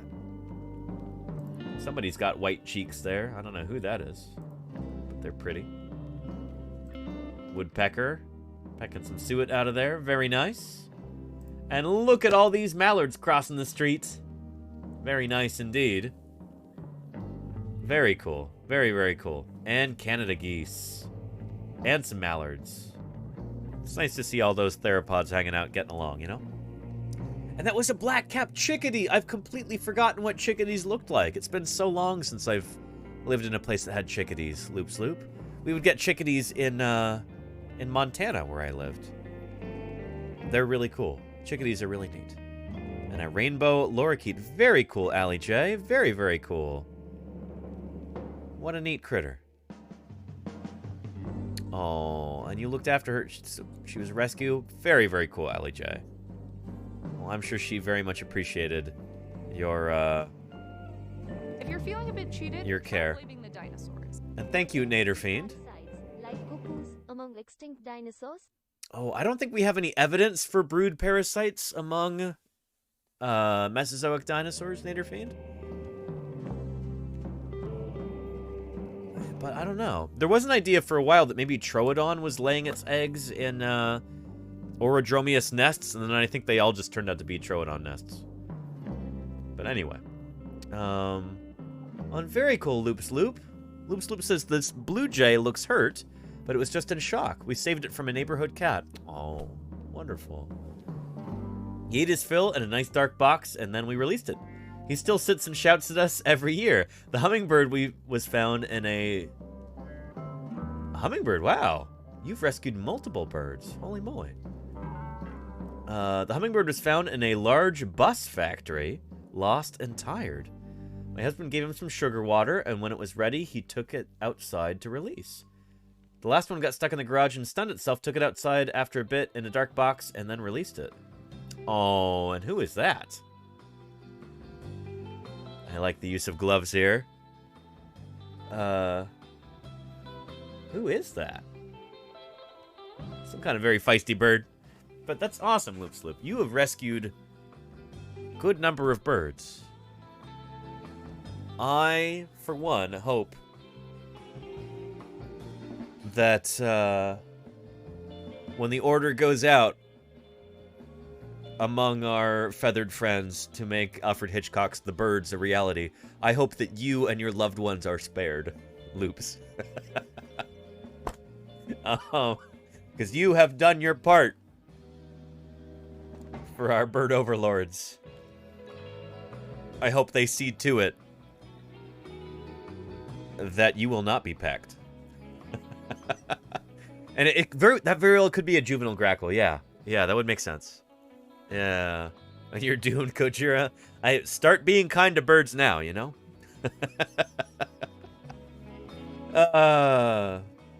Anyway, yeah. Yeah. Well, awesome, everybody. Thank you for participating in Thursday Birdsday. I hope you had as much fun with that as I did, or more. We'll be doing Thursday Birdsday again next Thursday, so in the meantime, if any of you are walking around in your neighborhoods, or looking out your window at work, or at home, or at the grocery store, wherever, and you see a bird, try and photograph it. Let's try and make it, if we can, try and focus on one bird. Because as we continue to grow Thursday Birdsday, you know, I do one bird per Thursday. Here's my cedar waxwing for today. Because I don't want to run out of birds. This is going to be a weekly thing. And I want to do a new bird species every week. So that means I need at least 52 for a whole year. Yeah, we've got probably 300 or 400 species of birds in coastal California, if not more. A bit cheated. Try blaming the dinosaurs. Dendriform, thank you for those 100 bits. Appreciate you, Dendriform. Thank you. Yeah, anyway. Go spend some time outside over the next week. And when you see a bird, see if you can grab a photo. It could be a lousy photo, like mine is right here. As long as we can identify the bird, or tell that it is a bird, that's all we need for Thursday Birdsday. So I'm looking forward to everybody's birds next week. Yeah. This is fun. I like this. Yeah. But yeah. Yeah, you'll be able to get pics. Nice, Jody Fish.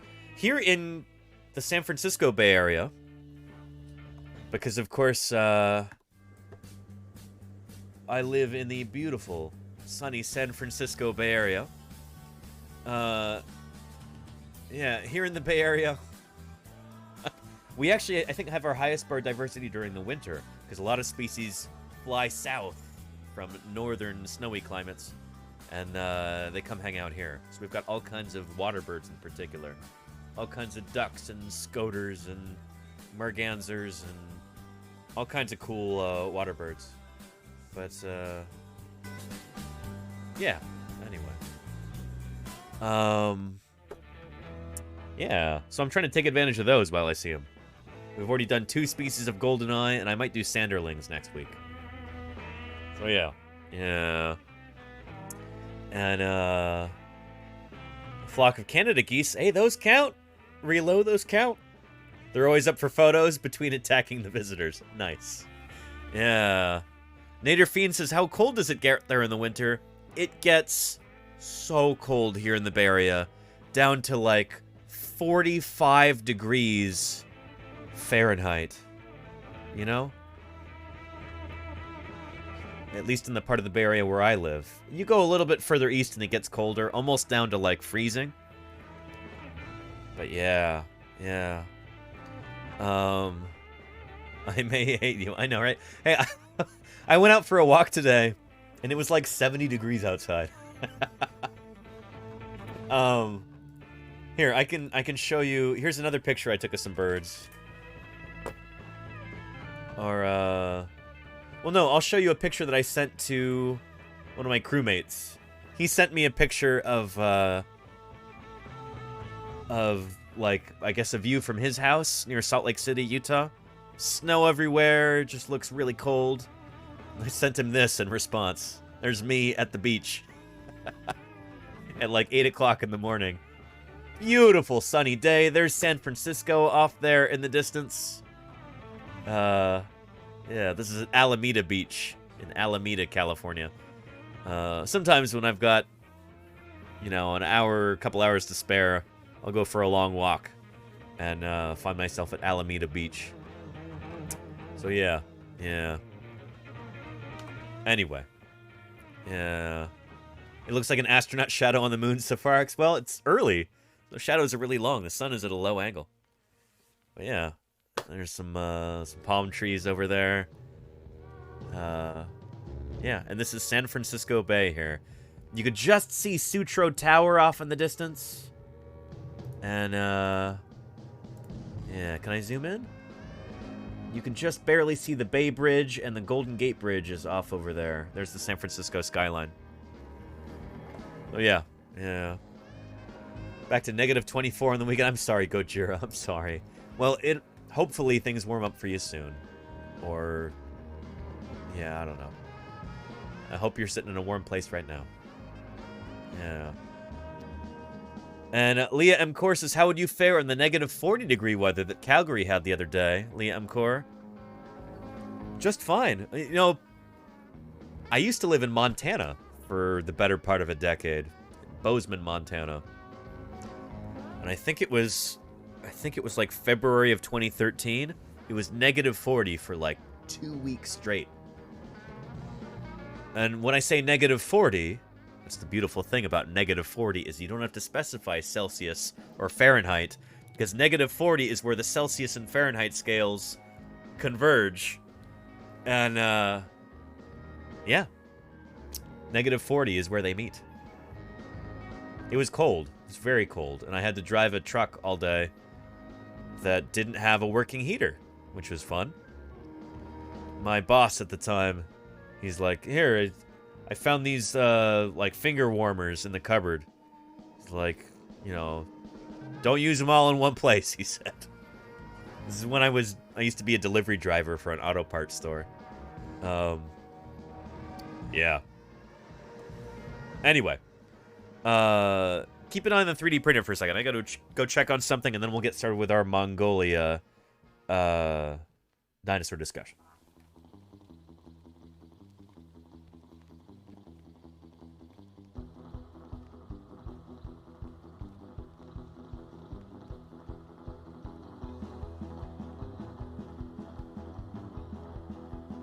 Nice, printing more of our iguanodon hand here. But yeah, yeah. But yeah, yeah. Anywho. Oh, thank you, DJ Saltlick. Yeah. I'm printing a life-sized iguanodon hand. I'll show you.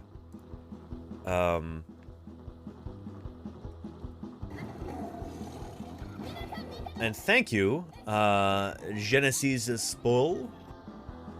Welcome to Paleontologizing. Good to have you here. Yeah.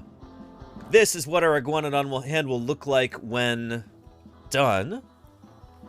This is the hand of iguanodon bernisartensis from Belgium.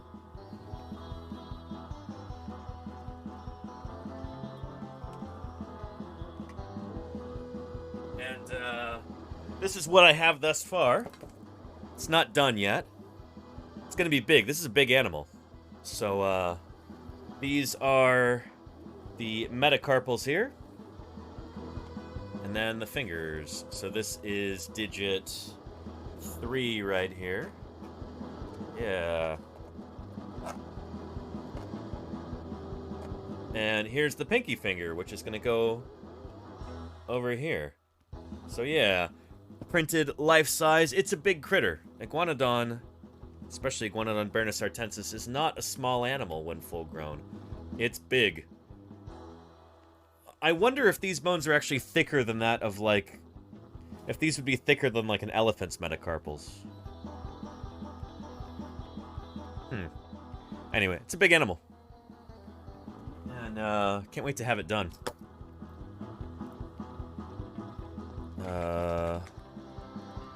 Iguanodon bernisartensis.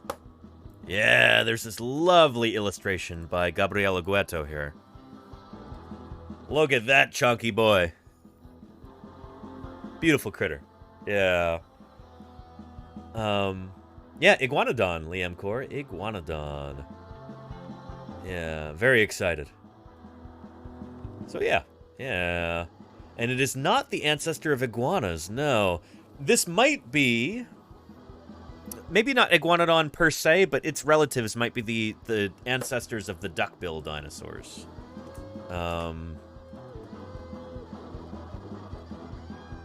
Hadrosauridae. There we go. Our duckbill dinosaurs. Like Parasaurolophus. There you go. Everybody loves Parasaurolophus. That's an okay Parasaurolophus. I've seen a lot better than that. That's like a Jurassic Park style Parasaurolophus. There you go, yeah. There's a Lambeosaurus. You know, your duckbill dinosaurs. There you go. Yeah. So yeah. Yeah. But these guys did not give rise to iguanas. Iguanas are not dinosaurs. Iguanas are a kind of lizard. This animal is named after the iguana, but it's not in any way related to iguanas. To the global and serious game of paleontology. And, Tangara, thank you for the follow, Tangara. Welcome to Paleontologizing. It's good to have you here. Yeah. So, yeah. Yeah. And that is the Jurassic Park style Parasaurolophus. Okay, that makes sense, Dr. Terra. Yeah. And Matt Pye, that is a good point. A rule of thumb. See, the thumb is on the iguana. Rule of thumb is, if a dinosaur name references another animal, it probably isn't related to it in any way. That's usually true, Matt Pye, yes. Yeah. And DJ Salt Lick, these ones are actually from the file for the Iguanodon that I'm printing right now. Let me see if I can find that. Ontogeny. Iguanodon hand. There we go. Here it is on Sketchfab. Right there. You can download this yourself for free and print it. Just know that if you want to print it life-size, you're going to have to break it up into pieces. But here's the link there for you in the chat. Free download right there. Yep. Download 3D model. And this is from the University of Liège in Belgium. Very nice. So yeah. Yeah.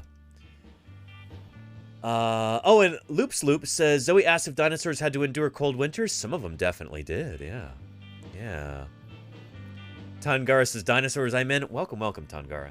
It's great to have you here. Thank you for following, Tangara. Yeah, a lot of dinosaurs, Zoe, did have to endure cold winters. Yeah. Dinosaurs like Lialinosaura from Australia. This is a dinosaur that would have had to endure very cold winters. Actually was part of the Antarctic Circle back then. Australia used to be a lot further south. So yeah, a little Lialinosaur like that. Dinosaurs like this were warm-blooded. And they may have had feathery coats like this. There's a very floofy Lialinosaura. We don't know if they were this floofy, but they probably did have some kind of feathery coating on them. Yeah, like that. So they would have used that to keep warm, and yeah, we've got evidence of dinosaurs from way up north too. Prehistoric Planet, that series, has a whole episode called Frozen Worlds, I think. Yeah. Nanoxaurus. There we go. There we go. Pachyrhinosaurus and Nanoxaurus here.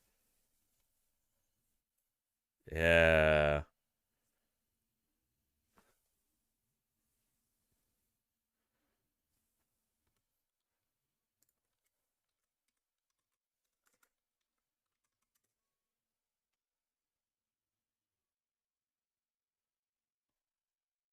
Such a cool scene.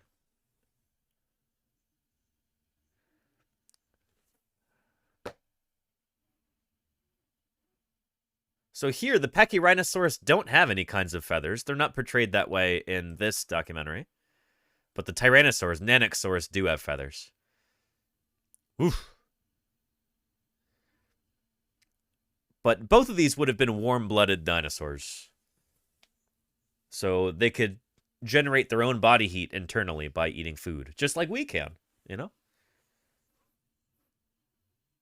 Yeah. And, oh, Pat didn't like this episode? Leroy, shoot, I've met Pat Druckenmiller. Yeah. Yeah. Yeah, I've met Pat a couple of times. He's got some ties to Montana, too. Anyway, you can watch the rest of this in Prehistoric Planet if you'd like. Yeah, he wasn't the biggest fan of this episode. Leroy, that's sad to hear. Yeah, shoot. I thought their depiction of Triceratops could have used some input from some people who work on Triceratops.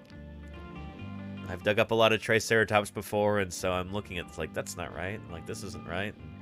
They should have fixed this and that kind of thing, but I don't know. Overall, Prehistoric Planet is pretty extraordinary. It's really, really excellent. Yeah.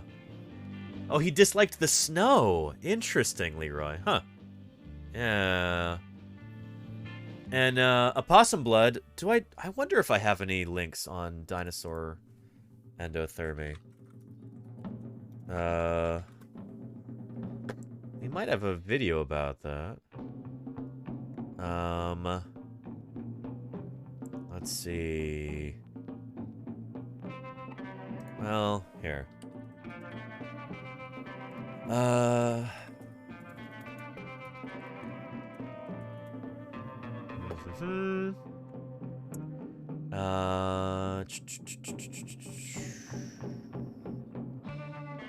There we go.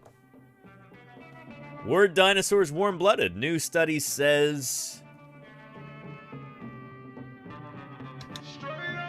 Yes. There you go. This is interesting because the thyreophorian dinosaurs like Stegosaurus here are thought to not necessarily be as warm-blooded as sauropods, theropods.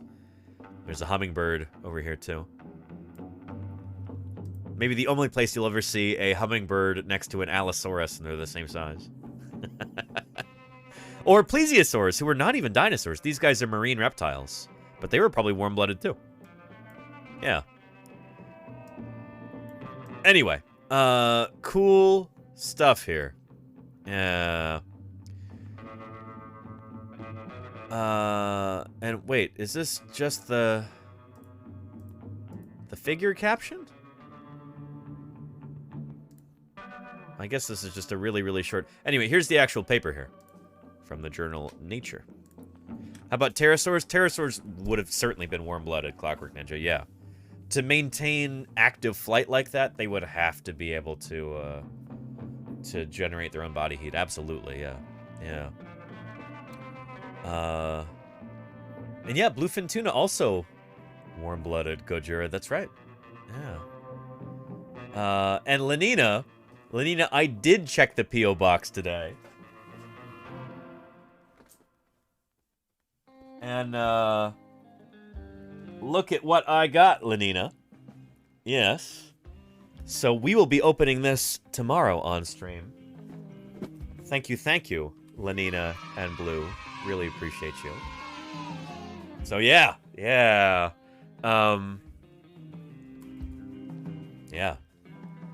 What could that be, Lenina? We will see tomorrow, won't we? Yeah. Anyway, we're already 4 hours into the broadcast, and I've not even talked about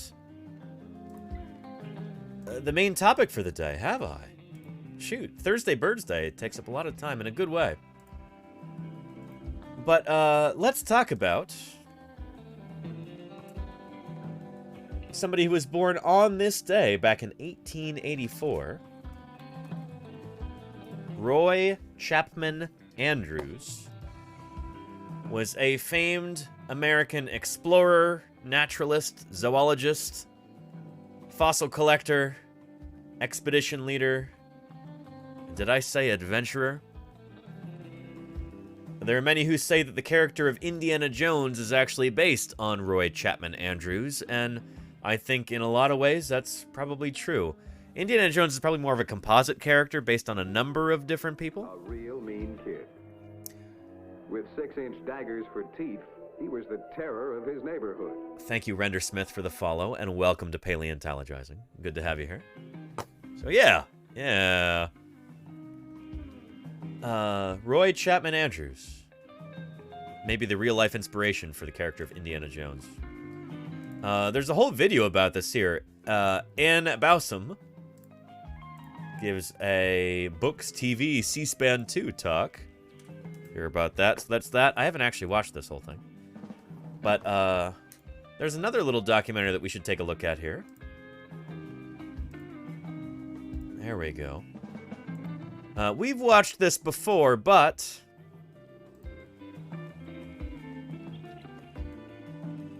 we'll watch it again because everybody loves this.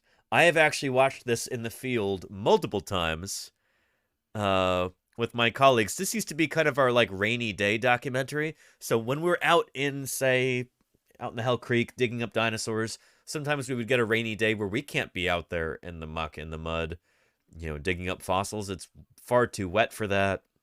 You know, sometimes you just have to call it. We're going to take a weather day. And so Denver Fowler had this on his hard drive, on his laptop, and we would sit around and watch this sometimes if we didn't have much else to do. But this is really lovely because it is a documentary about dinosaur paleontology in the field, and it follows an American Museum of Natural History crew out there in Mongolia digging up dinosaurs. And so it's just kind of funny to, like, you know, here we are, a crew of paleontologists sitting around watching a group of paleontologists decades before with a film crew. They had a film crew there, and I think you're going to like it. It's good stuff.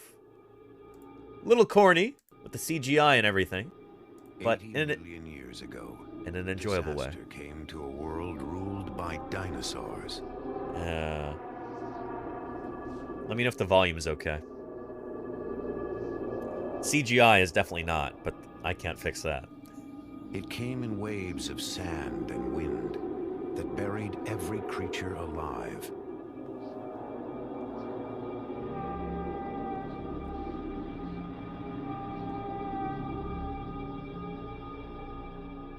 For eons, the dinosaurs lay entombed in a place that would one day be called the Gobi Desert. Yeah. Mongolia. Among the dead was one of the strangest dinosaurs that ever lived. It was called Oviraptor. It was swift, smart, lethal. Although now we actually call it City Patty. This particular Oviraptorosaur is called City Patty. The name might sound silly. City Patty. City Piatti. Not necessarily the most, I don't know, phonetically... It sounds a little silly, but it's got a cool meaning. The name means funeral pyre lord. We'll talk about why it's called that in a little bit.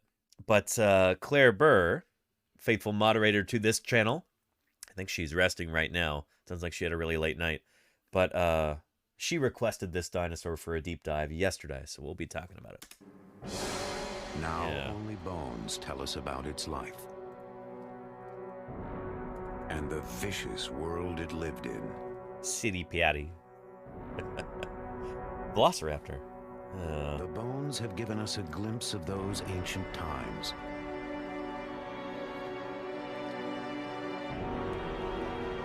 Oh, the drama. A dim reflection of life before history. Silly buddy.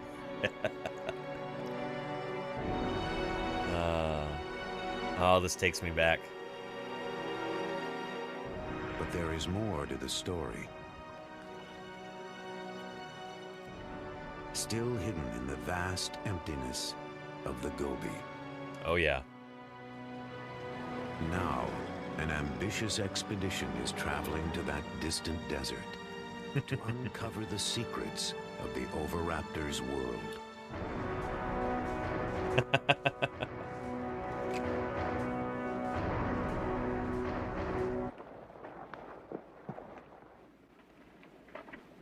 They don't exactly look like scientists. Often they're mistaken for each other. But Mike Novacek leads the expedition, along with colleague Mark Norell. They could be taken for surfers, but they're from the American Museum of Natural History. Scientists piecing together an ancient... See, scientists come in many different shapes and forms. You know, sometimes they... I don't know, I feel like the kind of like archetypical scientist is like a, you know, white-haired, middle-aged, you know, Caucasian male sitting in a laboratory with big, thick Coke bottle glasses, wearing a white coat. Most scientists don't look like that nowadays.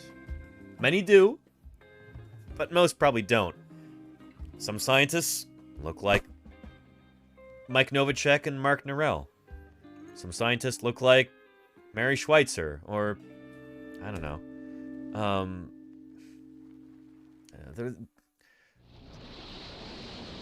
I could name 1,000 different, you know, scientists. I just want to help get this idea out of your head that all scientists work in a laboratory and wear white coats and that kind of thing. There are as many different ways to be a scientist as there are different scientists. Oh, yeah. Yeah. Anyway. Scientists can wear shorts, too. I do it all the time. I'm wearing shorts right now, Layer T. Look at those knees. Yeah. So, yeah. Yeah. Some coats are beige. There you go, Salak. Yeah. Natural history. Scientists piecing together an ancient jigsaw puzzle of evolution and extinction. To me, it's so obviously important. I'm so emotionally bound up in this. I can't imagine why a knowledge of our history, of where we come from, isn't important to a human experience. Oh, very funny, Newton Tango. Imagine what it would be like to live in the late 20th century and not know that extinction actually... Cool hat, right, Opossum Blood? There's also just a sense of discovery. I mean, every bone that we find tells us something about how the world was 80 million years ago, which is pretty neat. Yep. Just having a sense of history of what the planet was like and what the planet has gone through, I think just increases our appreciation for our own existence. Agreed. Absolutely. Yeah.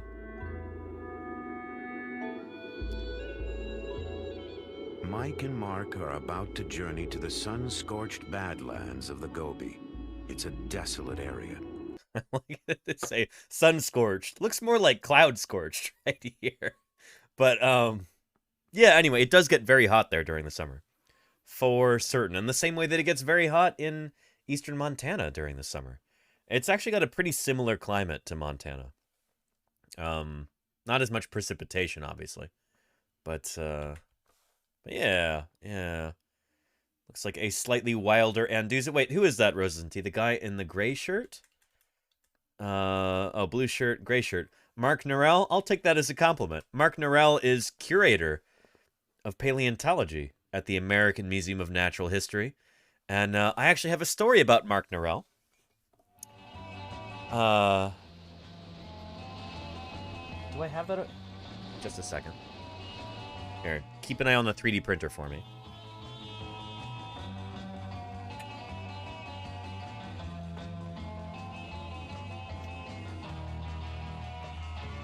Shoot, I don't have it here. I need to find that. But, yeah, I'll tell you a little story. Ready for story time? Everybody get cozy. Story time. This would have been 2013, I think. Paleo 2013. Yeah. Our Society of Vertebrate Paleontology meeting. That year, it was in Los Angeles, California. And this was actually my first SVP. I was presenting on Alvarezsaurs at the time, on Trurarchuncus, before we actually named it. I was presenting on Trurarchuncus at the Society of Vertebrate Paleontology meeting. This is the one big meeting that we have every year for vertebrate paleontology, for our global society of vertebrate paleontologists. And here I am, you know, an undergraduate, just my first real scientific conference. I was so excited about this. And I'd grown up hearing tales of SVP. You know, ever since I was in high school, I'd been, you know, regaled with all kinds of wild stories from the Society of Vertebrate Paleontology meeting. And I knew that on the last night of SVP, there was a big dance. Or like a dance party, basically. Society of Vertebrate Paleontology.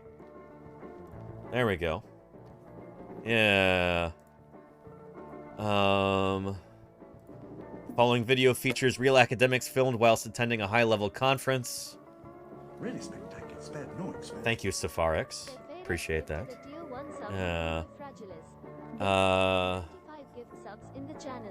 Anyway, here are some of my friends and colleagues.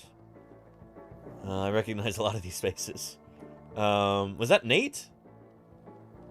Was that Ash right there? There's Nate Carroll right there. Friend of mine. Anyway. So yeah. And see, there's, I think that's Jingmei O'Connor right there. And there's Nate. And see that name tag? So, the name tags are what's important to this story. At SVP, you get a name tag like that with your name and the institution that you're affiliated with and all that stuff. And you wear this all week. But then, on the last night, you know, everybody kind of lets their hair down, and there's a tradition at SVP where people swap name tags. Spared no expense. Thank you, Tommy Ploticus, for that gift sub. Appreciate that. I really do. Thank you, thank you. So there's a tradition. On the last night, you trade name tags. And the tradition is you trade with your friends, you trade with your colleagues, but, like, you're kind of trying to trade up, I guess. So, like, you're trying to get the biggest names. And you can only ever have, like, one name tag, right? That's the way it works, usually. And so you're trying to trade up and, like, walk around with somebody else's name tag who's, like, a really big name in the field. And so here I am, you know, on the final night in LA, out on the dance floor. The music hadn't really picked up yet, you know, it's just still kind of starting out. And I'm thinking, shoot, this is my first SVP. I've heard about this name tag exchange thing for years and years. Like, those of you who know me well know that I've got kind of a competitive streak. So I really wanted to get, like, a big name. And, I don't know, so I'm just kind of looking around, and then my friend Brian walks up. Brian from Museum of the Rockies. And, everybody loves Brian. Brian's a bit of a goofball. And he's like, hey, Danny, you want to trade name tags? And I go, sure. Yeah, whatever. We'll trade. So we swap name tags real quick. Brian gives me his. I give him mine. So I've got Brian's name tag, and I'm walking over to some friends. I think I walk over to Denver and Liz and some other people, and they're like, Danny, no! The point is you're supposed to trade up. You traded down. And I'm like, don't talk about Brian that way. Anyway. But it's like that kind of lit a fire under me. Like, I've got to get a bigger name here. So I'm kind of scanning the dance floor. You know, Terminator vision. And then right there is Mark Norell standing over there. Curator of Paleontology at the American Museum of Natural History. Mark Norell is, like, in terms of, like, job prestige, one of the biggest paleontologists around. And I realize Mark Norell has published on alvarezsaurs before. That's what I came to present on. I was presenting on Trurarchuncus before we'd named it and published it. And so I, you know, gather up some gumption and I sidle on over to Mark Norell and I go, hey, I know we haven't met before. My name's Danny Anduza. We're describing a new alvarezsaur from the Hell Creek Formation. You know, I read your paper on Shuvuia and we cited in this and all that stuff. So we're talking for a while and, you know, he's being nice and polite to me and then, like, I didn't want to take up too much of his time, but before I turn around and go, you know, would you want to exchange name tags real quick? And he goes, yeah, sure. Why not? And so I go walking back to my group of friends with Mark Norell's name tag on. And all their eyes get as big as saucers. And they go, holy cow, Danny. And then Brian walks back over, and Brian sees Mark Norell's name tag around my neck, and he goes, wait, does that mean? And I'm like, yeah, Brian, that means Mark is wearing your name tag right now. Anyway, yeah, it was, that was a lot of fun. So, yeah, I'm really looking forward to finally going back to SVP this next fall. I've not gone since the start of COVID, and it's probably finally time for me to go back. And, so yeah, it's going to be good. It's going to be good. It's pretty neat. Just having a pretty neat history of what the planet was like and what the planet has gone through, I think just increases our appreciation for our own existence. You love that story, SV Hargan? Yeah. I still have the name tag somewhere. I got to dig that out. It's here in my office somewhere. Mike and Mark are about to journey to the sun-scorched Badlands of the Gobi. It's a desolate area. 500,000 dusty square miles of sand, scrub, and red rock cliffs. There you go, Dragonfly Ferry, yeah. But it's a paleontologist version of heaven. Yeah. This is where the oviraptors lived and died, and lay untouched in the earth for millennia.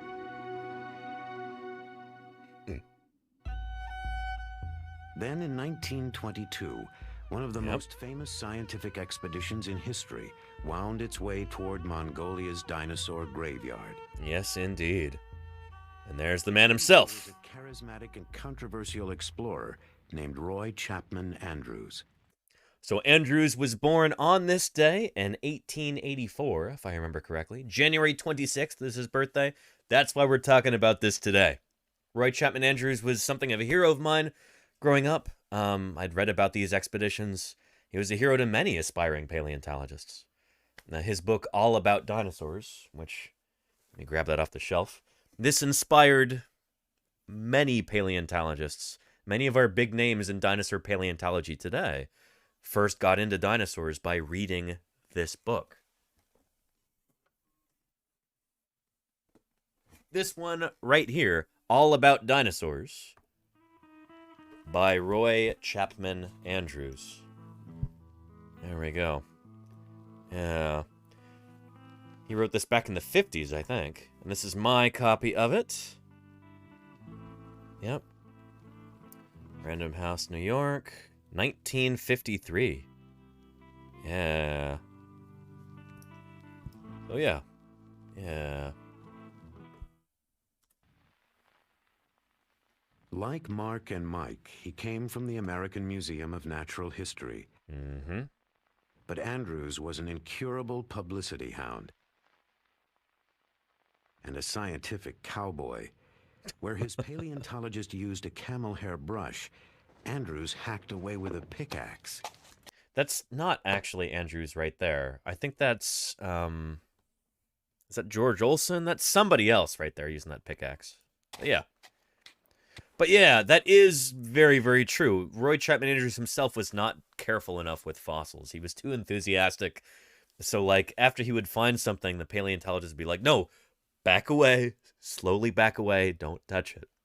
Because he just... Yeah. And there are specimens at the American Museum of Natural History to this day that are all chunked up and broken and... Yeah, they, there's a term for it there. They say it's been RCA'd. It's been Roy Chapman Andrews'd. Because he was just a little bit too enthusiastic in the field. Scientific cowboy. When his paleontologist used a camel hair brush, Andrews hacked away with a pickaxe. Yeah. And I agree, Safarix, yeah. One of the richest hey, Pattern Juggler, how you doing? Welcome, welcome. He returned with a spectacular collection of fossils. Those are mammal bones. Library of stunning film images. Yeah. So this was really groundbreaking at the time. This was like maybe one of the first scientific expeditions that brought movie cameras along with them. And it was the first major scientific expedition across Asia that used automobiles too. Communists seized power in Mongolia. The open door to the West slammed shut. For the next 65 years, the fabulous fossil fields of the Gobi were forbidden territory. That's not true. What? No, Mongolians and people from the Soviet Union were able to access those areas. And this is like completely ignoring the Polish-Mongolian expeditions of the 60s and 70s. People like the work of Halska Osmolska and, you know, brilliant scientists like her. I don't know. That's a little American centric there. But yeah. The fabulous fossil fields of the Gobi were forbidden territory.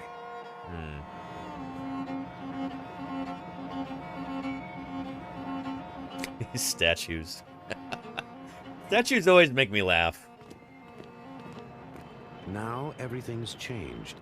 Only token symbols of Russia's domination remain. Finally, Western scientists can return. We don't want those onions. They rot. They rot in 2 days. So I don't know. Mark and Mike were among the first scientists allowed in. They're now back for their 6th expedition with the Mongolian Academy of Sciences. 3 kilos? 3 kilos. And you wonder what Soviet museums looked like? Some of them were pretty cool. Tommy Plotticus, yeah. Yeah. Yeah. 3 kilos. Yeah. And there you go, Caravan. Yeah, absolutely. All right, we're ready to rock. I'm ready to roll. So all of this stuff is chronicled in a wonderful book that I'd like to share with you.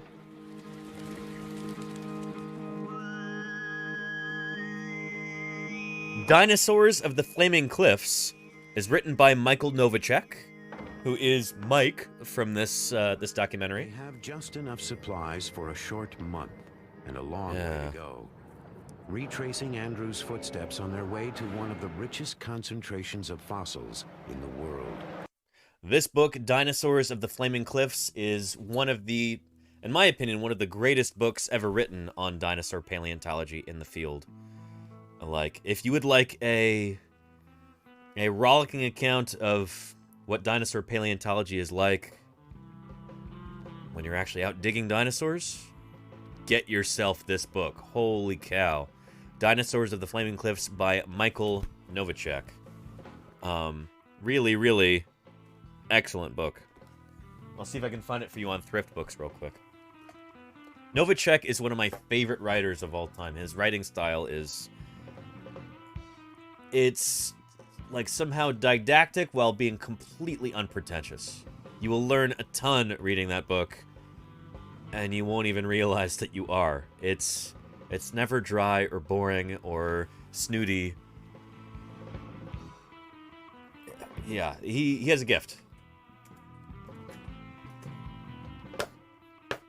I've never actually met Michael Novacek, but one day when I do, I'll tell him that his books are some of my favorite books ever written.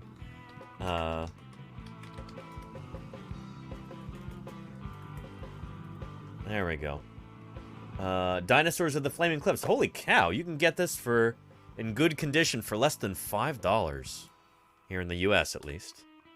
There's a link for you. There you go. Looks like there's one copy available, so somebody scoop this up. Oh, that's paperback. Oh shoot, you can get a very good one for $4.89. And hardcover. Somebody needs to scoop that up. Holy cow. But yeah, this is one of the very best popular books on dinosaurs ever written. I cannot say enough good things about this particular book and about Michael Novacek's writing in general. He's just really, really excellent. So yeah. Yeah. And there you go, Bliss9. Very nice. Oh, you will not regret it. This is it's so good. It's so good. Here, let's continue. A place called Ukatolgad. And Truckhorn, you enjoyed Time Traveler? That's awesome, Truckhorn. Truckhorn, by the way, I got the books that you sent, Truckhorn. I'll be talking about those tomorrow when we do the P.O. Box stuff. But thank you, Truckhorn. I really appreciate your generosity there. Thank you, Truckhorn. I'm really looking forward to reading both of those books. So, yeah. Over a vast span of time, Ukatolgad was ruled by dinosaurs. Ukatolgad is the site. History can be thought of as a great empire that lasted a few 100 million years. That's a significant slice of the history of life. Oh, yeah. It's still ongoing today, too. From the moment the dinosaurs appeared till now is a single day. Oh, this is really cool. At midnight, dinosaurs first walked the earth. And you're good, Bliss9, no worries. Yeah. They're flourishing. Oh, it says, oh, hang on. Let's pay close attention to this because I really like this analogy here. Let's do it. The moment the dinosaurs appeared till now is imagine that of the history of life. Okay, ready? Imagine that time from the moment the dinosaurs appeared till now is a single day. So yeah, imagine that dinosaurs, we're going to compress down the past 240 million years to a single day. But all the proportions are still the same. You got that? This is a thought experiment here. So is everybody on the same page? Yeah. From the moment the dinosaurs appeared till now is a single day. Okay. At midnight, dinosaurs first walked the earth. Okay. They're flourishing at noon. Okay. They don't go extinct until 5 in the afternoon. Okay. Time passes. The first modern man finally appears a minute and a half before midnight. All of our recorded history takes 3.5 seconds. Bow. You got that? Does that help you feel small in hopefully a positive, productive kind of way? We as human beings have been around for such a tiny, tiny, tiny slice of Earth history. You know? And that slice gets smaller and smaller the more time we consider. So that was just starting with the origin of the dinosaurs about 240 million years ago. If you were to go back to the dawn of time, you know, or the formation of the Earth, let's say, 4.54 billion years ago, then, yeah, like weird.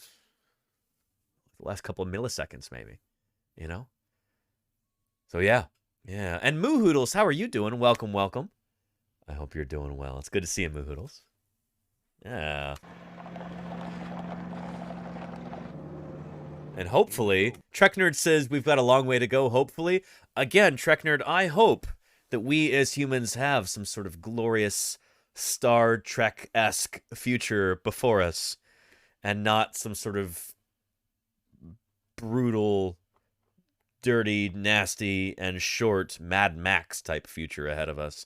But that all comes down to basically what we do about climate change right now. Will we make it out of the next century as human beings? It's up to, right now, it's up to the people in charge. Maybe we need to put some new people in charge, you know? Anyway, stay tuned. There you go, Trek Nerd. Yes. Yes, indeed. Time seems to have stood still. Doing well. Glad to hear it, Moohoodles. Glad to hear it. Place, and it basically has no life support system.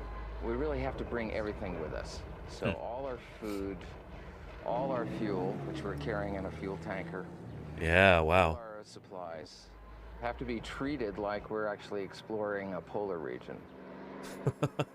In such a So when I would dig dinosaurs in a place like, you know, like eastern Montana, we might be a couple 100 miles from the nearest town that has a gas station and a grocery store and stuff like that. But still, you know, about once a week, we would go and, you know, we would go to town and go shop at the grocery store, fuel up the vehicles, that kind of thing. It felt pretty remote, but that's nothing like this. Holy cow. Yeah, this is something else. Vast area, success is never certain.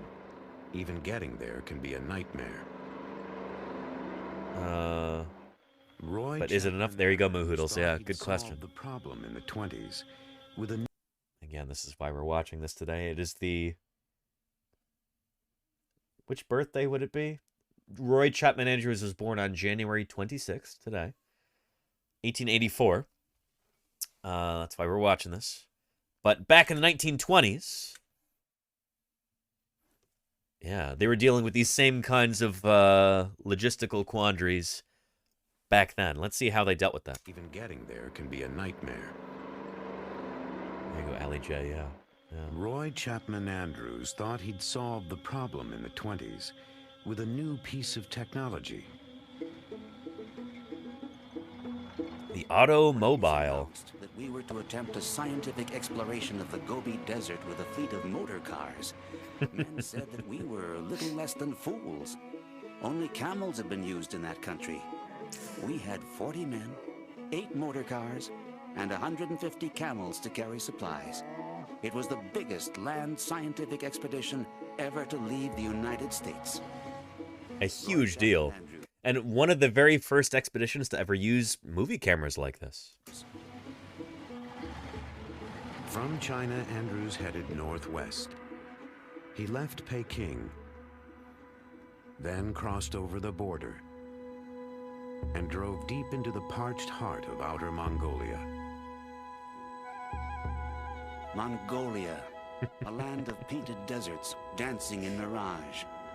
Mongolia, a land of mystery, of paradox and promise. A thirsty land, a land of desolation. Gazelles, wild asses, and wolves ranged the marching sands. Few explorers had been there, and they brought back tales of thirst, cold, and hunger. But Andrews found one more thing. Mud. Ugh. Our average speed was only 4 miles an hour. Rocks, ravines, washouts, and ditches followed one another in rapid succession.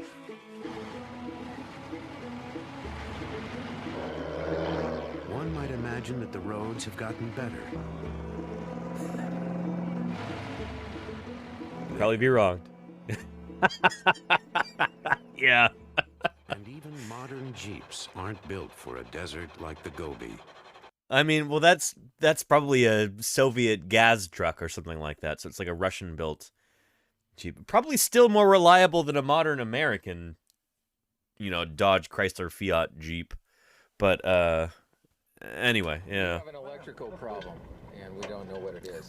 It's not a very complicated wiring plan. A Russian problem, and we don't know what it is. I love how the N is backwards.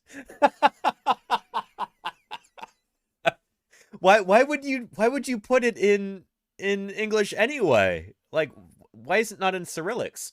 Maybe it is in Cyrillics on the other side of it. But I love that the N is backwards there. That makes me laugh. It's not a very complicated Oh boy. Jeep. It's not like a Japanese or American car.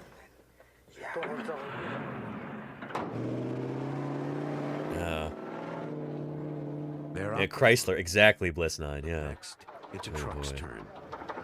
Yeah. Pimpcat says, it says, be sure to drink your Ovaltine. Be sure to drink your Ovaltine.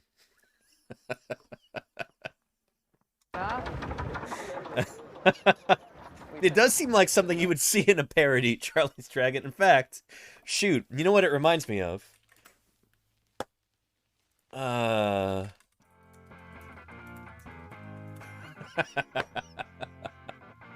Oh, boy.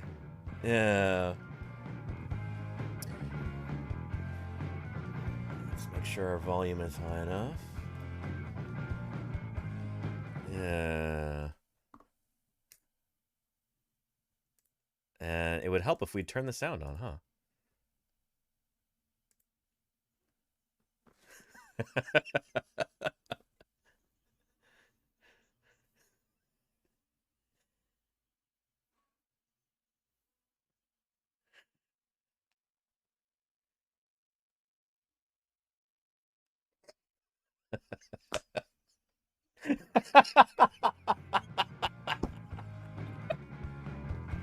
Oh boy, yeah. There you go, Dirty Rumor. Yep. It no longer exists. But yeah.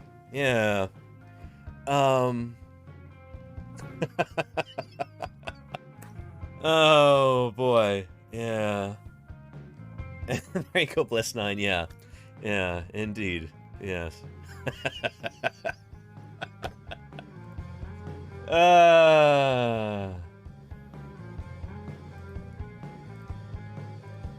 Let's here, back to this. Japanese or American car.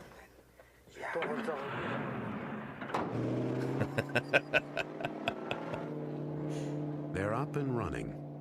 But next, it's a truck's turn.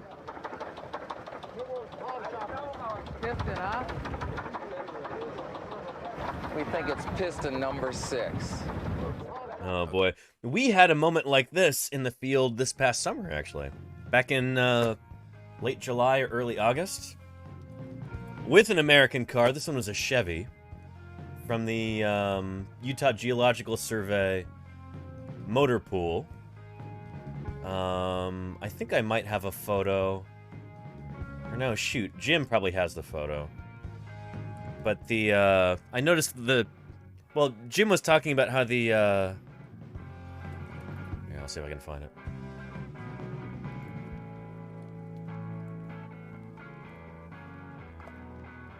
There we go. There's Jim Kirkland, state paleontologist for the state of Utah. Let's travel back in time to, say, July, perhaps? November. Can I just use the end button? I can. Excellent. Yeah, we'll get there. September. August. More August. Oh, there it is. Yeah.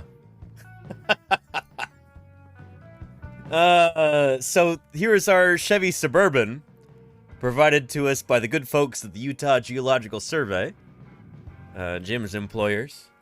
And there's Ethan right there. I'll be working with Ethan in Wyoming, it looks like, this summer, and then later in Utah. And I think that's me. I think that's my torso, like, under the hood right there. Maybe? I was also underneath the car for part of this. But, anyway, yeah, the serpentine belt had actually slipped off of the alternator, and...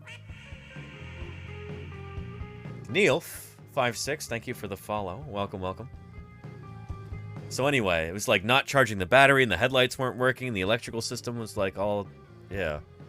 So I was able to spot the problem, and then using a YouTube tutorial, we were able to figure out what was going wrong with it, and actually get that serpentine belt back onto there. So even American cars sometimes really give you trouble like that.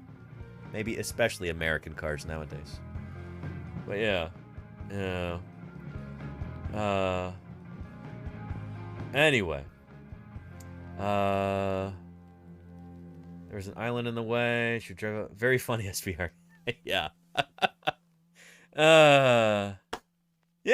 Yeah. Anyway, back to our documentary here. Critical breakdown could have severe consequences. Yeah. The expedition is not the end of our lives. Maybe we'll make it. They have to tow it. Oh, God. With the nearest gas station some 500 miles away, and time already getting tight, things will have to go smoothly from now on. Wow. Hey, Neil, how you doing? Welcome, welcome. We're having some mechanical problems. More mechanical problems. We think it's a fuel pump, but we're not sure. This could be way bad. Could be. It seems to me I got this thing in there without doing that, the twisty deal. Maybe we'll tow it or Abandon it. Abandon it. Get on with it. We can't stay here more than a day. We've had to do it with vehicles in the field before. Just leave it there. Yeah. After more than 12 breakdowns, the vehicles all decide to run at the same time. Yeah. As they enter the dusty dinosaur fields of the Gobi, they're traveling a long way, backwards in time. Yeah. The Jawas will strip it for parts. There you go, Pimp Cat, yeah. Appeared some 230 million years ago in a world with a different face. More like 240 nowadays, probably. The creatures... Not that it's been 10 million years since this documentary came out, but now we think it's probably a little bit closer to 240. I think the oldest dinosaurs we have are something like 235 or something? Eoraptor? Here. An Eoraptor is by no means the first dinosaur. It can't be. There's got to be ones older than that. It's just the oldest one that we have so far. Lived approximately 231 to 228 million years ago. Yeah. We've probably got the very earliest dinosaurs probably around 240. A world with a different face. And the creatures Eric is Sarine. Oh boy. Years later, your professor never used lower gear. Why? About 75 million years ago, in the late Cretaceous period, dinosaurs began to disappear, leaving only bones behind. They didn't begin to disappear. It took a giant rock the size of San Francisco to cause their extinction, except for birds. So even that couldn't completely do them in. But Their bones were more motionless than the continents. Then in the 1920s, Roy Chapman Andrews came to a remote place in the Gobi Desert he would name the Flaming Cliffs. Oh yeah. They began suddenly to disappear. There you go, Clockwork. They began very suddenly to disappear when a giant rock from outer space, very, very suddenly. In fact, it happened like that.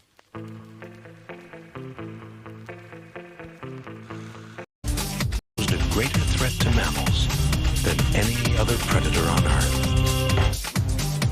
The Troodon was suddenly cut down in its prime.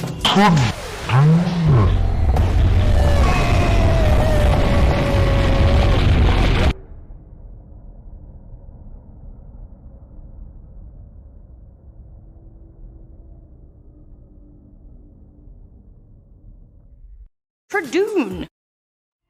Anyway, yeah. They began to suddenly disappear. Oh boy. Yeah. We're not going to finish this documentary tonight. I hope you realize that, everybody. But let's go for a little while longer, and let's continue to enjoy this. Yeah. It was a likely-looking place. There appear to be medieval castles with spires and turrets, brick red in the evening light. Colossal gateways, walls and ramparts. A labyrinth of ravines and gorges studded with fossil bones make a paradise for the paleontologist. Without a doubt, there were hundreds of bones. And Sakurai Blue, what a world. Thank you for the follow, and welcome to Paleontologizing. It's good to have you here. Yeah. Lying just beneath the surface. A labyrinth of ravines and gorges studded with fossil bones make a paradise for the paleontologist. Without a doubt, there were hundreds of bones lying just beneath the surface. But where? If only my eyes could pierce that baffling surface and get a glimpse of what lay concealed. Within minutes, they were finding fossils. Yep. Andrews and his team had stumbled onto the mother lode of dinosaur bones. They discovered the remains of some 200 different animals, many of them completely new species. Oh yeah, all of them completely new species. What? These are all new. Revealed a world that Andrews found alien and terrifying. It's Protoceratops right Dinosaurs there. were the sort of creatures you might think of as inhabiting another planet, or the kind you dream of in a bad nightmare. That critter right there, Protoceratops, we have right here in my office. This is my 3D printed Protoceratops skull. Protoceratops andrewsi, named after Roy Chapman Andrews. What a cool critter. Big parrot-like beak like this. Big old, well, big fenestre right there in this big, squamosal parietal frill. Big old jugal bones like this. So this is an earlier ancestor of dinosaurs like Triceratops that you're probably more familiar with. Protoceratops, like its name implies, came before, but only a little bit before. The age of some of these fossils was not really known until more recently. It was thought that these critters lived way before Triceratops, but they weren't actually that much older. And Protoceratopsids like this actually lived alongside, well, Leptoceratopsids at least lived alongside Triceratops. But anyway, ceratopsian dinosaurs, really, really cool. And this is the skull of an adult, maybe not a full-grown adult, because when Protoceratops gets even more mature than this, even older, you know, in terms of its, like, their individual maturity, they would get even bigger. So, like, let me see if I can find you an image of a, like, mature Protoceratops. Because they get really big and chunky.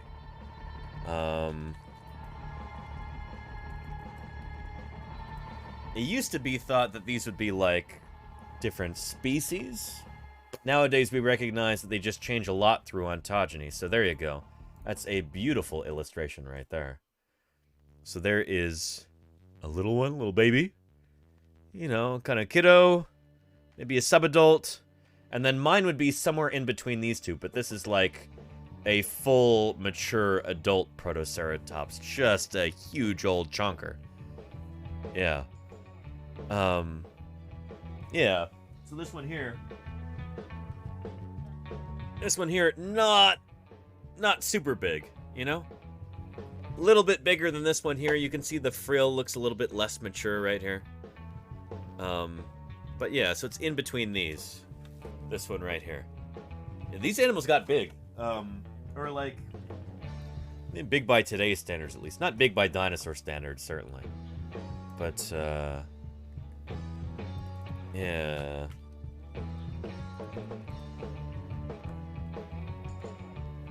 There we go. There's some Protoceratops right there compared to a person. Didn't we just look at this yesterday? I think we did. Yeah. Yeah. Yeah, like that. But there's a lovely Protoceratops, except for the quills on its tail, which I don't think they had. I think that's a load of hogwash. But yeah, Protoceratops. I love the distinction that, like, how different the forelegs and the hind legs look. And this critter, too. Ceratopsians have got big, beefy forelimbs for supporting that big, heavy head right there. So, yeah. Yeah. Pimcat says, the snout reminds me of the Plague Doctor bird mask. Really? Interesting. Yeah, you would not want to get chomped on by that beak. Holy cow, that would be curtains for you. So, yeah. And the ears look like mice ears. No, the ear is right there. That little hole right there. That's the ear. This is the frill on the back of the head. Yeah. Ariaxis, yeah. Really cool critters. In fact, with Protoceratops, maybe we'll end with this today. But you do not want to miss this.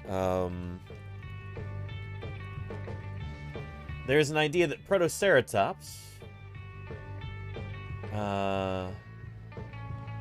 there we go. May have actually helped inspire the legend of the Griffin. I kid you not. Around the year 13. Here we go.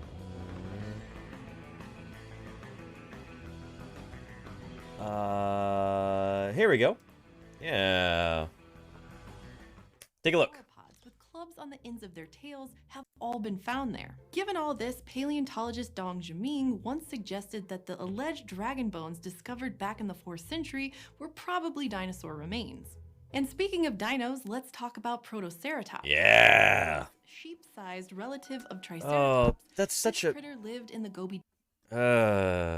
So this is almost better right here. But that's a lousy Protoceratops. Really not great. The one that I showed you a minute ago is much, much better. But, yeah. In the Gobi Desert of Mongolia some 75 million years ago in the Late Yeah. period. And it was really common. Some dinosaurs are only known from 1 or 2 specimens, but we've found literally hundreds of Protoceratops skulls and skeletons representing every stage of the animal's life. You just saw that image, yeah. Eggs are also really common in the Gobi. Some of the first fossilized dinosaur eggs known to modern science were found there in the 1920s. We're still finding them today, sometimes in clusters, which suggests that certain dinosaurs nested colonially. But fossil hunters aren't the only prospectors with an interest in Hey, Ash Gobi. Girl, how you doing? Welcome, Nomads welcome. started hunting for gold in the western part of this desert almost 3,000 years ago. The ancient Greeks began trading with these people at some point in the 7th century BCE, and when cultures interact, they swap monster stories. In this case, Greek travelers were entertained with tales of a winged creature that fiercely guarded gold mines, the griffin. Ah, very cool. Sacre Blue, what a world. How are you doing? Welcome to Paleontologizing. Yeah, great to have you here.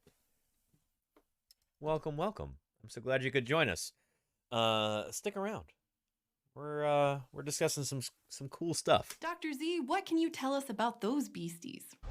In classical mythology, the griffin has the body of a lion with the head and wings of an eagle. Griffins have appeared in decorative arts and heraldry from Europe to Asia, going back thousands of years. Different from other chimera-type monsters of myth, these creatures have no... Oh, I like her shirt. Check that out. She's got some Othniel Charles Marsh illustrations of dinosaurs here. There's his Stegosaurus, Triceratops. I think it's supposed to be Atlantosaurus right there. Today known as what? Diplodocus? And Cleosaurus? Some sort of sauropod? Some sort of hadrosaur? Anyway, cool stuff. Supposed supernatural powers, Yeah. although they do guard hidden treasure, an association that began in ancient Greek legends that might be explained by the existence of gold mines in Asia where the creatures were said to live. Also, unlike other hybrid creatures in mythology, the griffin isn't associated with any gods or heroes, but were seen as living animals. Really? Stories depict them with real animal-like behaviors, like roaming in packs, nesting on the ground, and hunting for animals and humans alike. So in 1993, Adrienne Mayer, a research scholar at Stanford University who studies classics and the history of science, proposed that myths She's cool. about I've met her. griffins may owe a lot to Protoceratops skeletons. Like the griffin, Protoceratops was a quadruped with a large curved beak and triangular projections on the sides of its face that could have been mistaken for mammal-like ears. And maybe the abundant dinosaur eggs and nest reinforce the idea They were actually mistaken for mammal-like ears by somebody in chat just a few moments ago. Thank you, Ari Axis, for illustrating that point. The ears look like mice ears, haha. I mean, yeah. curved beak and triangular projections on the sides of its face that could have been mistaken for mammal-like ears. And maybe the abundant dinosaur eggs and nest reinforce the idea that large... And she's got a cool shirt, too. This is like a modern artist who put these together. But yeah. Large, half-bird, half-mammal creatures were hanging out in the Gobi. But not everyone accepts these ideas. Paleontologist Mark Whitten has argued that dolphins might have nothing to do with Protoceratops or prehistoric eggs. Perhaps the legends come from ancient encounters with living animals, with no influence from the fossil record. Or maybe they were just creative storytellers. And the sites where modern scientists find Protoceratops remains don't really match up with gold deposits or trade routes. Still, we know that some... No expense. Thank you, Safarix, for gifting Ariaxis. Really appreciate that. They have Thank given you. 96 gift subs in the channel. Very nice, Safarix. Holy cow, it's 96 is a lot. Appreciate your support, Safarix. I really do. Some ancient peoples did find fossils. Remember our buddy the woolly rhino? Well, in 1978, a team of archaeologists announced they discovered a partial leg bone from the species in an unlikely place, the Acropolis of Nicoria. Thousands of years ago, the residents of this Bronze Age town in southwestern Greece placed this fossil inside their citadel sanctuary. And some different fossilized bones, those from ancient elephants from other sites around the Mediterranean Sea, might be tied to one of this region's most iconic monsters, the one-eyed Cyclops. What makes the Cyclops so special? Anyway, if you'd like to watch the rest of this video, here is a link right here. There you go. Yeah. Anyway, Protoceratops.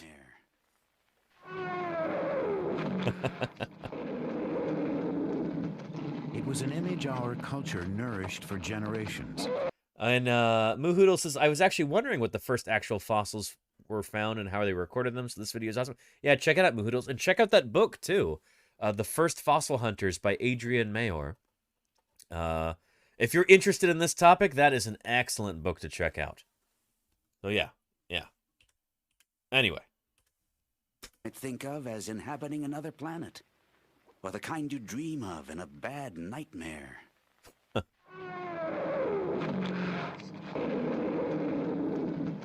It was an image our culture nourished for generations. Dinosaurs were fierce, monstrous, and not all that bright.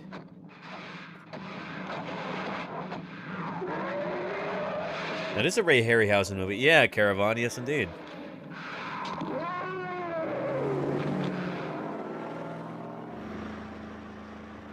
Many of the new ideas about dinosaurs are coming from the amazing boneyard called Ukatolgad. Yeah. The team discovered the site 3 years ago. Now, to get to the dinosaurs, all they have to do is find it again. Which is going to be a pain in the butt. And I think that it's actually a good opportunity for us to go ahead and wrap up this broadcast. So we'll put our credits here over this Deinonychus skull. Don't go away just yet, everybody. We're going to raid into another channel doing some science on Twitch. Let's see who else is live. And I will, of course, be back with some more science outreach content tomorrow. So tune in then, don't miss it. And, Creatrix Brit is on right now. Why don't we go say hello to her? What's she up to? Yeah. There we go. Let's go raid Creatrix Brit. She's doing some 3D printing and some Lego assembly, it seems. There we go. This channel is intended for mature audiences, so be aware. But she's chilled, she's cool. You're gonna like her a lot, I think. And what is she printing right now? I guess we'll find out. Thank you everybody for another wonderful stream today. I hope you had an excellent time here. I hope you learned something. I hope I helped to inflame some kind of a passion in you for the natural world around us, the incredible history of life on our amazing planet Earth. I'll be doing more of the same tomorrow. at 2 p.m. California time. So tune in then for some fossil news and some other fun stuff too. It's going to be a good time. Anyway, thank you everybody for all of your support today. You know, raiders and lurkers and chatters and question askers and cheerers and Valiant Cheese. Speaking of raiders, thank you Valiant Cheese and raiders. We're in the middle of a raid ourselves. Thank you Valiant Cheese for bringing your viewers here. I really appreciate it. Hope you had a good stream, Valiant Cheese. Valiant Cheese has a new sound for their We're gonna go check out Creatrix Brit right now. So, a raid train indeed, Moohoodles. Yeah. Let's go check out Creatrix Brit. And I hope to see everybody tomorrow for some more fossil science. All right, take care, everybody. Bye-bye. And, no, shoot, how do I get rid of that? There we go.